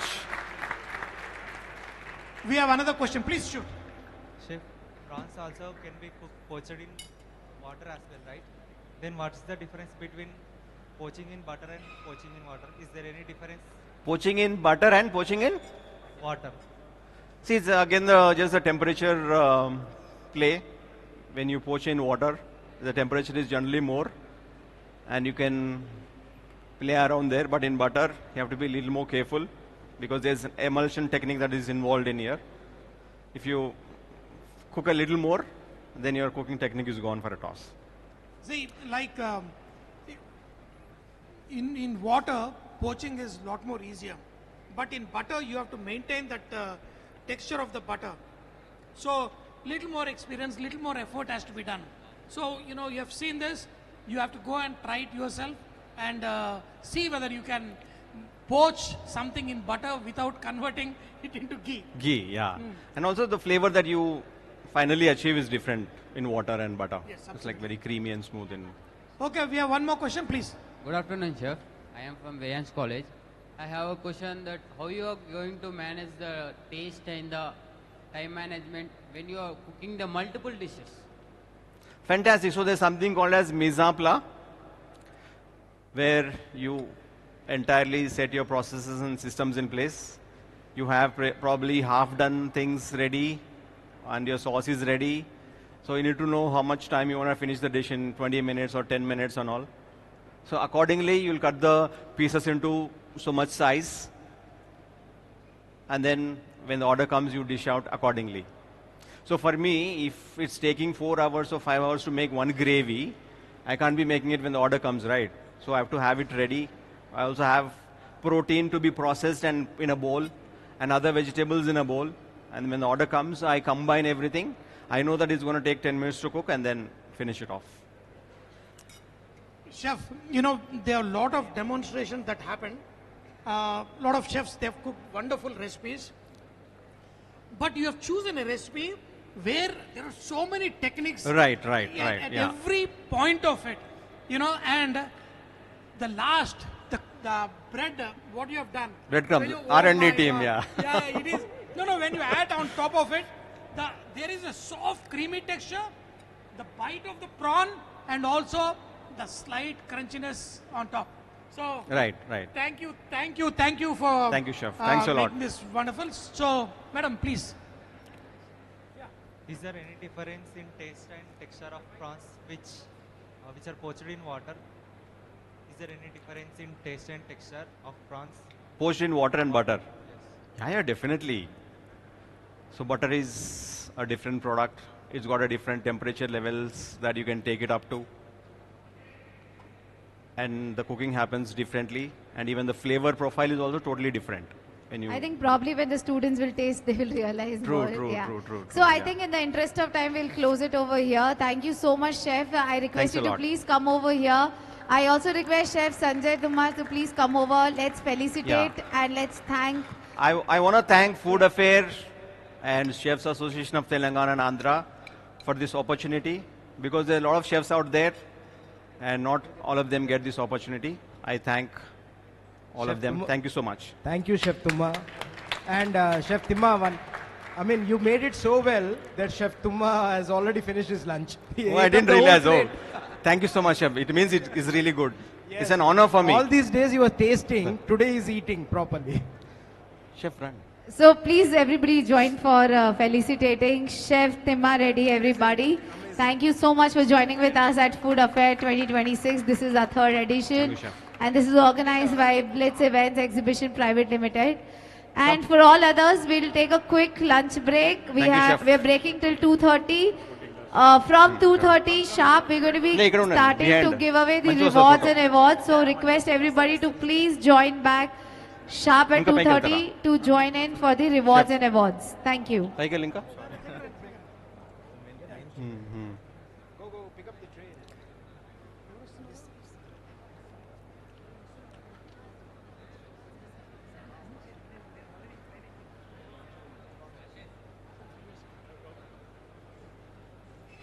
Chef Satya, thank you so much.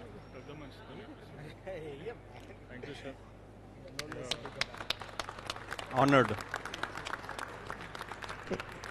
Also, if we have Mr. Srinivas Thank you, Reddy, Chef. Chairman, Media Academy of Telangana, I request him to come forward and join for the picture. Mr. Srinivas Reddy, Chairman, Media Academy of Telangana. Okay, thank you so much once again for joining with us. We look forward for your contributions in future also. And of course, like I promised, Thank you so much. after this, we're going to be starting with this awards and rewards. It's going to be really very interesting. The 3-day passed on very fast. There were a lot of people who were involved here, a lot of support from all our organizers, from the entire team. We would like to felicitate them Thank you, also. So everything is starting post-lunch. We request you all to quickly finish your lunch around 2:30, 2:45. We'll be starting with this. So see you all in some time.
our third edition of Food Affair. So it's going to be really amazing. We thank once again all our participants for their wonderful job. I don't know how many of you got chance to check out the carving. Did you check out the carving? It's so beautiful, so nice, and trust me, it comes with lots of patience.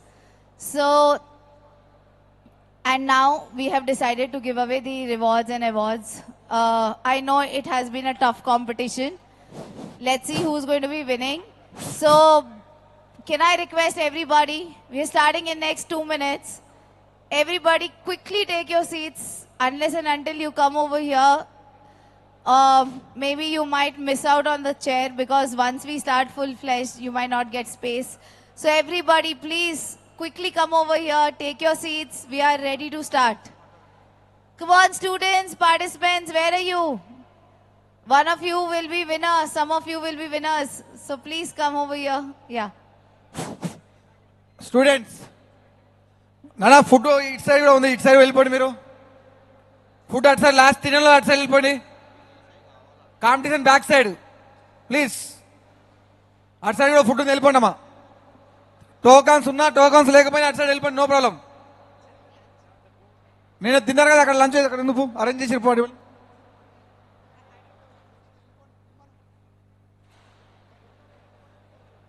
Food తినలు అక్కడ back side food ఉందమ్మా, ఇటు side కూడా రండి.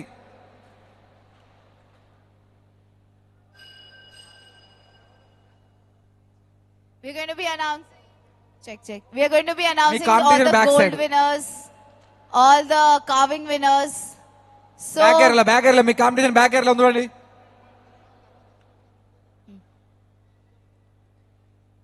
all of them quickly join in here. మరి competition back side నానా. Back side వెళ్ళిపోండి మీరు ఫాస్ట్గా ప్లీజ్. రైస్ ఉంది అక్కడ, అన్ని ఉన్నాయి, వెళ్ళిపోండి ఫాస్ట్గా వెళ్ళిపోండి. వాళ్ళు ఇచ్చేవారు రేపు పొద్దుగా అవుతుంది మీకు మళ్ళీ. ప్లీజ్ కోపం తర్వాత తినవచ్చు, అక్కడ రైస్ తినిపోండి, రైస్ తినిపోండి.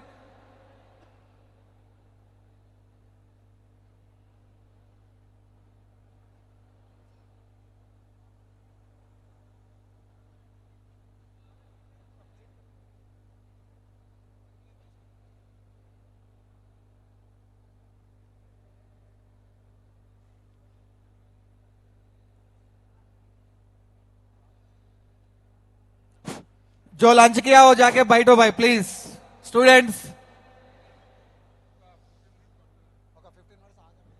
బాలేష్ ఇటు సైడ్ వచ్చేయండి అమ్మా, వచ్చేయండి. బాలేష్ ఇక్కడికి వచ్చాయి, ఇక్కడ వచ్చి ఎవరు ఉన్నారో పంపించేయండి, కూర్చోబెట్టండి, స్టార్ట్ చేసేద్దాం.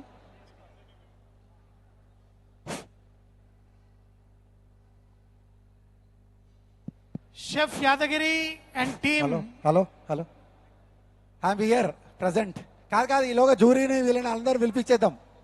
షెఫ్జీ జూరీస్ గిట్ట అందరు విలు. హలో జూరీస్ గిట్ట పిలుస్తాం ఈలోగా. కాదు కొంచెం సౌండ్ పెట్టమ్మా. అందరు జూరీస్ అందరు కూడా jury team Ramesh Yadav chef ఎక్కడున్నారో స్టేజ్ దగ్గర రావాలి. జూరీ షెఫ్స్ అందరు ఎక్కడున్నారో స్టేజ్ దగ్గర రావాలి.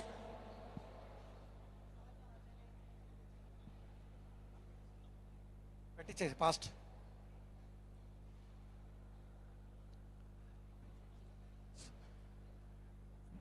షెఫ్ అందరినీ అక్కడ ఎవరెవరు ఉన్నా అందరు వచ్చేసేమని అందరూ ఫాస్ట్గా. ఆ జూరీ లాంచ్లో ఉన్న వాళ్ళందరూ పిలిపించు.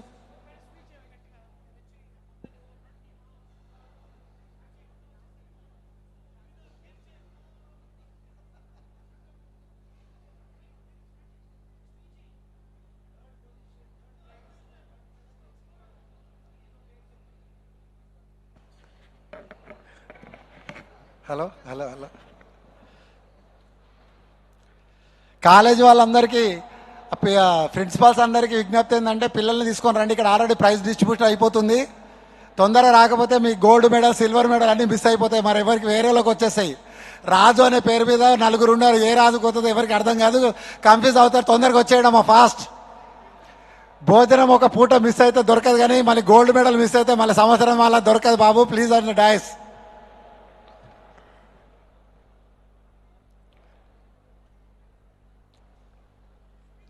షెఫ్స్ అందరూ అక్కడ మీ చుట్టుముట్టు ఉన్న షెఫ్స్ అందరినీ కూడా ఇక్కడ పంపించండి అమ్మా. వాళ్ళతో ముచ్చట్లు కాదు, ఇక్కడ వచ్చేది ముచ్చట్లు ఆడండి.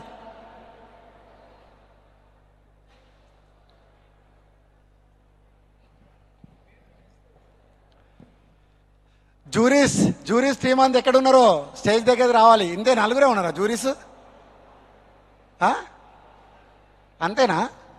ఓ ఇంత పెద్ద లిస్ట్ ఉండి ఎక్కడ పోయారు అంతా? రమేష్ యాదవ్ షెఫ్ ఏంటి మీ జూరీ హెడ్? మళ్ళీ ఆయన లేకపోతే జూరీస్ ఎట్లా? మీరు ఆయన పట్టుకోరండి, వస్తా సార్. అయ్యా Ramesh Yadav chef please on the dais. అవి తర్వాత మాట్లాడుకుందరా. Sir Akshay Kulkarni sir please on the dice.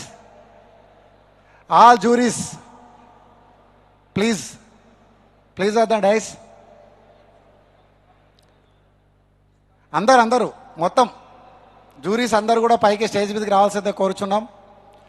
Srinivas chef, Vijayanand Bakshi, Kondaiah chef please రండి. షెఫ్ రమేష్ యాదవ్ షెఫ్ రండి. శేషుబాబు షెఫ్ ఎక్కడున్నాడు? ఉన్నాడా? ఆయన ఇక్కడ నాకు అందుబాటులో లేడా? మళ్ళీ ఆయనకు అన్నం తినడు. శేషుబాబు షెఫ్ ఎక్కడున్నాడో స్టేజ్ దగ్గర రావాల్సిందిగా కోరుచున్నాం.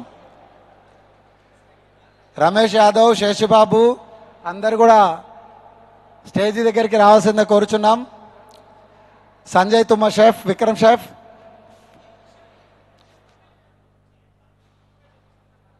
Ramesh Yadav chef please. అరే రావాలి, ఫిలిస్టేషన్ చేస్తున్నాం. ఇంకెప్పుడు రేపు చేస్తావా? రత్నాకర్ ఆయన తెస్తుండు, సంచుల దగ్గరికి పోయిండు.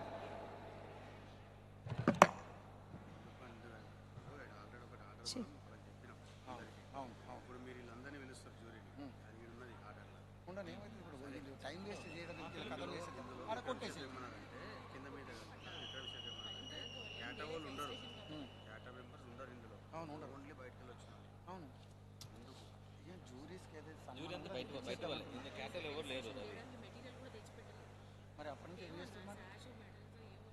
మరి అప్పటి నుంచి రత్నాకర్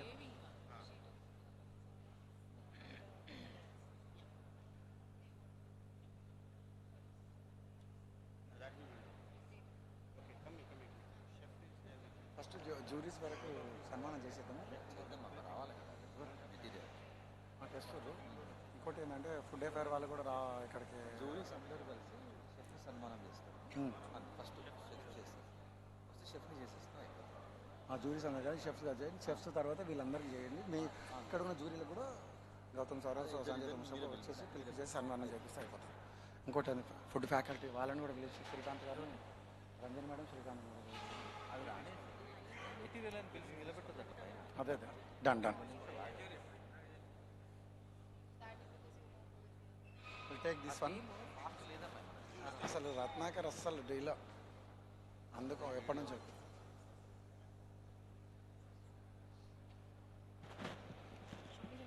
మేడం మైక్ తీసుకోండి. ఇంకా మీరే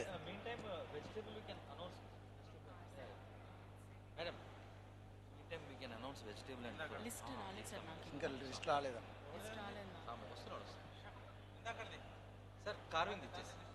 Check. Once again requesting everybody to please quickly come over here. Students, participants, awards are starting now. So quickly everybody, let's all join in here. Let's all have this moment forever. Mic volume. Yeah, I request all the carving competition participants to please come test. here. Test one, check. Come on everybody, the last day. And we're very proud of all the students who have participated today. So it's time to reward them, award them. Everybody, let's quickly join in here.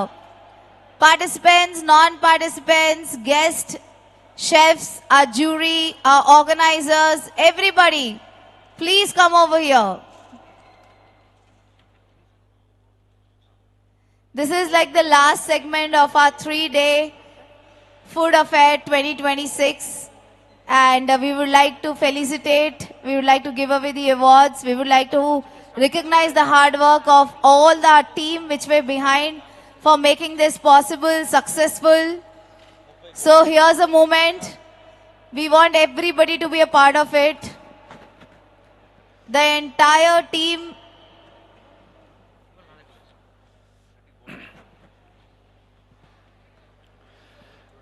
అందరికీ once again అందరికీ నమస్కారం. ఒకసారి గట్టిగా big claps. జోష్ లేదు అసలు. ఇప్పటి నుంచి ఉండేది ఇంకొక 1 అవర్ మనం అందరం ఇక్కడ కలిసేది మళ్ళీ తర్వాత అందరూ ఎవరి పనిలో వాళ్ళ బిజీలో వెళ్ళిపోతాం. కాబట్టి ఇక్కడ వచ్చిన జ్యూరీస్ అందరు కూడా నిజంగా ఒక్కొక్కరికి ఇక్కడ అక్షయ్ సార్ అయితే క్యాటకు బాప్ of the jury. Big claps. ఎందుకంటే అసలు షెఫ్ అక్కడికి వచ్చి 3 రోజులు ఒక యజ్ఞం ఎలా చేస్తామంటే పంతులు లేకుంటే యజ్ఞం జరగదు కదా. క్యాటకు పంతుల్లాక 3 రోజులు మొత్తం జరిగే ఈ సమిధలన్నీ వేసి ఆయన క్యాటలో అద్భుతంగా జ్యూరీస్ పర్ఫార్మెన్స్ ఇచ్చేసి వీళ్ళందరూ చేసిన ఒక యజ్ఞంలాగా ఆయన ఆలోచించి ఫస్ట్ సెకండ్ థర్డ్ ప్రైజెస్ వాళ్ళ సిల్వర్ గోల్డ్ మెడల్గా ఎన్నుకొని ఇంత కష్టపడి ఆయనకు 3 రోజులు కష్టపడి స్టూడెంట్స్ కోసం టైం కేటాయించి మనందరికీ ఇక్కడ వచ్చి పర్ఫార్మెన్స్ ఇచ్చి ఎంతో ఆయన సమయాన్ని కేటాయించి మనందరికి ఇచ్చినందుకు మనస్ఫూర్తిగా ధన్యవాదాలు సార్. అక్షయ్ కులకర్ణి సార్ మనస్ఫూర్తిగా అభినందనలు. ఆగండి ఒక నిమిషం. రానికి స్టూడెంట్స్ అందరు ఇక్కడ తింటూరు. సో కార్వింగ్ దాంట్లో పార్టిసిపేట్ చేసిన స్టూడెంట్స్ అందరు కూడా ఇక్కడ డయాస్ దగ్గరికి రావాలి. ఎందుకంటే మనకు మళ్ళీ లెంత్ అవుతుంది. నిన్న తర్వాత ఫస్ట్ డే ఏదైతే గోల్డ్ మెడలిస్ట్ ఉన్నారో వాళ్ళు కూడా మళ్ళీ ఇక్కడ ఇదే ఉంటుంది అన్ని ఇవ్వడం కూడా. సో దయచేసి తొందరగా మీరు ఇక్కడ వచ్చినట్టయితే మన కార్యక్రమం మొదలు పెట్టేసుకోవచ్చు. అట్లాగే ఇక్కడ ఉన్న జ్యూరీస్ అందరు కూడా విజయానంద్ బక్ష్ అయితే ఆయన ఎక్కడ culinary కాంగ్రెస్ ఉంటే అక్కడ మేము ఇద్దరం కలుసుకుంటాం. ఆయనకు నాకున్న అనుబంధం ఒక 20 ఏళ్ళ అనుబంధం ఉంది. ఆయన ఇట్లా క్యాటకు జ్యూరీగా రావాలని చెప్పేసి అడగంగానే సార్ నేను ఇప్పుడు హైదరాబాద్లోనే ఉంటున్నా 3 days మీకోసం కేటాయిస్తున్నా అని చెప్పేసి ఆయన అమూల్యమైన సమయాన్ని క్యాటా అసోసియేషన్కు జ్యూరీగా వచ్చి ఇచ్చినందుకు నిజంగా మనస్ఫూర్తి అభినందనలు sir. Thank you Vijayanand sir. చాలా వాల్యుబుల్ సమయాన్ని కేటాయించారు. మనస్ఫూర్తిగా మా క్యాటా టీంతో అందరి తరఫున అభినందనలు. అట్లాగే సాంబశివ సార్ ఆయన రమేష్ యాదవ్ షెఫ్ చెప్పంగానే ఆయన హోటళ్ళు రన్ చేసేది విడిచిపెట్టి 3 days మార్నింగ్ నుంచి ఈవినింగ్ వరకు ఒక స్టూడెంట్ లాగా పనిచేస్తూ ఆయన సమయాన్ని కేటాయించి క్యాటా అసోసియేషన్కు ఎంతో ఆయనకు మున్పటి నుంచి అనుబంధం ఉంది. పూర్వం యాన్సిన్ హాస్పిటాలిటీ అసోసియేషన్ స్టార్ట్ అయినప్పటి నుంచి ఇప్పటిదాకా అనుబంధం ఉంది. మధ్యకాలంలో ఎవరి వర్క్లో వాళ్ళు బిజీ ఉండి మళ్ళీ రియాక్టివిటీ అయ్యి రమేష్ యాదవ్ షెఫ్ ఆయనను పిలవడం జ్యూరీగా రావడం మనస్ఫూర్తిగా అభినందనలు. థ్యాంక్ యూ సాంబశివ సార్ మీ అమూల్యమైన సమయాన్ని కేటాయించినందుకు. అట్లాగే మాలకొండ షెఫ్ అసలు ఆయన ఏరోప్లేన్ ఎగిరిపోయినట్టు ఎగిరిపోతూ ఉంటాడు ఎయిర్పోర్ట్లో. ఆ సమయాన్ని నిజంగా మనకు అక్కడ ఏరోప్లేన్ ఎగిరిపోయి ఇక్కడ వచ్చి ల్యాండ్ అయ్యి క్యాటా అసోసియేషన్కు పని చేసినందుకు నిజంగా మనస్ఫూర్తిగా అభినందనలు సార్. బిగ్ క్లాప్స్ గట్టిగా. అసలు పిల్లలు ఏంటి క్లాప్స్ లేస్తలే, అసలు జోషి లేదేంది, అసలు జోష్ ఉండాలి అంతే. జోష్ పైన ఉంటే జోష్ ఉంటుంది, కింద ఉంటే జోష్ ఉంటుంది. అట్లాగే శ్రీనివాస్ జ్యూరీగా మనకు క్యాటా ఎప్పటి నుంచో ఉన్నాడు, ఇప్పటికి కూడా అలాగే ఉన్నాడు. ఆ శ్రీనివాస్ సార్ నిజంగా మనస్ఫూర్తిగా అభినందనలు. ఆయన సమయాన్ని కేటాయించి అంతేరలో ఫుల్ బిజీ ఉన్న రోజుకు 2.5 కోట్ల బిజినెస్ చేసిన ఆయన సమయాన్ని కేటాయించి ఇక్కడికి తీసుకొని వచ్చి మనకు ఆ 2.5 కోట్ల విలువైన సమయాన్ని ఇక్కడ ఇచ్చి మనందరికీ సపోర్ట్ చేసి జ్యూరీగా పనిచేసినందుకు మనస్ఫూర్తిగా అభినందనలు సార్ శ్రీనివాస్ గారు. Thank you so much chef.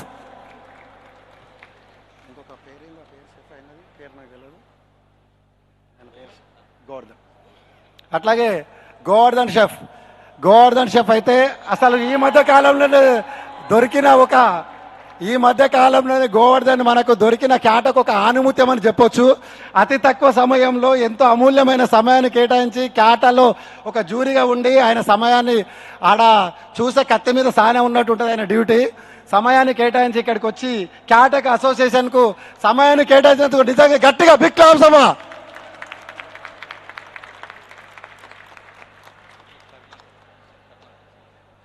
అట్లాగే షెఫ్ కర్ణాకర్ ఫర్జ్ కేఫ్లో ఎంతో బిజీ ఉండి మన కోసం నిజంగా సమయాన్ని కేటాయించి క్యాటా అసోసియేషన్కు ఇలాంటి ఇక్కడ ఉన్న దగ్గర ఒక 12, 14, 18 మంది జ్యూరీస్గా పనిచేసిన వీళ్ళందరికీ కూడా కరుణాకర్ కూడా మనస్ఫూర్తిగా నిజంగా అభినందనలు సార్. గట్టిగా బిగ్ క్లాప్స్ సార్. అసలు ఎవరు క్లాప్స్ ముంగల కూర్చున్న వాళ్ళు అసలు క్లాప్సే కొట్టట్లేదు, ఆ ఎన్నుకున్న వాళ్ళు అసలే కొట్టట్లేదు.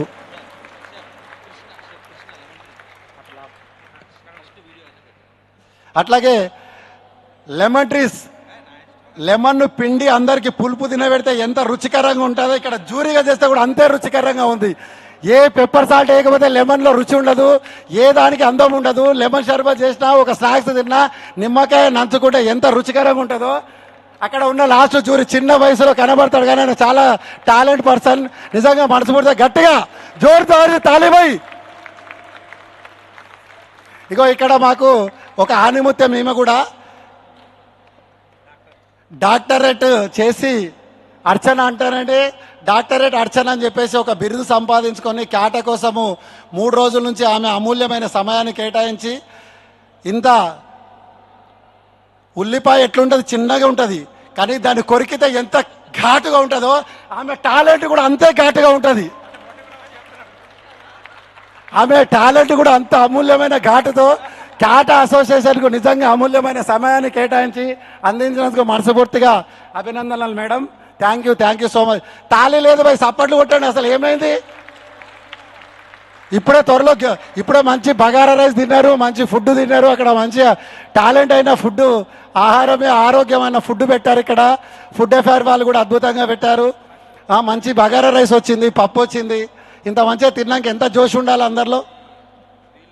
అట్లాగే కాంపిటీషన్ మొత్తానికి నిజంగా రమేష్ యాదవ్కు మనస్ఫూర్తిగా గట్టిగా అభినందనలు.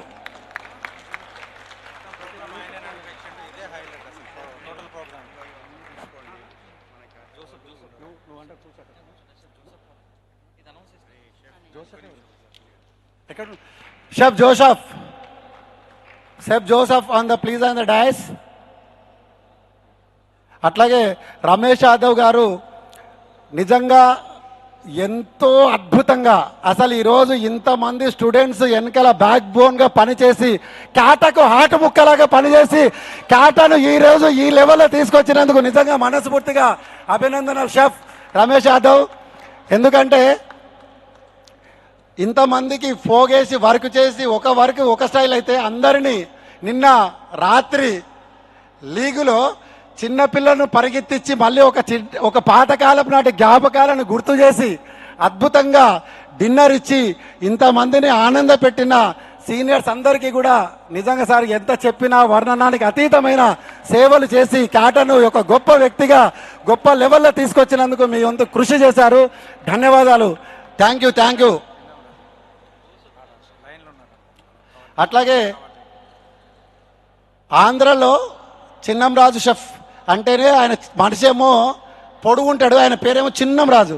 అందరికి చిన్న పిల్లోడిలాగా ఎవ్వరు పిలిచినా కాదనకుండా చిట్టి గంతులు వేసుకుంటూ పరిగెత్తుకుంటూ వెళ్ళి అందరికీ సేవ చేసి ఎవ్వరు ఏది పని చెప్పినా నో అనకుండా yes yes yes yes yes ఆ యాటిట్యూడ్ ఉంది చూసావా, క్యాటకి అది చాలా ఉపయోగపడుతుంది షెఫ్.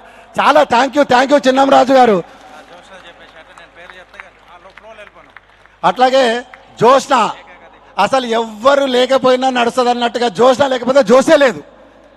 ఆ జోసి ఉండి అందరిని నడిపించి వెనకాల పరిగెత్తిస్తుంటుంది. ఆమె పరిగెత్తించి వెనక నుంచి పరిగెత్తిస్తూ ఎంతో క్యాటకు ఈ గత 3 రోజుల నుంచి ఎంతో అద్భుతమైన సేవలు చేసి అందించినందుకు జోష్న మేడం గారికి బాగా గట్టిగా. అట్లాగే శేషుబాబు షెఫ్ ఎక్కడున్నాడో స్టేజ్ మీదకి రావాల్సిందిగా కోరుచున్నాం. ఆయన ఎక్కడో మిస్ అయినట్టుండు. ఆయన పోయి ఎక్కడో డ్రమ్ముల పక్కన అంప్లేస్ల పక్కన దొరికితే ఎడగానే పడుతుంది. రాయా బాబు ఇక్కడ రా, అటు పోయి కూర్చో.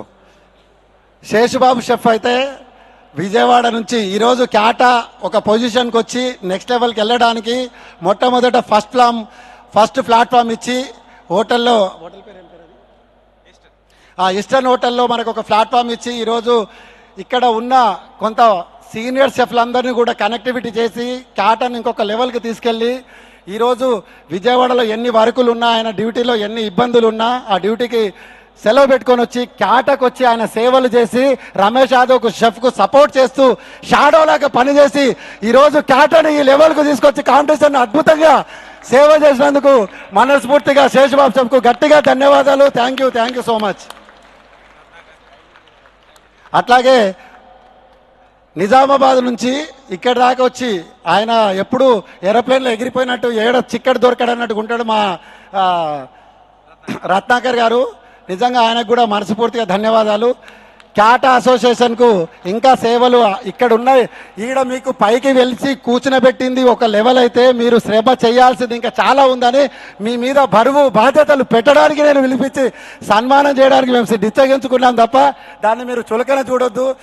వేరే లెవెల్కు మీరు తీసుకెళ్ళాలి. మీరందరి మీద భుజకందాల మీద ఒక బరువును మోపడానికి మీరందరూ అతిరథ మహారథుల్లాగా రథచక్రాల్లాగా మీరు పనిచేస్తారు, క్యాటకు ముందుకు తీసుకెళ్తారని చెప్పి మీరందరికీ సభాముఖంగా అందరికీ మనస్ఫూర్తిగా ధన్యవాదాలు. Thank you.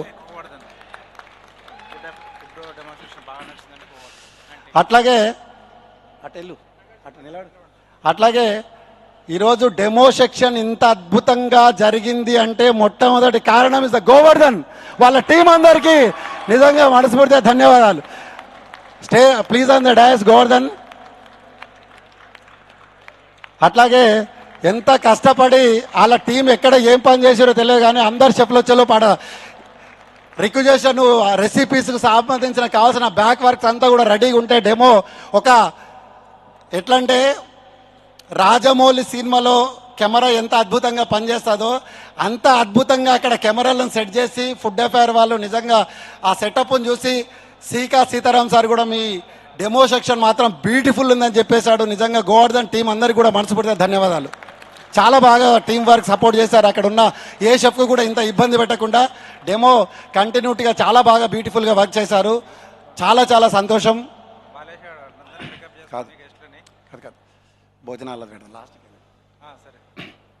అట్లాగే ఈ 3 రోజులు నిరంతరం కృషితో పొద్దున నుంచి రాత్రి వరకు అక్కడ జరిగిన చిన్న ప్రాబ్లమ్స్ ఉన్న వాళ్ళు ఎంబడి పరిగెత్తి పనిచేయించేసి అందరికీ కడుపు నిండా భోజనాలు పెట్టి కృషి చేసిన Narasimha chef and Balaswamy chef Srinivas and Narasimha వీళ్ళు ముగ్గురు కూడా చాలా కష్టపడి వాళ్ళు భోజనాలకు ఎంతో కృషి చేసి సపోర్ట్ చేసి చాలా బాగా పనిచేశారు. వీళ్ళ టీం అందరూ కూడా మనస్ఫూర్తిగా ధన్యవాదాలు. గట్టిగా బిగ్ క్లాప్స్, జోర్దారి తాళిబై.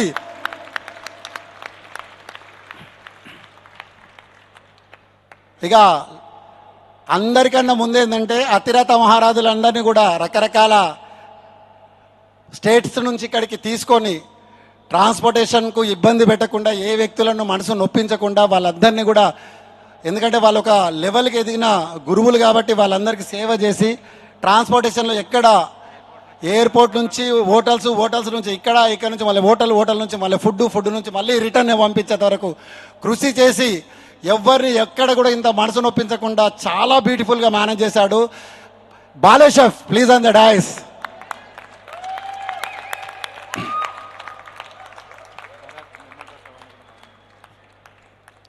అట్లాగే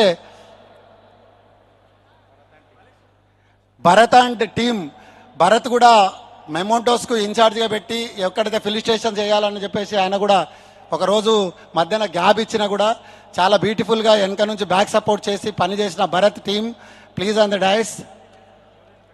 గట్టిగా జోర్దార్ మీ సప్పట్లు ఉండే వాళ్ళు రాత్రి నిద్రపోయినా కూడా కలడ కనబడాలి మీ సప్పట్లు. నైట్ నిద్రపోకూడదు ఎవరు ఇంటికి పోయినాక. కేట సప్పట్లు గుర్తుకు రావాలి. వాళ్ళ నిద్రలో కూడా కళలో రేపు తలుచుకోవాలనేటట్టు ఉండాలి మీ సప్పట్లు.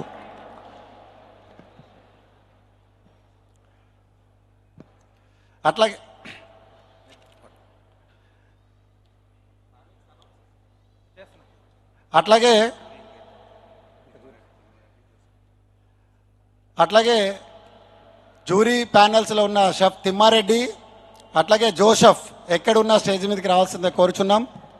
వాళ్ళిద్దరిని కూడా స్టేజ్ మీదకి రావాల్సిందే కోరుకుంటున్నాం. Joseph chef, Thimmareddy chef Thimma వెళ్ళిపోయాడా? ఓకే. అట్లాగే ఇప్పుడు అందరు వచ్చారమ్మా? ఆల్ గోయస్ వచ్చారా? భోజనం చేశారా? ఏంటి సప్పుడు లేదు? తినలేదా? Yes or no? తిన్నారా తినలేదా? భోజనం చేశారా అందరూ? జోష్ ఉండాలి. మరి భోజనం చేసినట్టే లేదు, నిద్ర వస్తున్నట్టుంది. కడుపు నిండా తిన్నాక నిద్ర వస్తుంది అంటారు కదా, అట్లా ఉన్నట్టుంది మీరు అందరు.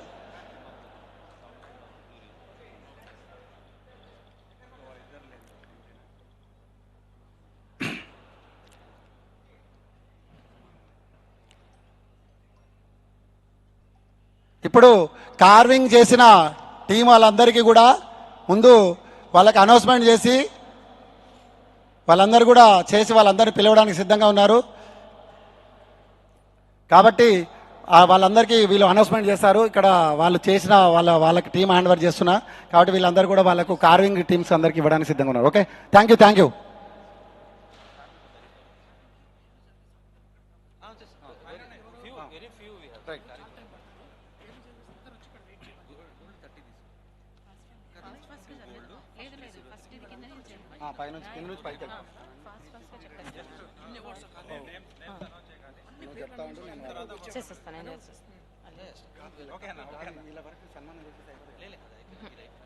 Now to start with the presentation ceremony for the carving competition held today morning. Bottoms up, award of merit goes to T. Narayan Kumar from Rayansh College and Charan from Pioneer College.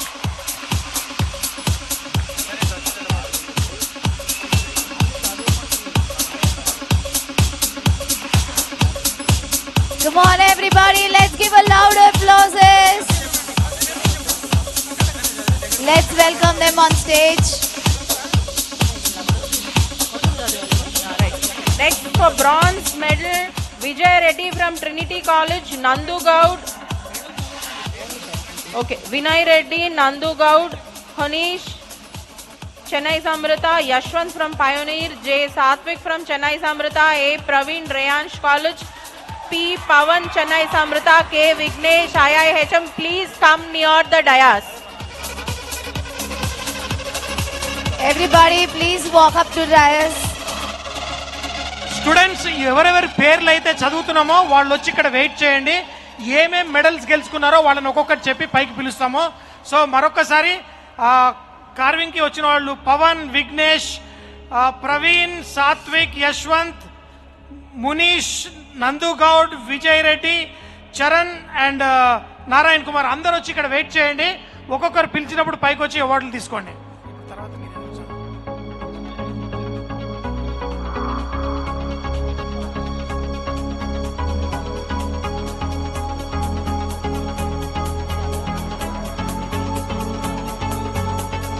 Award of Merit, T. Narayan Kumar from Rayansh College. T. Narayan Kumar, Rayansh College. Charan from Pioneer College. Award of Merit, T. Narayan Kumar. Okay, Niranjan Kumar, Rayansh College. Charan from Pioneer College.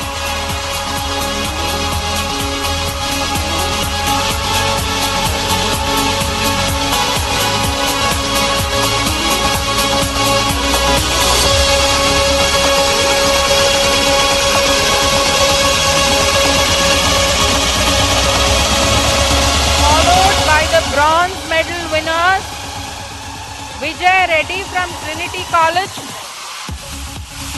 G. Nandu Gaud from Rayansh College, and S. Munish from Chennai Samrita. The bronze medals, Vijay Reddy from Trinity College, Nandu Gaud from Rayansh College, and S. Munish from Chennai Samrita.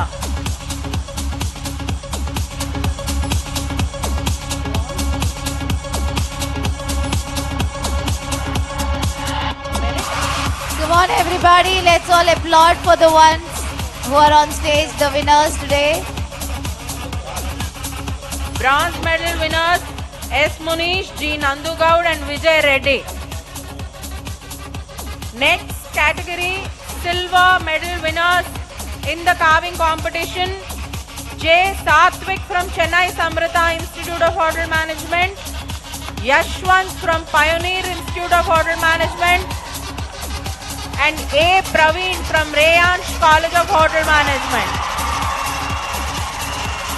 Silver medal winners, I repeat, J. Satvik from Chennai Samrita, Yashwant from Pioneer and A. Praveen from Rayansh College of Hotel Management.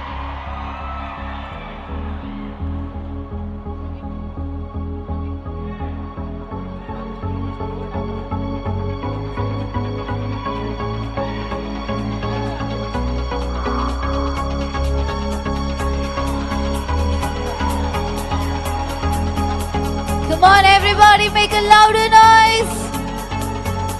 Congratulations to all our winners.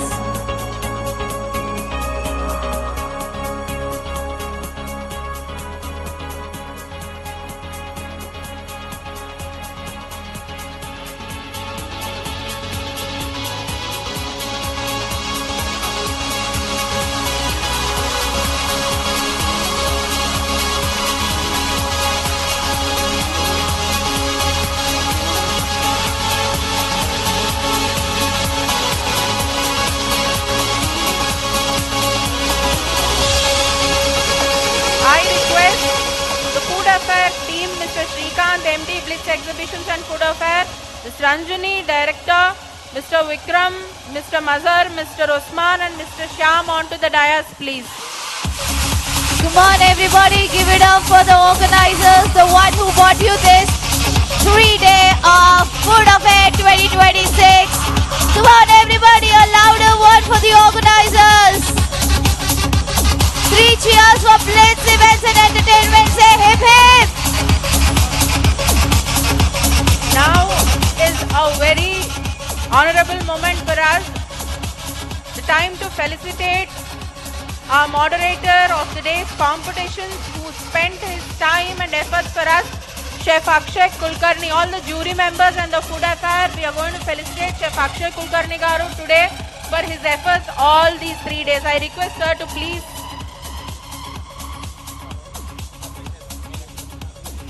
All the jury members, please. Come on, everybody, let's put our hands together for the moderator for amazing moderation, for sharing his knowledge and expertise with us. Thank you so much, sir. Everybody, let's give a big round of applause.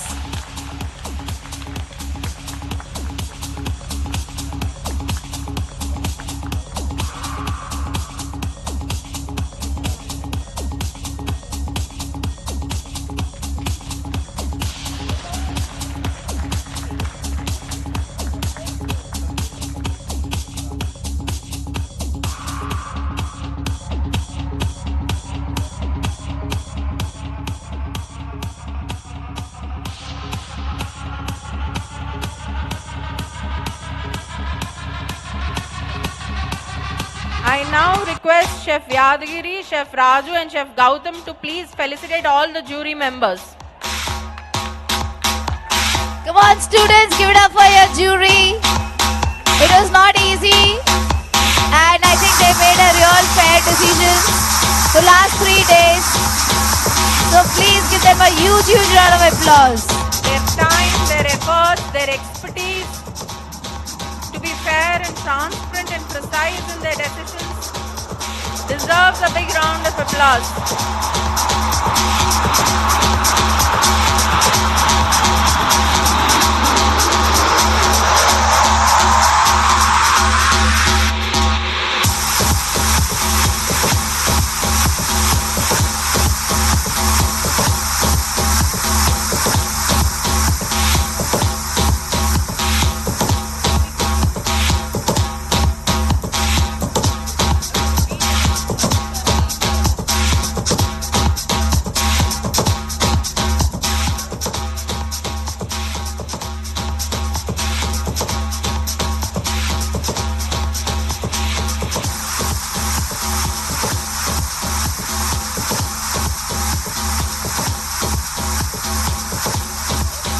Come on, everybody, for all our jury members. Come on, everybody. Our 3-day jury, literally checking each and everything. Almost 5 competitions they have done the judgment for. Amazing. What a patience. determination, and finally deciding on to the best of the best winners.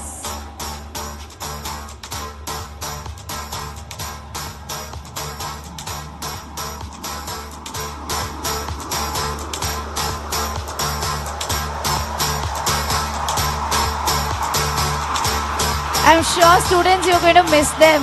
So this is your last opportunity to show them the love. Please, come on. We can get louder, even louder, a little more louder. Come on, everybody.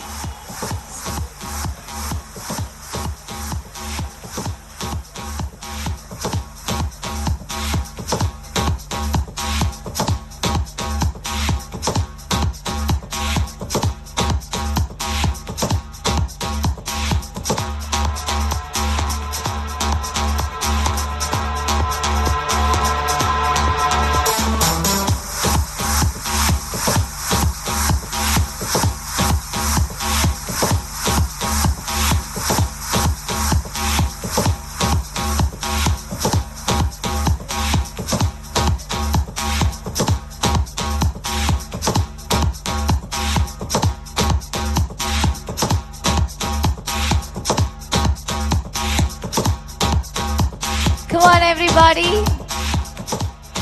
Thank you so much, each one of you, for being so patient, for your judgment, your honest judgments, and bringing the best energy in the house.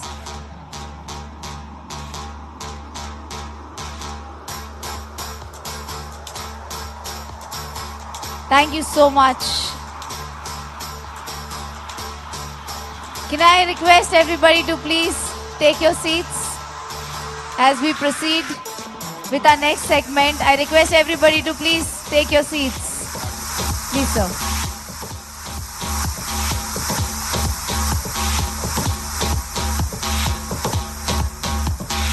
Now we take this moment to express our gratitude and felicitate the food affair team, without whom all the event would never be possible. I request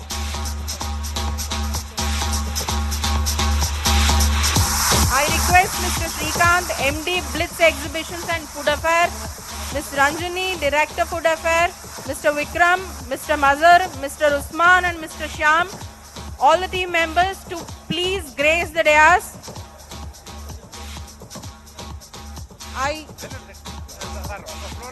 I request Chef Gautam and Chef Yadagiri to please felicitate the food affair team on behalf of CATA.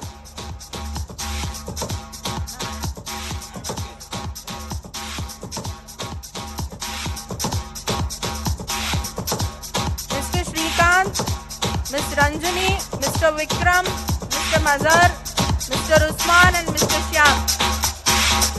Come on, everybody. Let's give it up for our organizers.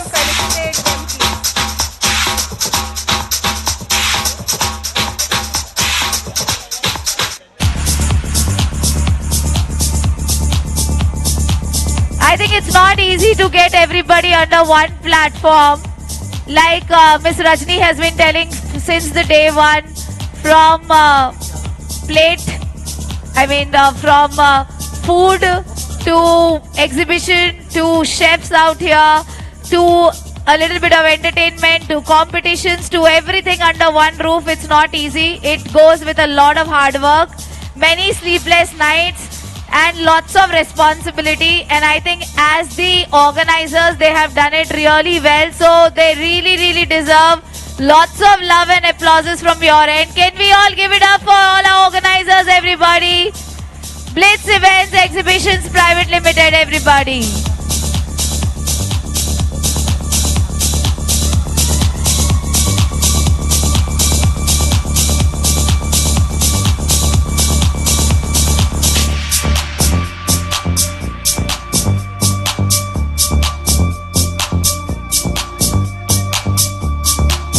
Vikram sir, Dinesh sir, Abhi, please. Satya sir, Nitin sir. On behalf of Food Affair, I would like to thank Kata for giving us this opportunity to be partner with them. And I hope this is just the beginning. And we will do a lot of satellite events before the next event, which is in May next year. And I wish all the best to everybody. Thank you. Big applause big applause. ఈరోజు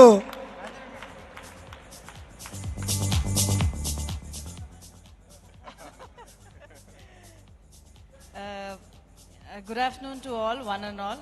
It's my distinct honor and privilege to be here with the closing ceremony, also as a vote of thanks.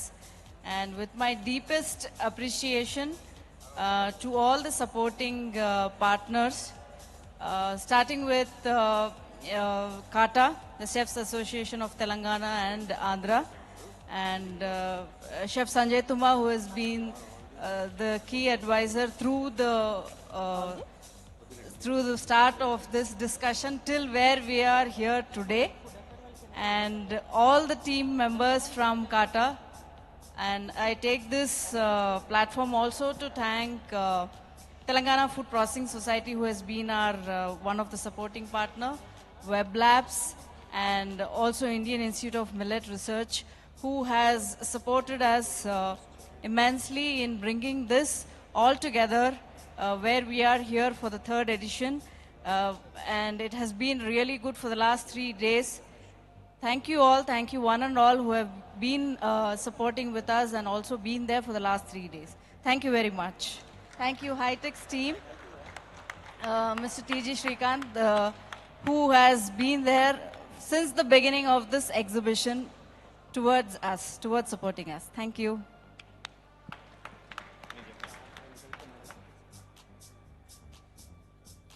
ఈరోజు నిజంగా మనస్ఫూర్తిగా food affair team అందరికి కూడా శ్రీకాంత్ గారికి, Ranjan madam గారికి నిజంగా మనస్ఫూర్తిగా ధన్యవాదాలు. మా క్యాట్ అసోసియేషన్ తరఫున వాళ్ళ టీం అందరికి కూడా మనస్ఫూర్తిగా ధన్యవాదాలు. ఎందుకంటే కాటా ఒక లెవెల్ నుంచి ఇంకొక లెవెల్కి రావాలంటే ఆకాశంలో ఎగురుతున్న గాలిపటం అందరికీ కనబడుతుంది, దారం ఎవరికి కనబడదు.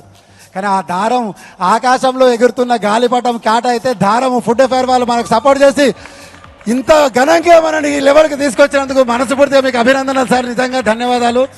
ఇలాగే కలిసి జర్నీ చేసి ఎన్నో ఎవరెస్ట్ శిఖరాన్ని అధిరోహించాలంటే ఎన్నో అవకతవకల నుంచి ఎదుగుతూ ఎవరెస్ట్ శిఖరం ఎదిగినాక ఆ జెండా ఇండియన్ ఫ్లాగ్ ఏ విధంగా ఎదుగుతుందో సేమ్ ఇక్కడ కూడా క్యాటాలో కూడా ఇండియన్ ఫ్లాగ్ రెపరెపలాడుతుంది. దాని వెనకాల మీరు ఎవరెస్ట్ శిఖరాన్ని ఎదిగించే శక్తిని మాకు ఇస్తే మేము అందరం కూడా క్యాటా టీం అందరూ కూడా పనిచేయడానికి సిద్ధంగా ఉంది. ఇక్కడ మనస్ఫూర్తిగా ఫుడ్ ఎఫేర్ టీం అందరూ కూడా మనస్ఫూర్తిగా ధన్యవాదాలు. జోర్దారి thali.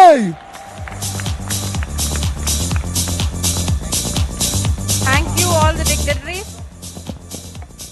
I request all of you to please be seated. I request Chef Sanjay Tumma and Chef Vikram Simha to please remain on the dais. Chef Sanjay Tumma and Chef Vikram Simha, please remain on the dais.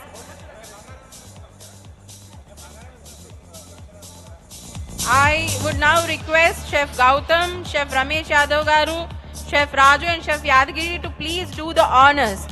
Chef Sudha Kumar and Chef Sudhakaran Rao, both of them who have been of utmost value to this event, are unfortunately not in between us due to their professional commitments. We do recognize and honor their contribution throughout this event. Heartfelt thanks to all our advisors, Chef Sudha Kumar Garu, Chef Sudhakaran Rao Garu, Chef Sanjay Tumma, Chef Vikram Simha Garu, and also we thank Chef Pranav for coordinating with all the advisors and guiding this event towards a grand success. A big round of applause, please. Chef Pranav.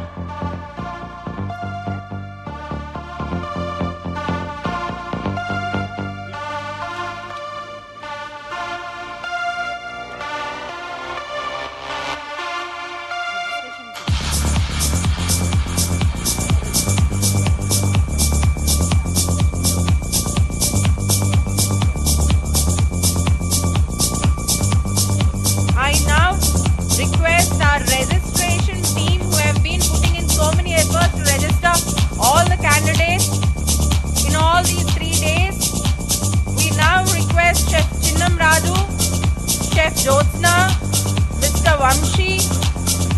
Somu and Chef Abhay along with Chef Katta Sirisha on the stage, please. Chef Chinnam Raju, Chef Jyotsna, Mr. Vamshi, Mr. Somu, Chef Abhinay, Chef Katta Sirisha.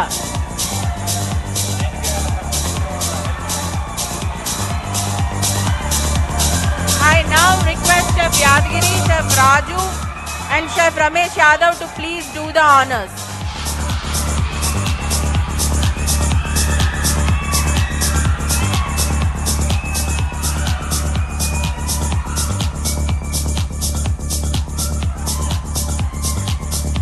You know, I think without them, we wouldn't have been here. So they were the one who were coordinating registrations for all of us. So they really deserve a huge, huge round of applause.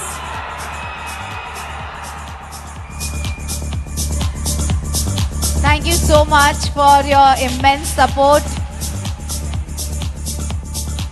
Along with these renowned chefs on this dais, we have a bandwagon of students who have been of prominent help in the registration process. I request from Rayansh College, Sandeep, Praveen, Charan P, Rishita, Yashwant, Please sit Ashok, over here, the Sai registration Kiran, team. Rakesh, Blessy Selvaraj, Shiva, S. Ravi, Arvind, Ajay, Hemachandra V, Vishnu Vardhan and Adarsh. All the students, please come on to the dais for a group photograph from Rayansh College. Thank you so much for your efforts. Sandeep, Praveen, Charan P, Rishita, Yashwant, Ashok, Sai Kiran, Rakesh, Blessy Selvaraj, Shiva, S. Ravi, Arvind, Ajay, Hemchandra V, Vishnu Vardhan and Adarsh.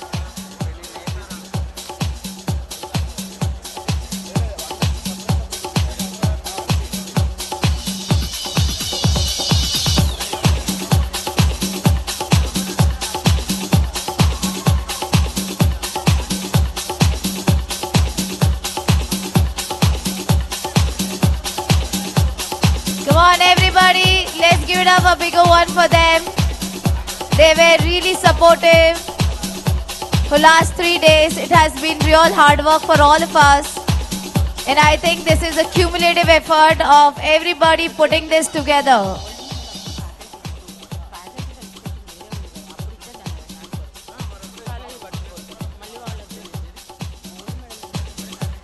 ఈరోజు ఇక్కడ కూర్చున్న వాళ్ళందరూ కూడా ఈ గత 3 రోజులు registration చేసి అందరికీ వాళ్ళకు ఒక సిస్టమేటిక్గా చేసి ఇంతగా టీమ్గా కష్టపడ్డ వాళ్ళందరికీ కూడా మనస్ఫూర్తి ఒకసారి గట్టిగా జోర్దార్ తాళి.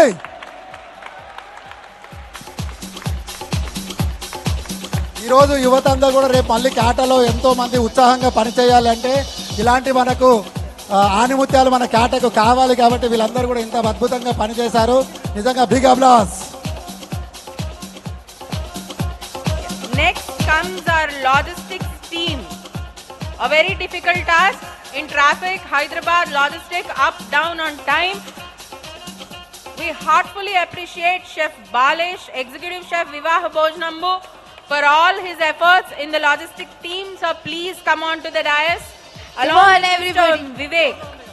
Come on, Along everybody. with Mr. Vivek, Senior Faculty, Pioneer Institute of Hotel Management, for their services all these 3 days with logistics. Wow. Come on, everybody. Let's give a louder one. Mr. It's not Vivek. easy. I request their student band Charan and Abhishek from Pioneer Institute of Hotel Management also to please join them on the dais for a photograph.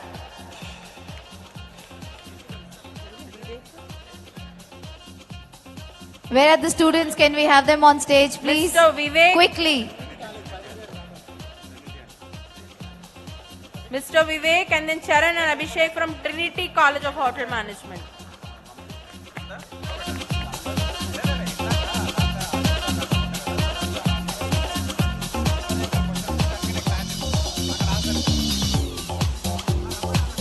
Come on, students. Can we quickly have you on stage? Come on, everybody. Let's give it up for our logistic team out here for all their support.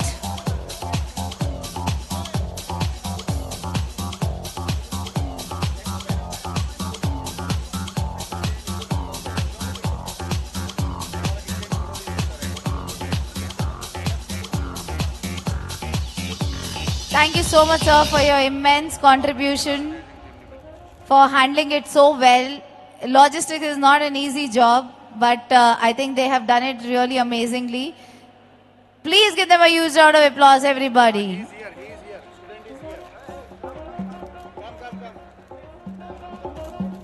The student is also here. There is a great support as a team. They worked together and made this possible.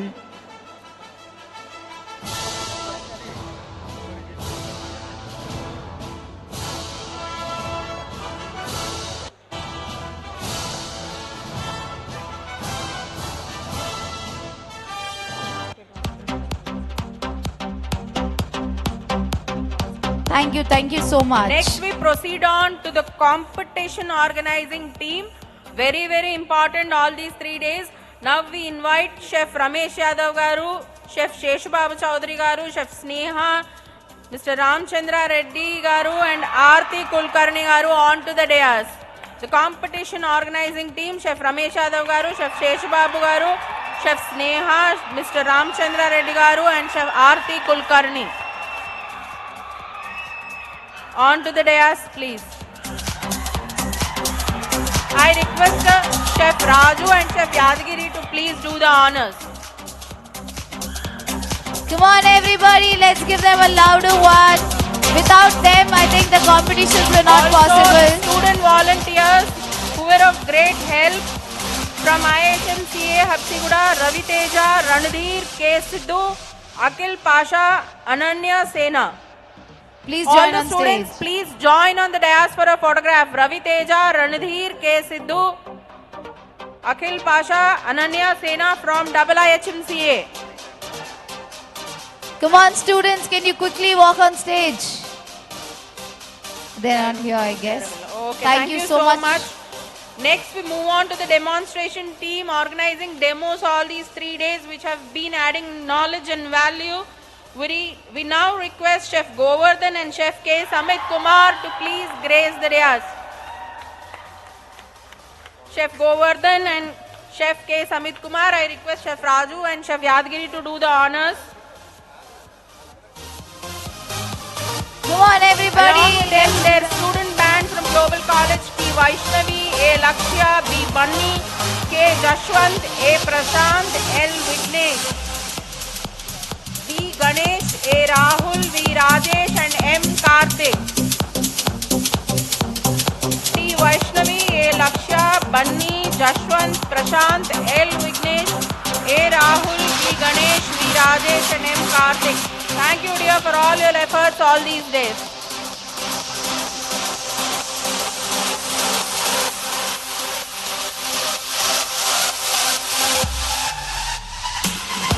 Come on, everybody, can we hear a louder one for our demonstration organizing team?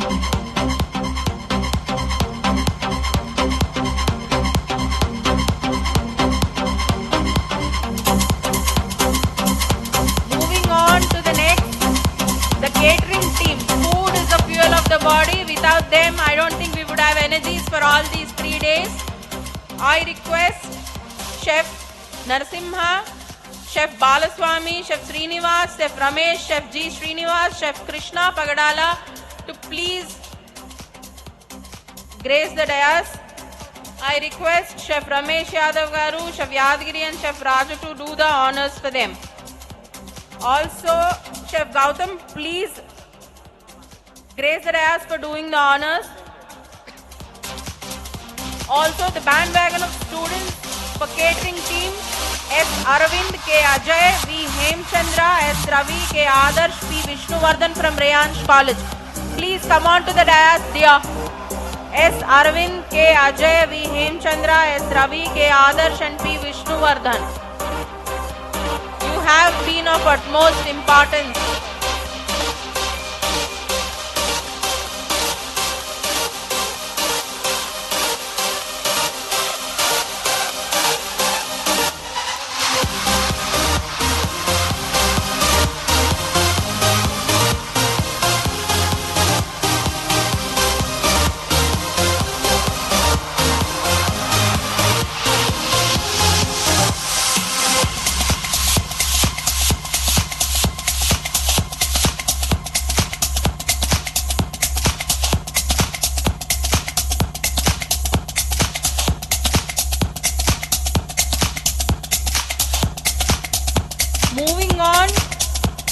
awards and the mementos procurement team.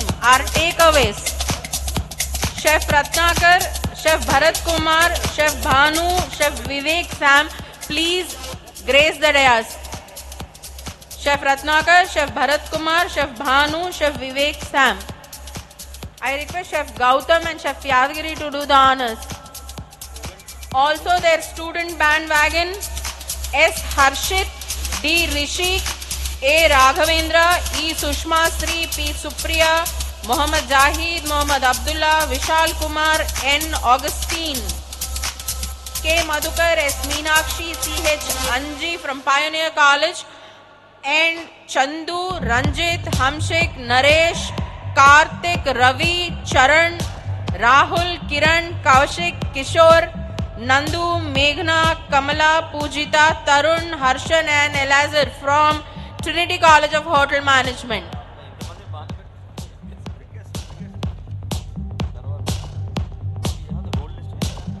Chandu, Ranjit, Hamshik, Naresh, Karthik, Ravi, Charan, Rahul, Kiran, Kaushik, Kishore.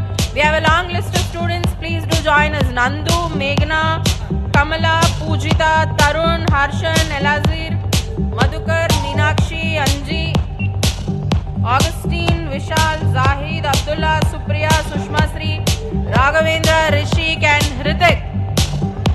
All of them, they have given us takeaways of these 3 days, the mementos and the awards. The gifts, the hampers, whatever, they have been very, very active in organizing them, procuring them, moving them.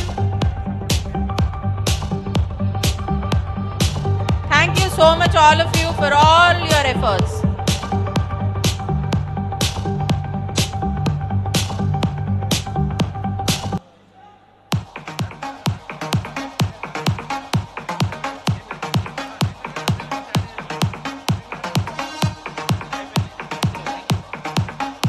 Thank you.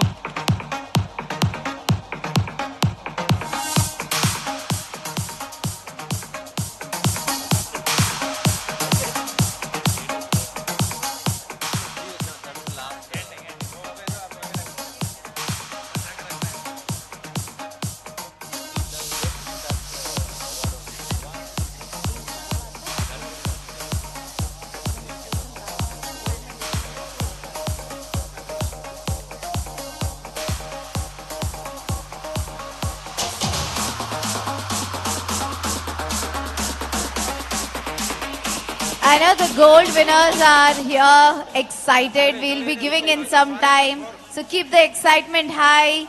Let's finish it off with the felicitation. And then we'll be announcing the special winners of that are our gold winners, our competition winners. Moving on, we would now like to felicitate the panel organizing team, Chef Dinesh and Chef Nitin Prakash. Chef Dinesh and Dr. Chef Nitin Prakash onto the dais, please. Come on, Your everybody. efforts illuminated us and improved our knowledge by a ton in all these 3 days, sir. I request Chef Gautam and Chef Raju to do the honors.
is the time for us to felicitate and express our gratitude towards all the institutions which have helped us making this event a grand success with their students.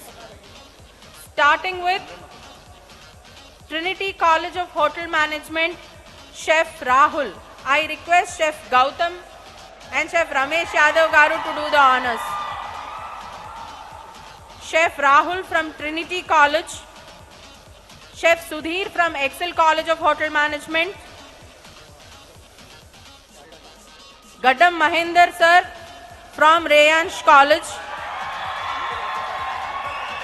Sushil Kumar Garu from Infinity College, Chef Kishore Reddy Botta from Chennai Samrita Institute, Chef Animesh Goshal from Pioneer College, Sadashiv Anga from UV College of Hotel Management, K. Ajay Garu from GDR College, Chef Shrikant from Global College, Chef Revant Nandam from IIHMCA, Anush Reddy Garu from SR College of Hotel Management, Deepak Roshan Garu from Ames College of Hotel Management, Divya Sarika Reddy Garu from Orion College of Hotel Management, Imran Sheikh Garu from Minu College of Hotel Management.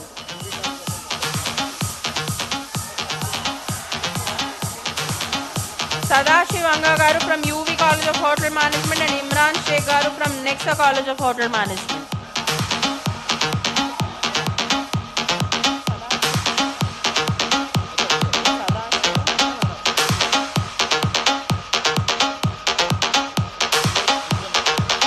I invite Srujan Garu from UV College also onto the dais.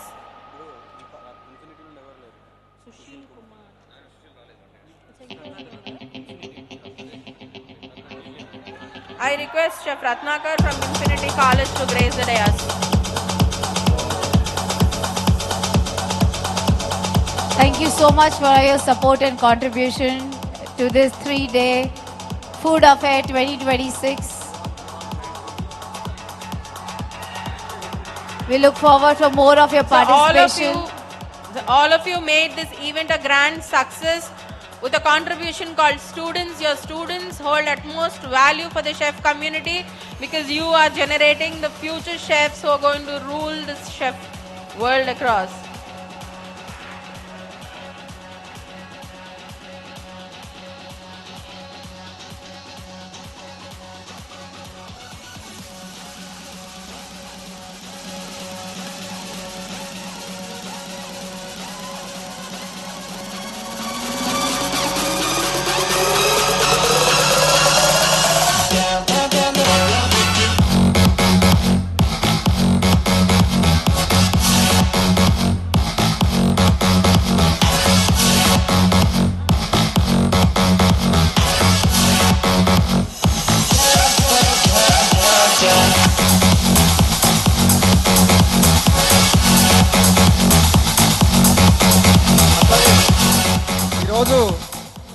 ఈరోజు ఇక్కడున్న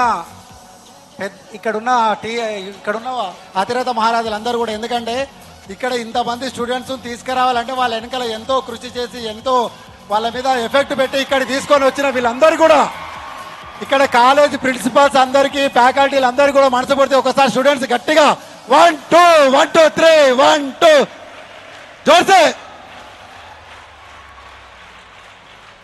వీళ్ళందరూ కృషి ఇక్కడికి మీ దగ్గరికి రాగలిగినారు, ఇక్కడికి కాటా దగ్గరికి వచ్చినారు, మీ talent చూపించుకొని సమాజంలో తెలిపించడానికి వీళ్ళందరూ కూడా కృషి చేసినందుకు మనస్ఫూర్తిగా వాళ్ళందరికీ ధన్యవాదాలు.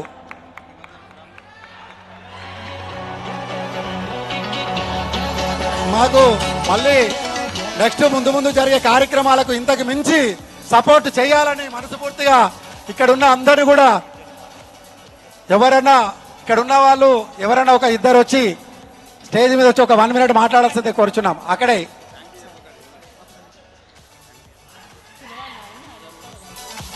Good afternoon, everybody. Good afternoon. Guys, no voice. So, we are very happy to be here on this platform from Telangana, especially Nizamabad, Warangal, Karimnagar. It's a great pleasure to be here on the stage, and especially B-Blitz and Food Affairs Thanks very much for this opportunity, wonderful opportunity.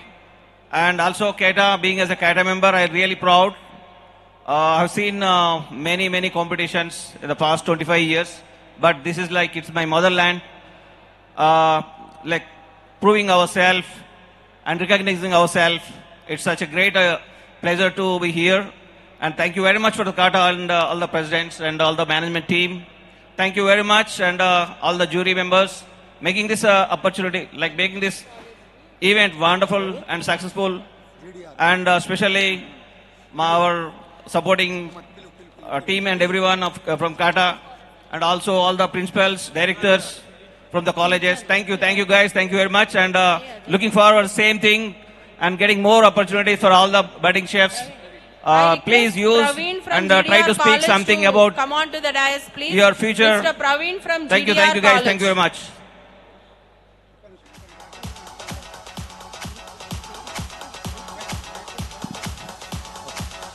I now request GDR College. G. Himadar Garu Go. from Aswadya Coco Sanmanam Products to come on to the dais and Hey, present salve, first salve. a token.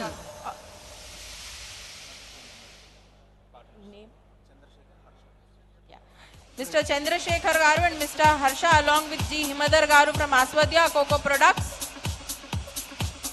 to present a token of gratitude to all the institutes.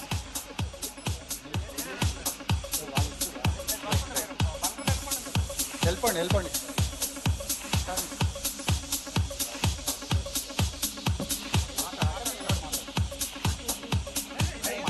మాట్లాడండి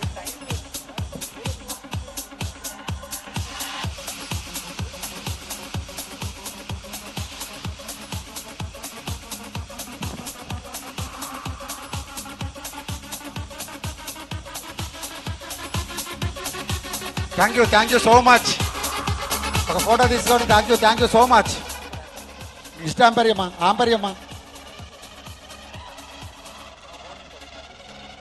thank you so much. Alright, let's move ahead, and it's the biggest moment. Our students have been waiting for this. Are you guys excited? All our lovely gold winners. Let's see. The names are coming in. I want everybody to give them a huge round of applause as they are winning gold from our 3-day Food Affair 2026 3rd edition.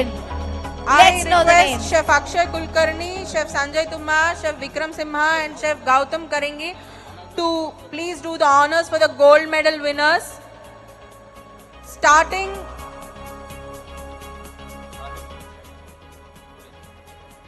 Alright everybody, the moment is here. To start with the carving competition winners held today morning. K. Vignesh from IHMCA and P. Pawan from Chennai Samrita Institute of Hotel Management. A huge round of applause, please. Wonderful carving display. K. Vignesh from IHMCA and P. Pawan from Chennai Samrita Institute. A big round of applause for them, please. Come on everybody, our gold winner for today's competition is here. Let's encourage him. Congratulations.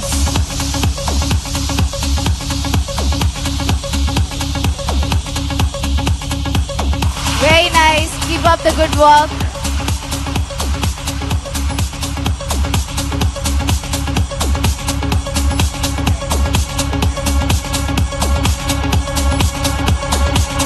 Followed by the gold medals for innovative biryani competition, Vignesh and Ismail from IIHMCA. Innovative biryani, Vignesh and Ismail from IIHMCA, John Prakash and Akshaya from Rayansh College. Mohammad Afroz and Krishna Chand from SR College. Mohammad Abdullah and Mohammad Zahid from Pioneer College.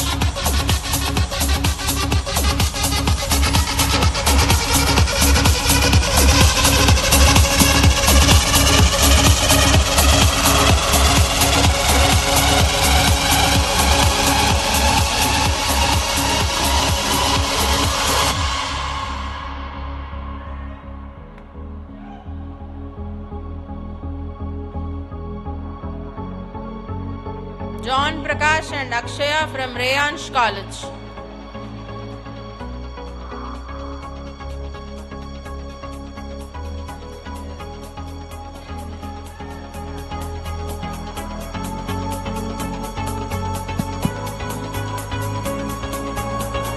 ఏమైంది? జోష్ లేదు అసలు. ఏమైంది అసలు? మొత్తం ఇంత ఇక్కడ gold వస్తుంటే ఎట్లుండాలి? మీరు ముఖంలో కందించాలా?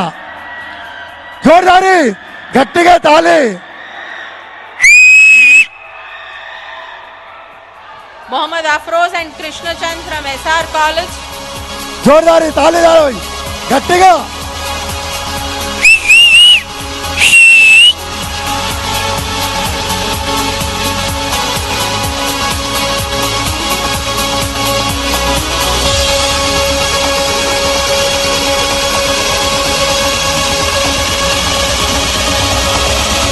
గట్టిగా జోర్దారి తాళి కొట్టండి. ఏమైనా చప్పట్లు కొట్టాలి. ఏమైనా చప్పట్లు కొడితే రేకులు కదలాల పైన.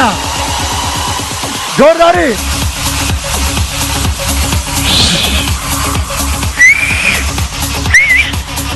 Mohammad Abdullah and Mohammad Zahid from Pioneer College.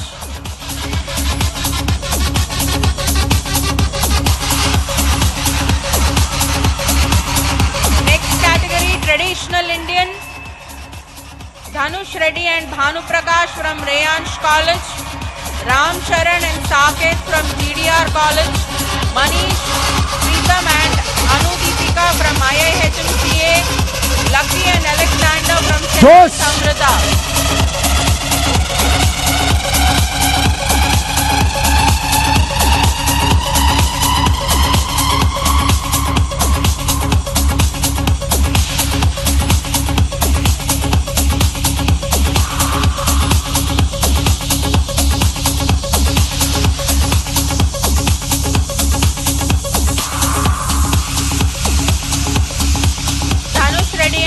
Prakash from Rayansh College. Traditional Indian category. ఏమైంది? చప్పుడు బంద్ అయిపోయింది అసలు. మొత్తం జోష్ లేదు, ఏం లేదు. నిద్ర వస్తుండా? ఇప్పుడు మళ్ళీ వేడి వేడి బజ్జీలు తినబెడతా అందరికి. ఇంకా ఇంకా ఇది సరిపోదు. ఇంకా మీకు విజిల్ వేయడానికి వస్తలే ఎవరికి? నేను వేయాలా?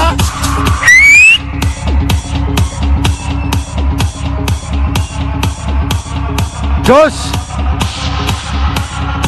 Followed by Ram Charan and Saket from GDR College.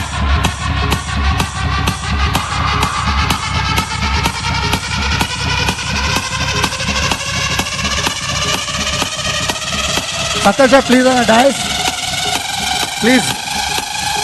Ram Come. Charan and Saket Hare, from come. GDR College.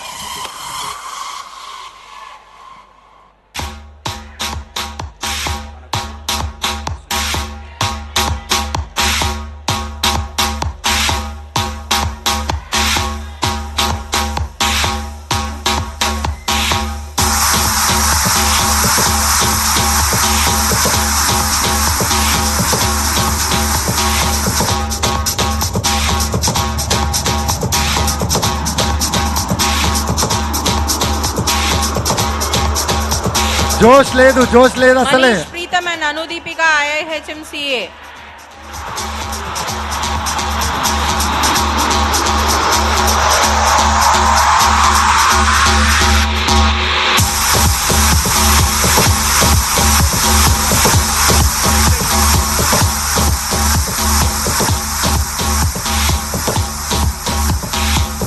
Lucky and Alexander, Chennai Samrita Institute.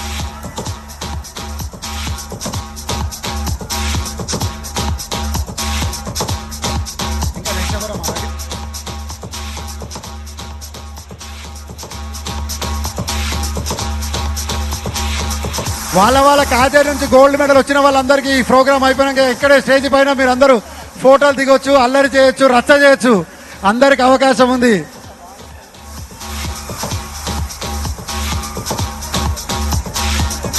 Next we move on to the next category, bread art. చలో చలో. అసలు సపోర్ట్లే వస్తలేదు, ఒక్కటి కూడా సపోర్ట్లు వస్తలేదు. అసలు ఏమైంది? అసలు కొట్టడానికి వస్తలేదు. అయింది Bread art, A. Mahendra and O. Varun from Rayansh College. P. Pooja and A.V. Tanushri from IIHMCA. A. Mahendra and O. Varun, please.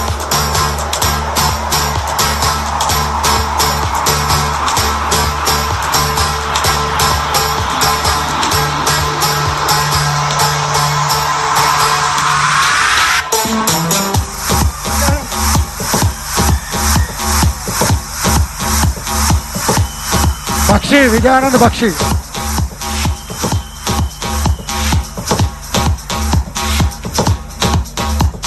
Vijayanand Bakshi. And Tanushri from IIHMCA.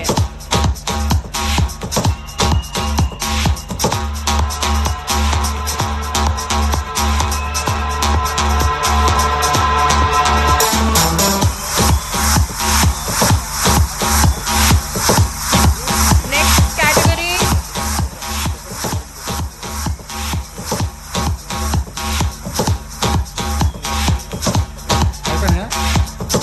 Next category, dress the cake. Manoj from Rayansh College, Ajay from GDR College, Davidas from UV College, Tanushri from IIHMCA. Dress the cake category, Manoj from Rayansh College, Ajay, Davidas and Tanushri.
Carving.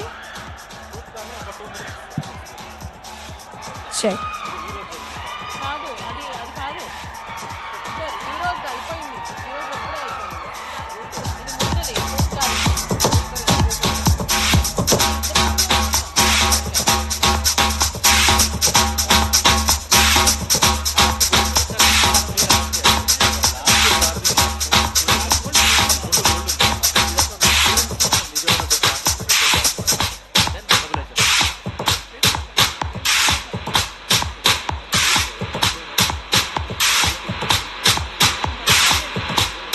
Students, please wait here. Don't go anywhere. In the last, we will also be felicitating all our core committee members from the organizers, that is Bliss Events Exhibitions Private Limited, after this. So please be here. Don't go anywhere. Okay, last, the fruit carving, both the kids have come from Vijayawada. Pavan and Vignesh, Pavan from Chennai Amruta and Pavan from Chennai Amruta and Vignesh from IIHMCA. Please come. Gold medal winners for today's fruit carving. You know, all the gold medalists, please be ready. Once this is done, I want all of the gold medalists to come onto the stage. All the gold medal winners will take one picture. So all the gold medalists, please come onto the stage. Only the gold medalists, put the medal in the neck and come. Only the gold medalists, please come onto the stage. And everybody give them a big hand. Andaru గట్టిగా చప్పట్లు కొట్టండి.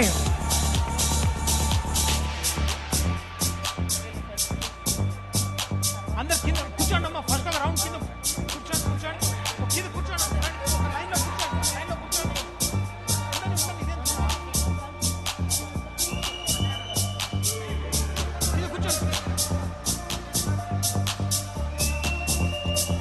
Nitin come. Nitin sir కూర్చోవాలి కిందకి. Centre వాళ్ళందరూ కూర్చోవాలి. రండి రండి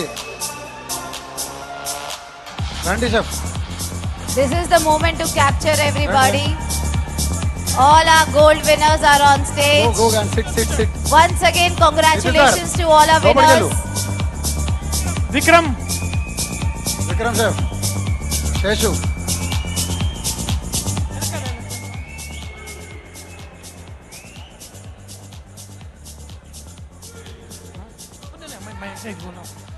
So students, hey Kuchin, okay, somebody's going.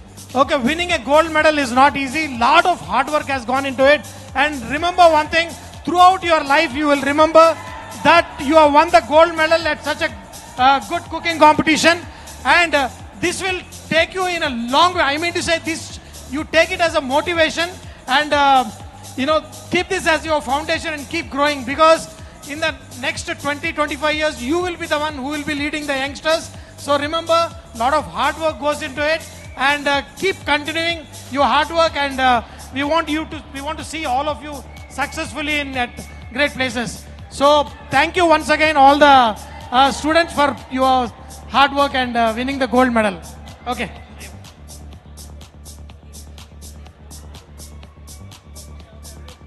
I think Chef Sanjay.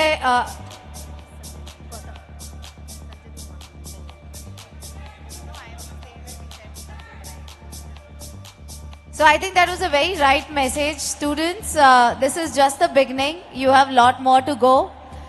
We have given you an opportunity as Food Affair. Our organizers have organized to give you a recognition, and we will do this every year, and we would love to see your participation every year.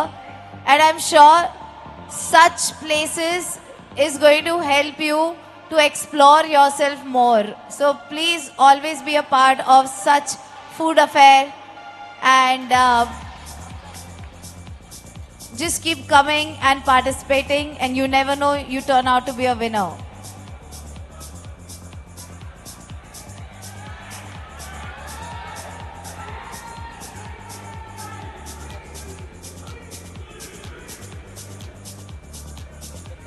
Thank you so much. So now all,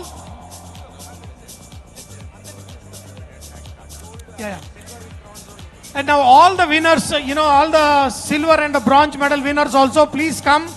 And so we'll do it after 2 minutes. We just want to felicitate all the core committee members first. No, later, we'll do that. Okay. All the medal winners, please come onto the stage along with the medal, and let's take a picture together. All the medal winner students. All the medal winners, come onto the stage. All the medal winners.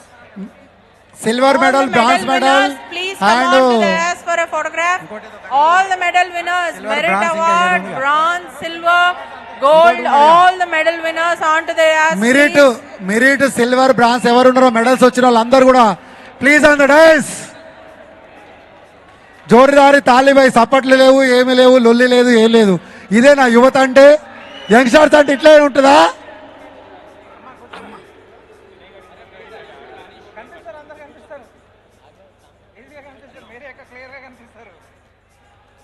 Medals వచ్చిన వాళ్ళందరూ కూడా stage మీదకి వస్తే అందరికి ఒక photo, group photo. ఇదంతా అయిపోయిన తర్వాత మళ్ళీ అందరికి ఒక గ్రూప్ ఫోటో ఉంటుంది. ఎవరు వెళ్ళరాదు, ఇంకా గ్రూప్ ఫోటో ఉంటుంది అందరికి. ఆల్ షెఫ్స్, సీనియర్ షెఫ్స్ తోటి అందరు గ్రూప్ ఫోటో, స్టూడెంట్స్ కూడా కలిపి 3 స్టెప్స్ల కింద గ్రూప్ ఫోటో ఉంటుంది. అందరు కూడా ఎవరు పోవాల్సిందిగా, అందరు ఇక్కడే ఉండాలి. గ్రూప్ ఫోటో దిగిన తర్వాతనే వెళ్ళాల్సిందిగా కోరుచున్నాం.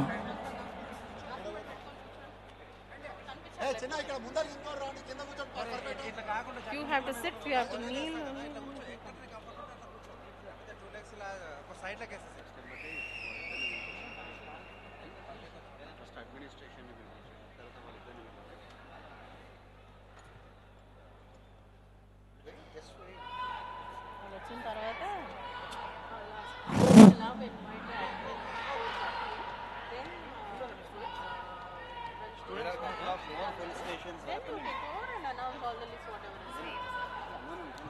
ఒకటి షాల్ తీసుకో, షాల్ అదే faculty Ravi, faculty from Vijayawada. మనం మర్చిపోయి ఇప్పుడు ఎప్పుడు చెప్పాలి మనం పిలుద్దాం.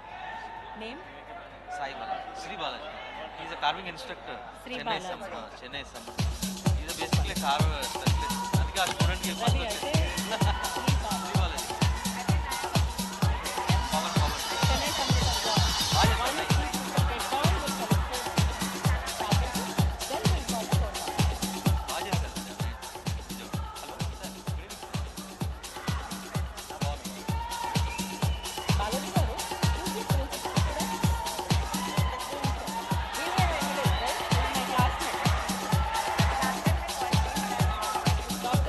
Students, do not forget you have taken great pictures at this event, and when you post it on the social media, Instagram, do not forget to tag Food Affairs and Kata. Okay? You'll remember now. What do you need to do when you post your pictures? Please tag Food Affairs and CATA. Okay? Kata. Thank you. Now you all can go down.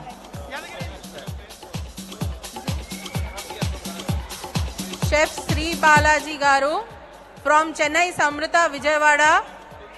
I request Chef Raj Garu to felicitate Sri Balaji, Chef Sri Balaji Garu from Chennai Samrita Vijayawada.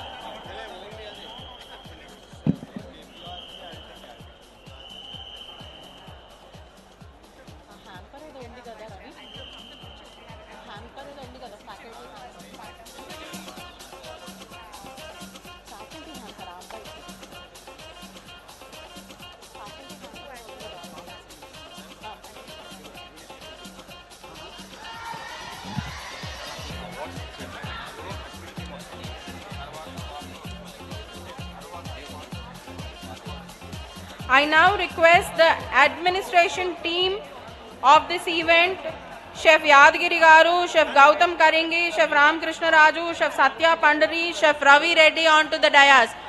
I request Sri Srikant Garu, MD, Food Affair, and also Sri Ranjani Garu, Director, to grace the dais.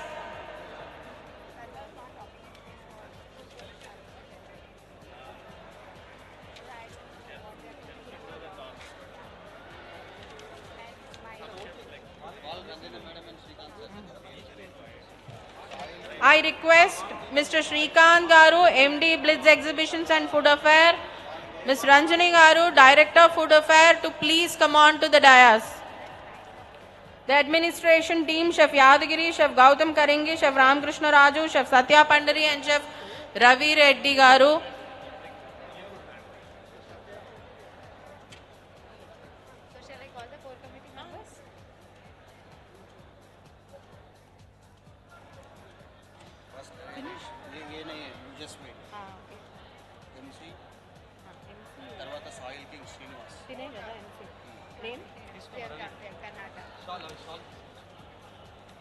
MC.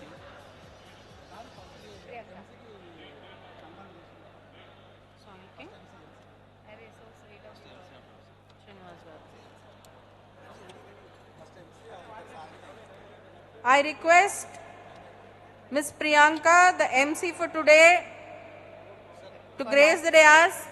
We thank you for all that you have been doing for us. Thank you. This Ms. is very Priyanka, unexpected. thank you so much. I also request Mr. Srinivas from Soil King to please come on to the dais.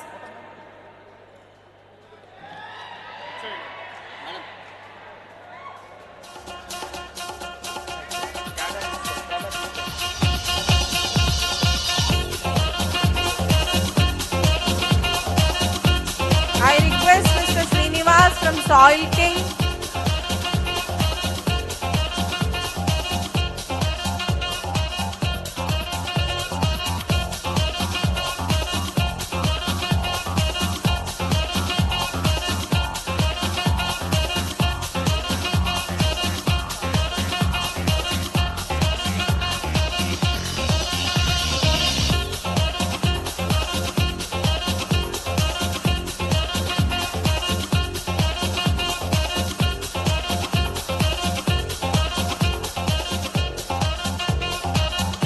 Mr. Srinivas from Soil King, please come on to the dais.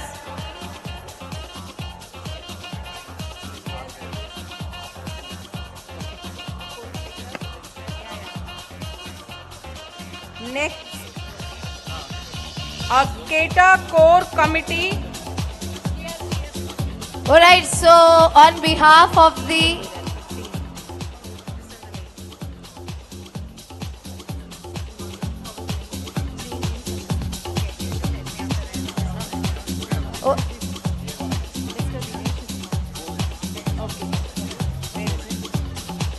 Okay, everybody, so it's time on behalf of entire team Bliss Events Exhibition Private Limited. We would like to thank the co-committee here.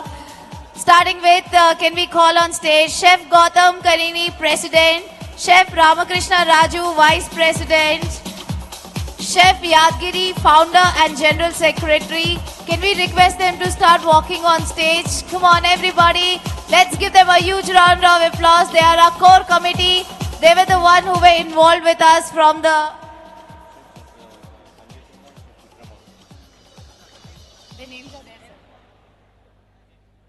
All right. So once again, everybody, let's keep giving a round of applause. Chef Yadgiri, Founder and General Secretary. Chef Nitin Prakash, Treasurer. Chef Ramesh Yadav, Joint Secretary, Academics. Chef Sheshu Babu, Joint Secretary, Professional. Chef Balesh, Joint Secretary, Organizing. Chef Satya Pandari, Joint Secretary, Professional. Chef Joshna, Executive Member, Membership.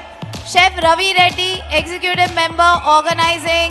Chef Chinnam Raju, Executive Member, Andhra Pradesh. Chef Ratnakar, Executive Member, Telangana. Chef Bharat Kumar, Executive Member, Finance.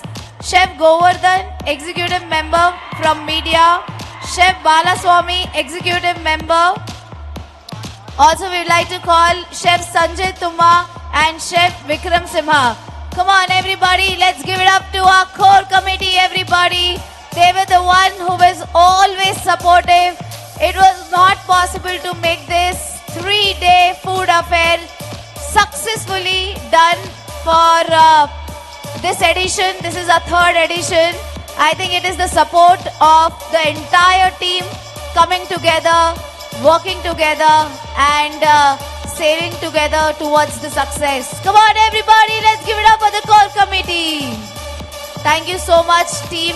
On behalf of Blitz Events Exhibition Private Limited, we'd like to thank you for all your support.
I request Sanjay Tumagar to say a few words. Before the announcement, we'll ask a couple of other chefs also to have a word, and then Sanjay sir will give the final news.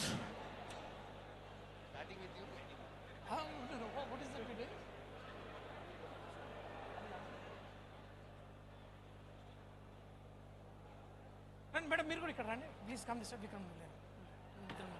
మీరిద్దరు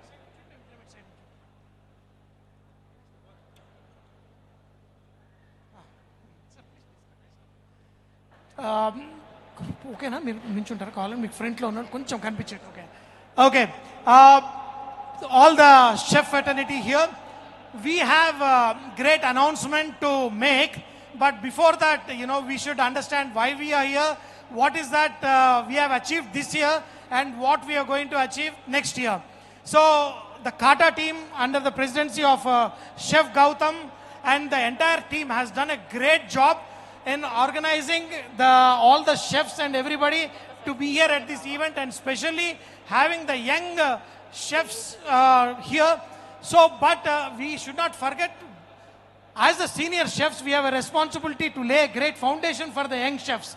And I tell all the chefs one thing, that we are not just ambassadors of good food. We are more than that. When we are here, we are not just here as a chef, and we are all here as a businessman, and we have a purpose to do. So,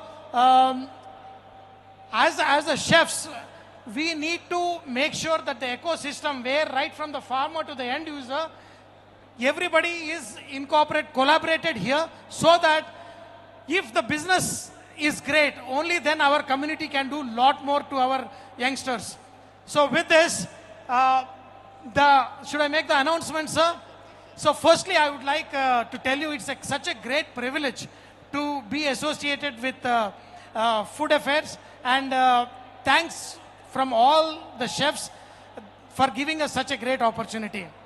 And we have to make a pledge here today that next year, when the Food Affairs happens, we are going to make this 10 folds bigger, better, and absolutely boomba boomba, I say. But the most important thing I want to announce, we have got the dates when we are going to do this Food Affair event in 2027.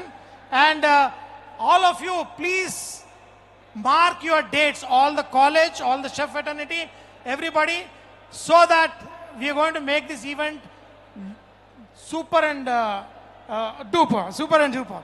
So, mark the dates. It is going to be in 2027, May 20, 21, 22. Give a big hand! Sir, you know, on behalf of all the chefs, we take a pledge that we are going to be associated in a bigger way. And even before that, we are going to do a couple of events to make sure that we reach that the desired results, what we want to do. Sir, can you add a few more words to this? Thank you, sir, Sanjay Garu. And thank you, Kata, for being associated with Food Affair. As sir announced next year's dates, May 20, 21, 22.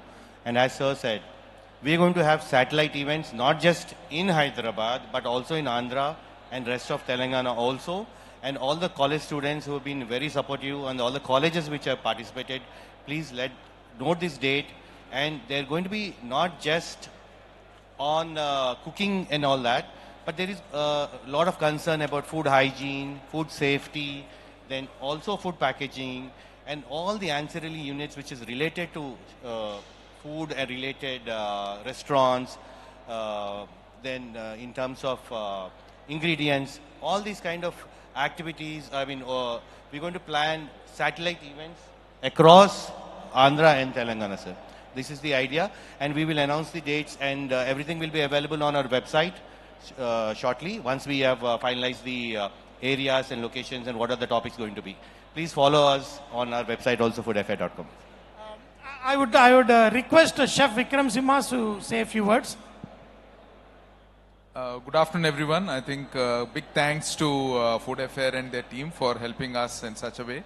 But a lot is desired from our end, from Kata, the students, the faculty, and the institutes to take this to the next step. And we have done some small mistakes. We will cover them up next year. But I expect a lot more effort from the students first, then the faculty who are training them, and the principals or the directors who are getting them to this platform. And we're going to take the standards really high, and we expect the colleges and the students to step up their performance accordingly. It is not going to be easy as this year. It is going to be definitely much stricter, and the rewards are going to be much bigger than what you're getting here. We're going to also have cash rewards next year. Lastly, Chef Gautam has told that every chef will bring a new business to this event. So this is what we need to work. Thank you, Chef Gautam, for making that promise. And the last final few words from our president of Kata. Give him a big hand. I would like to take this opportunity to thank Mr. Srikanth and Ms. Ranjani Garu for giving such a big platform for displaying all our skills, and the big round of applause for all the participants, all the students and all the faculties and the management team who took time out. For these 3 days, you have put in a very beautiful display, and I thank a lot. And all the support jury chefs and the faculties who come down from various parts of the city and the state. I thank you all for this wonderful effort. Thanks again. And I would promise you that next year it will be bigger, better, and the best.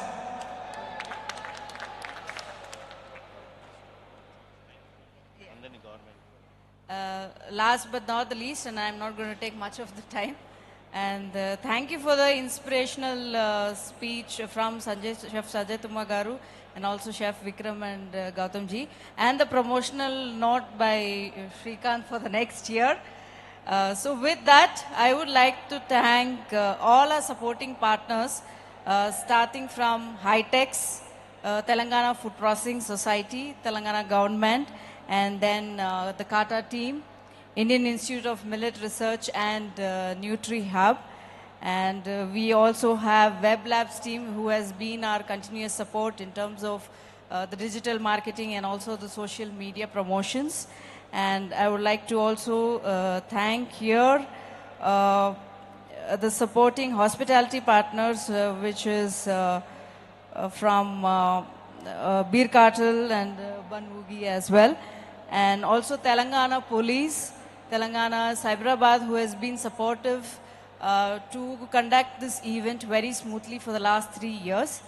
And last but not the least, the entire team of Blitz. I would repeat again the names, starting from Mazhar, Vikram, Osman, Rajshekhar. And then it was a wonderful start from the last year's edition till now, what we have achieved here. And it has been all the dedication and the support from this team leads to the success where we are here today. Thanks once again for all the participants, for all the audience who've been there for the last 3 days, who've supported us in making this a very memorable and an incredible moment for the 3rd edition of Food Affair. See you soon. See you next year. Thank you very much. I request all the participants to collect participation certificates. The dignitaries on the stage, can we please have a group photograph?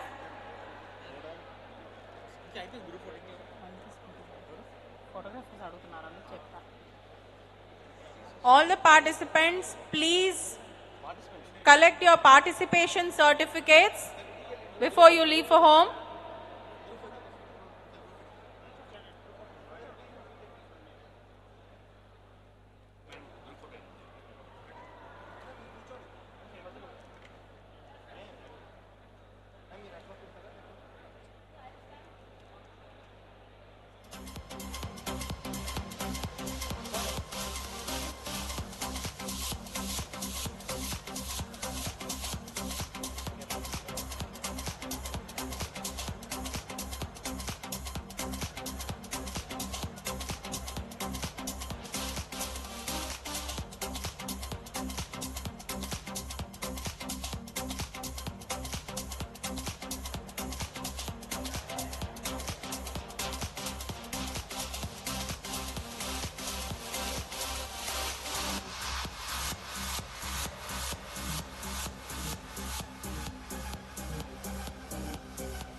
Chef Yadagiri to please propose the vote of thanks for today.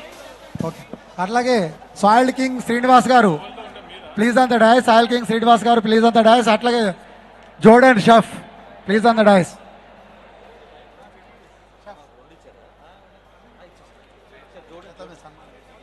Jordan chef sir, ఒక్కసారి ఆ jury chef ఇప్పటిదాకా లేకుంటే ఒకసారి చిన్న felicitation please on the dice.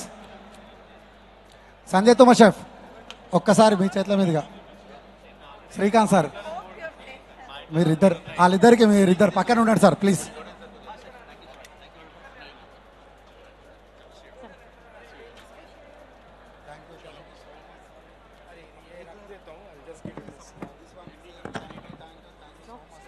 Very nice.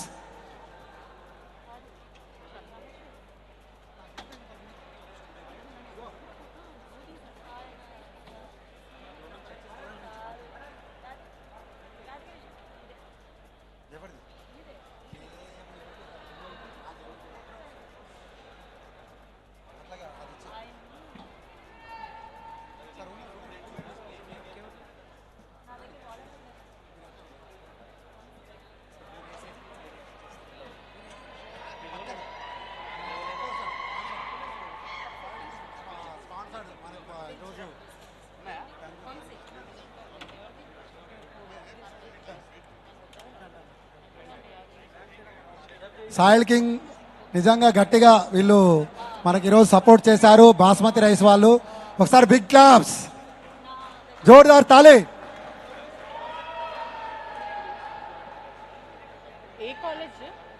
Milky Mist వాళ్ళు ఉన్నారు ఇక్కడ ఎవరైనా అందుబాటులో? Milky Mist from Rayansh College to come to the dais. Milky Mist వాళ్ళు ఉన్నారా? from Rayansh College. ఫోటోగ్రఫీస్ అందరూ వచ్చేయడమా?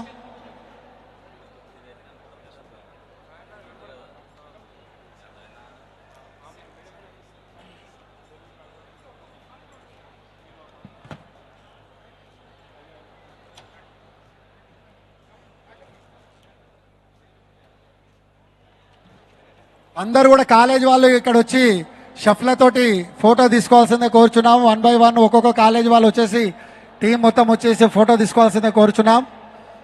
మళ్ళీ ఇలాంటి అవకాశం మళ్ళీ రాదు కాబట్టి అందరూ కూడా కొద్దిగా టైం స్పెండ్ చేసి ఫోటోగ్రఫీ చేసుకొని వెళ్ళాల్సిందే కోరుచున్నాం.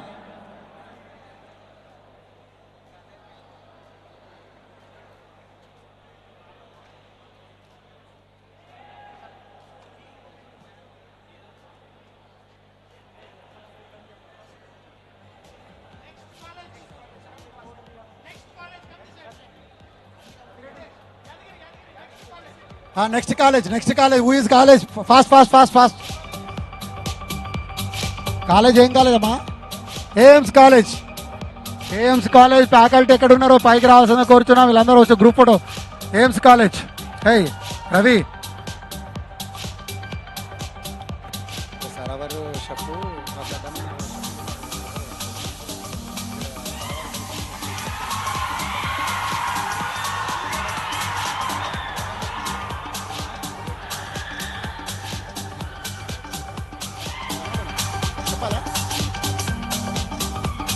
పంపి కాలు కండవనే కదా వేసేది, కండవ పిలిపి.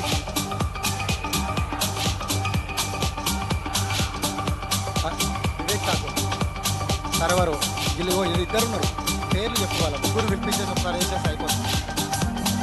Next college speed up.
Hello hello hello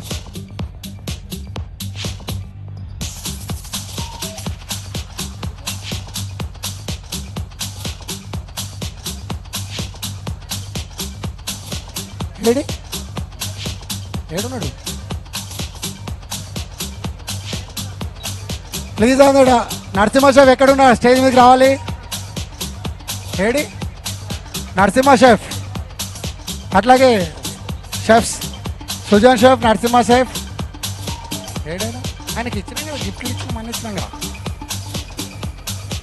ఎందుకు విలువలేదు ఇప్పుడు గిఫ్ట్లు వచ్చినప్పుడు రాలే అయినా మరి పేర్లు ఎక్కడ మిస్ అయినాయి ఫెలిసిటేషన్ है आपका come come Narasimha chef please on the dais Ramakrishna chef Ramakrishna chef ఏమైందండి విలువలే స్టేజ్ మీదకి అరే చూడలేదు బా నేను వాళ్ళు ఇచ్చిన ఇష్టం ఉంటుంది నేను దాన్ని వర్క్ చేయట్లేదు కదా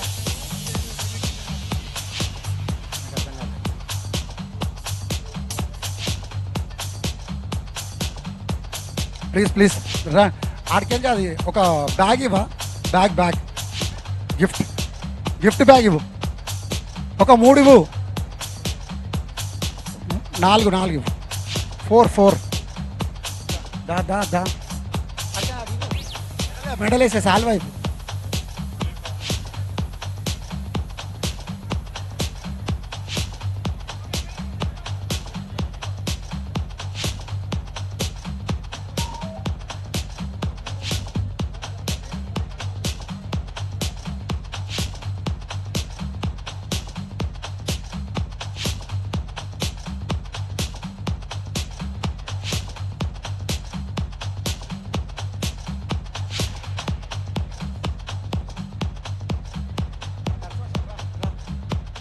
Narasimha, please on the dice.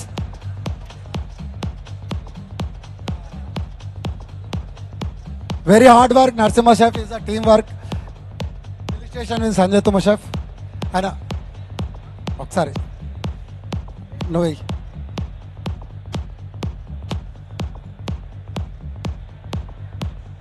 Ante, correct.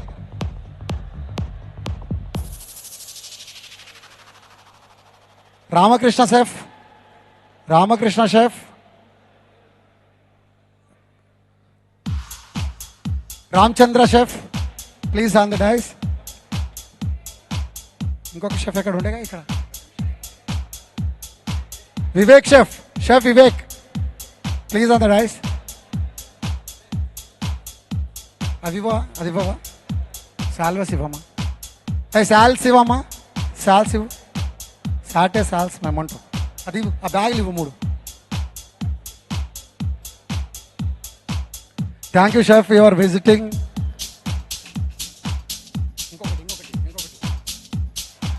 ఇంకొకటి సాల్స్ ఇంకోటి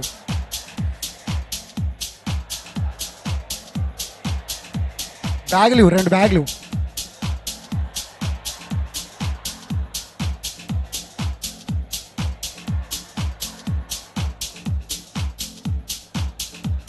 Thank you, you are supporting the Kata.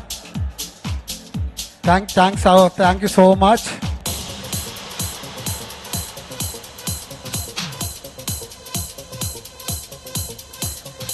ఒకటి ఒక బ్యాగ్ ఇవ్వు ఒక సెట్ ఇవ్వు చాలు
ఒకసారి అందరు కూడా గట్టిగా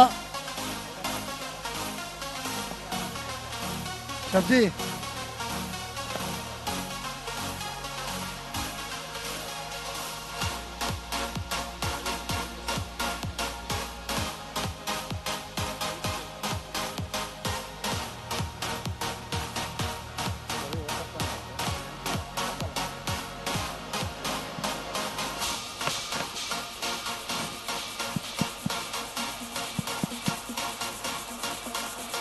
ఒకసారి అందరూ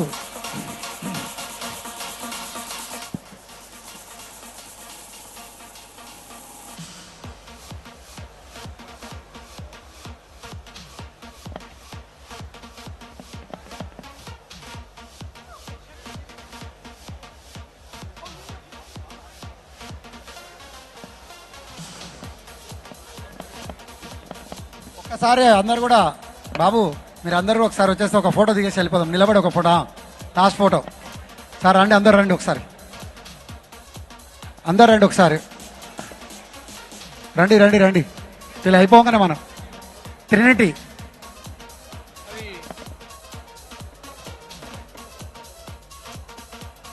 ఒకసారి రండి అందరు. మీరు సార్ జోష్న, గోవర్ధన్ అందరు ఒకసారి రండి.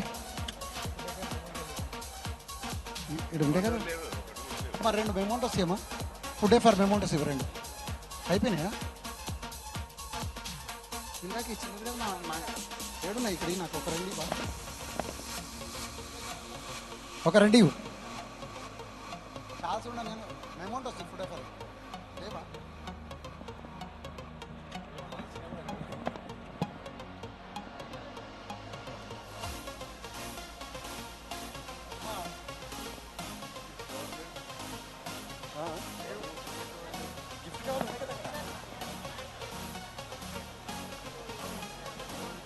రమ్మండి రమ్మండి, ఆల్ కాలేజెస్ రండమ్మా. IHM please come. IHS IHM college please, 1 photography. అందరు వచ్చేయండి అమ్మా, అందరు వచ్చేయండి.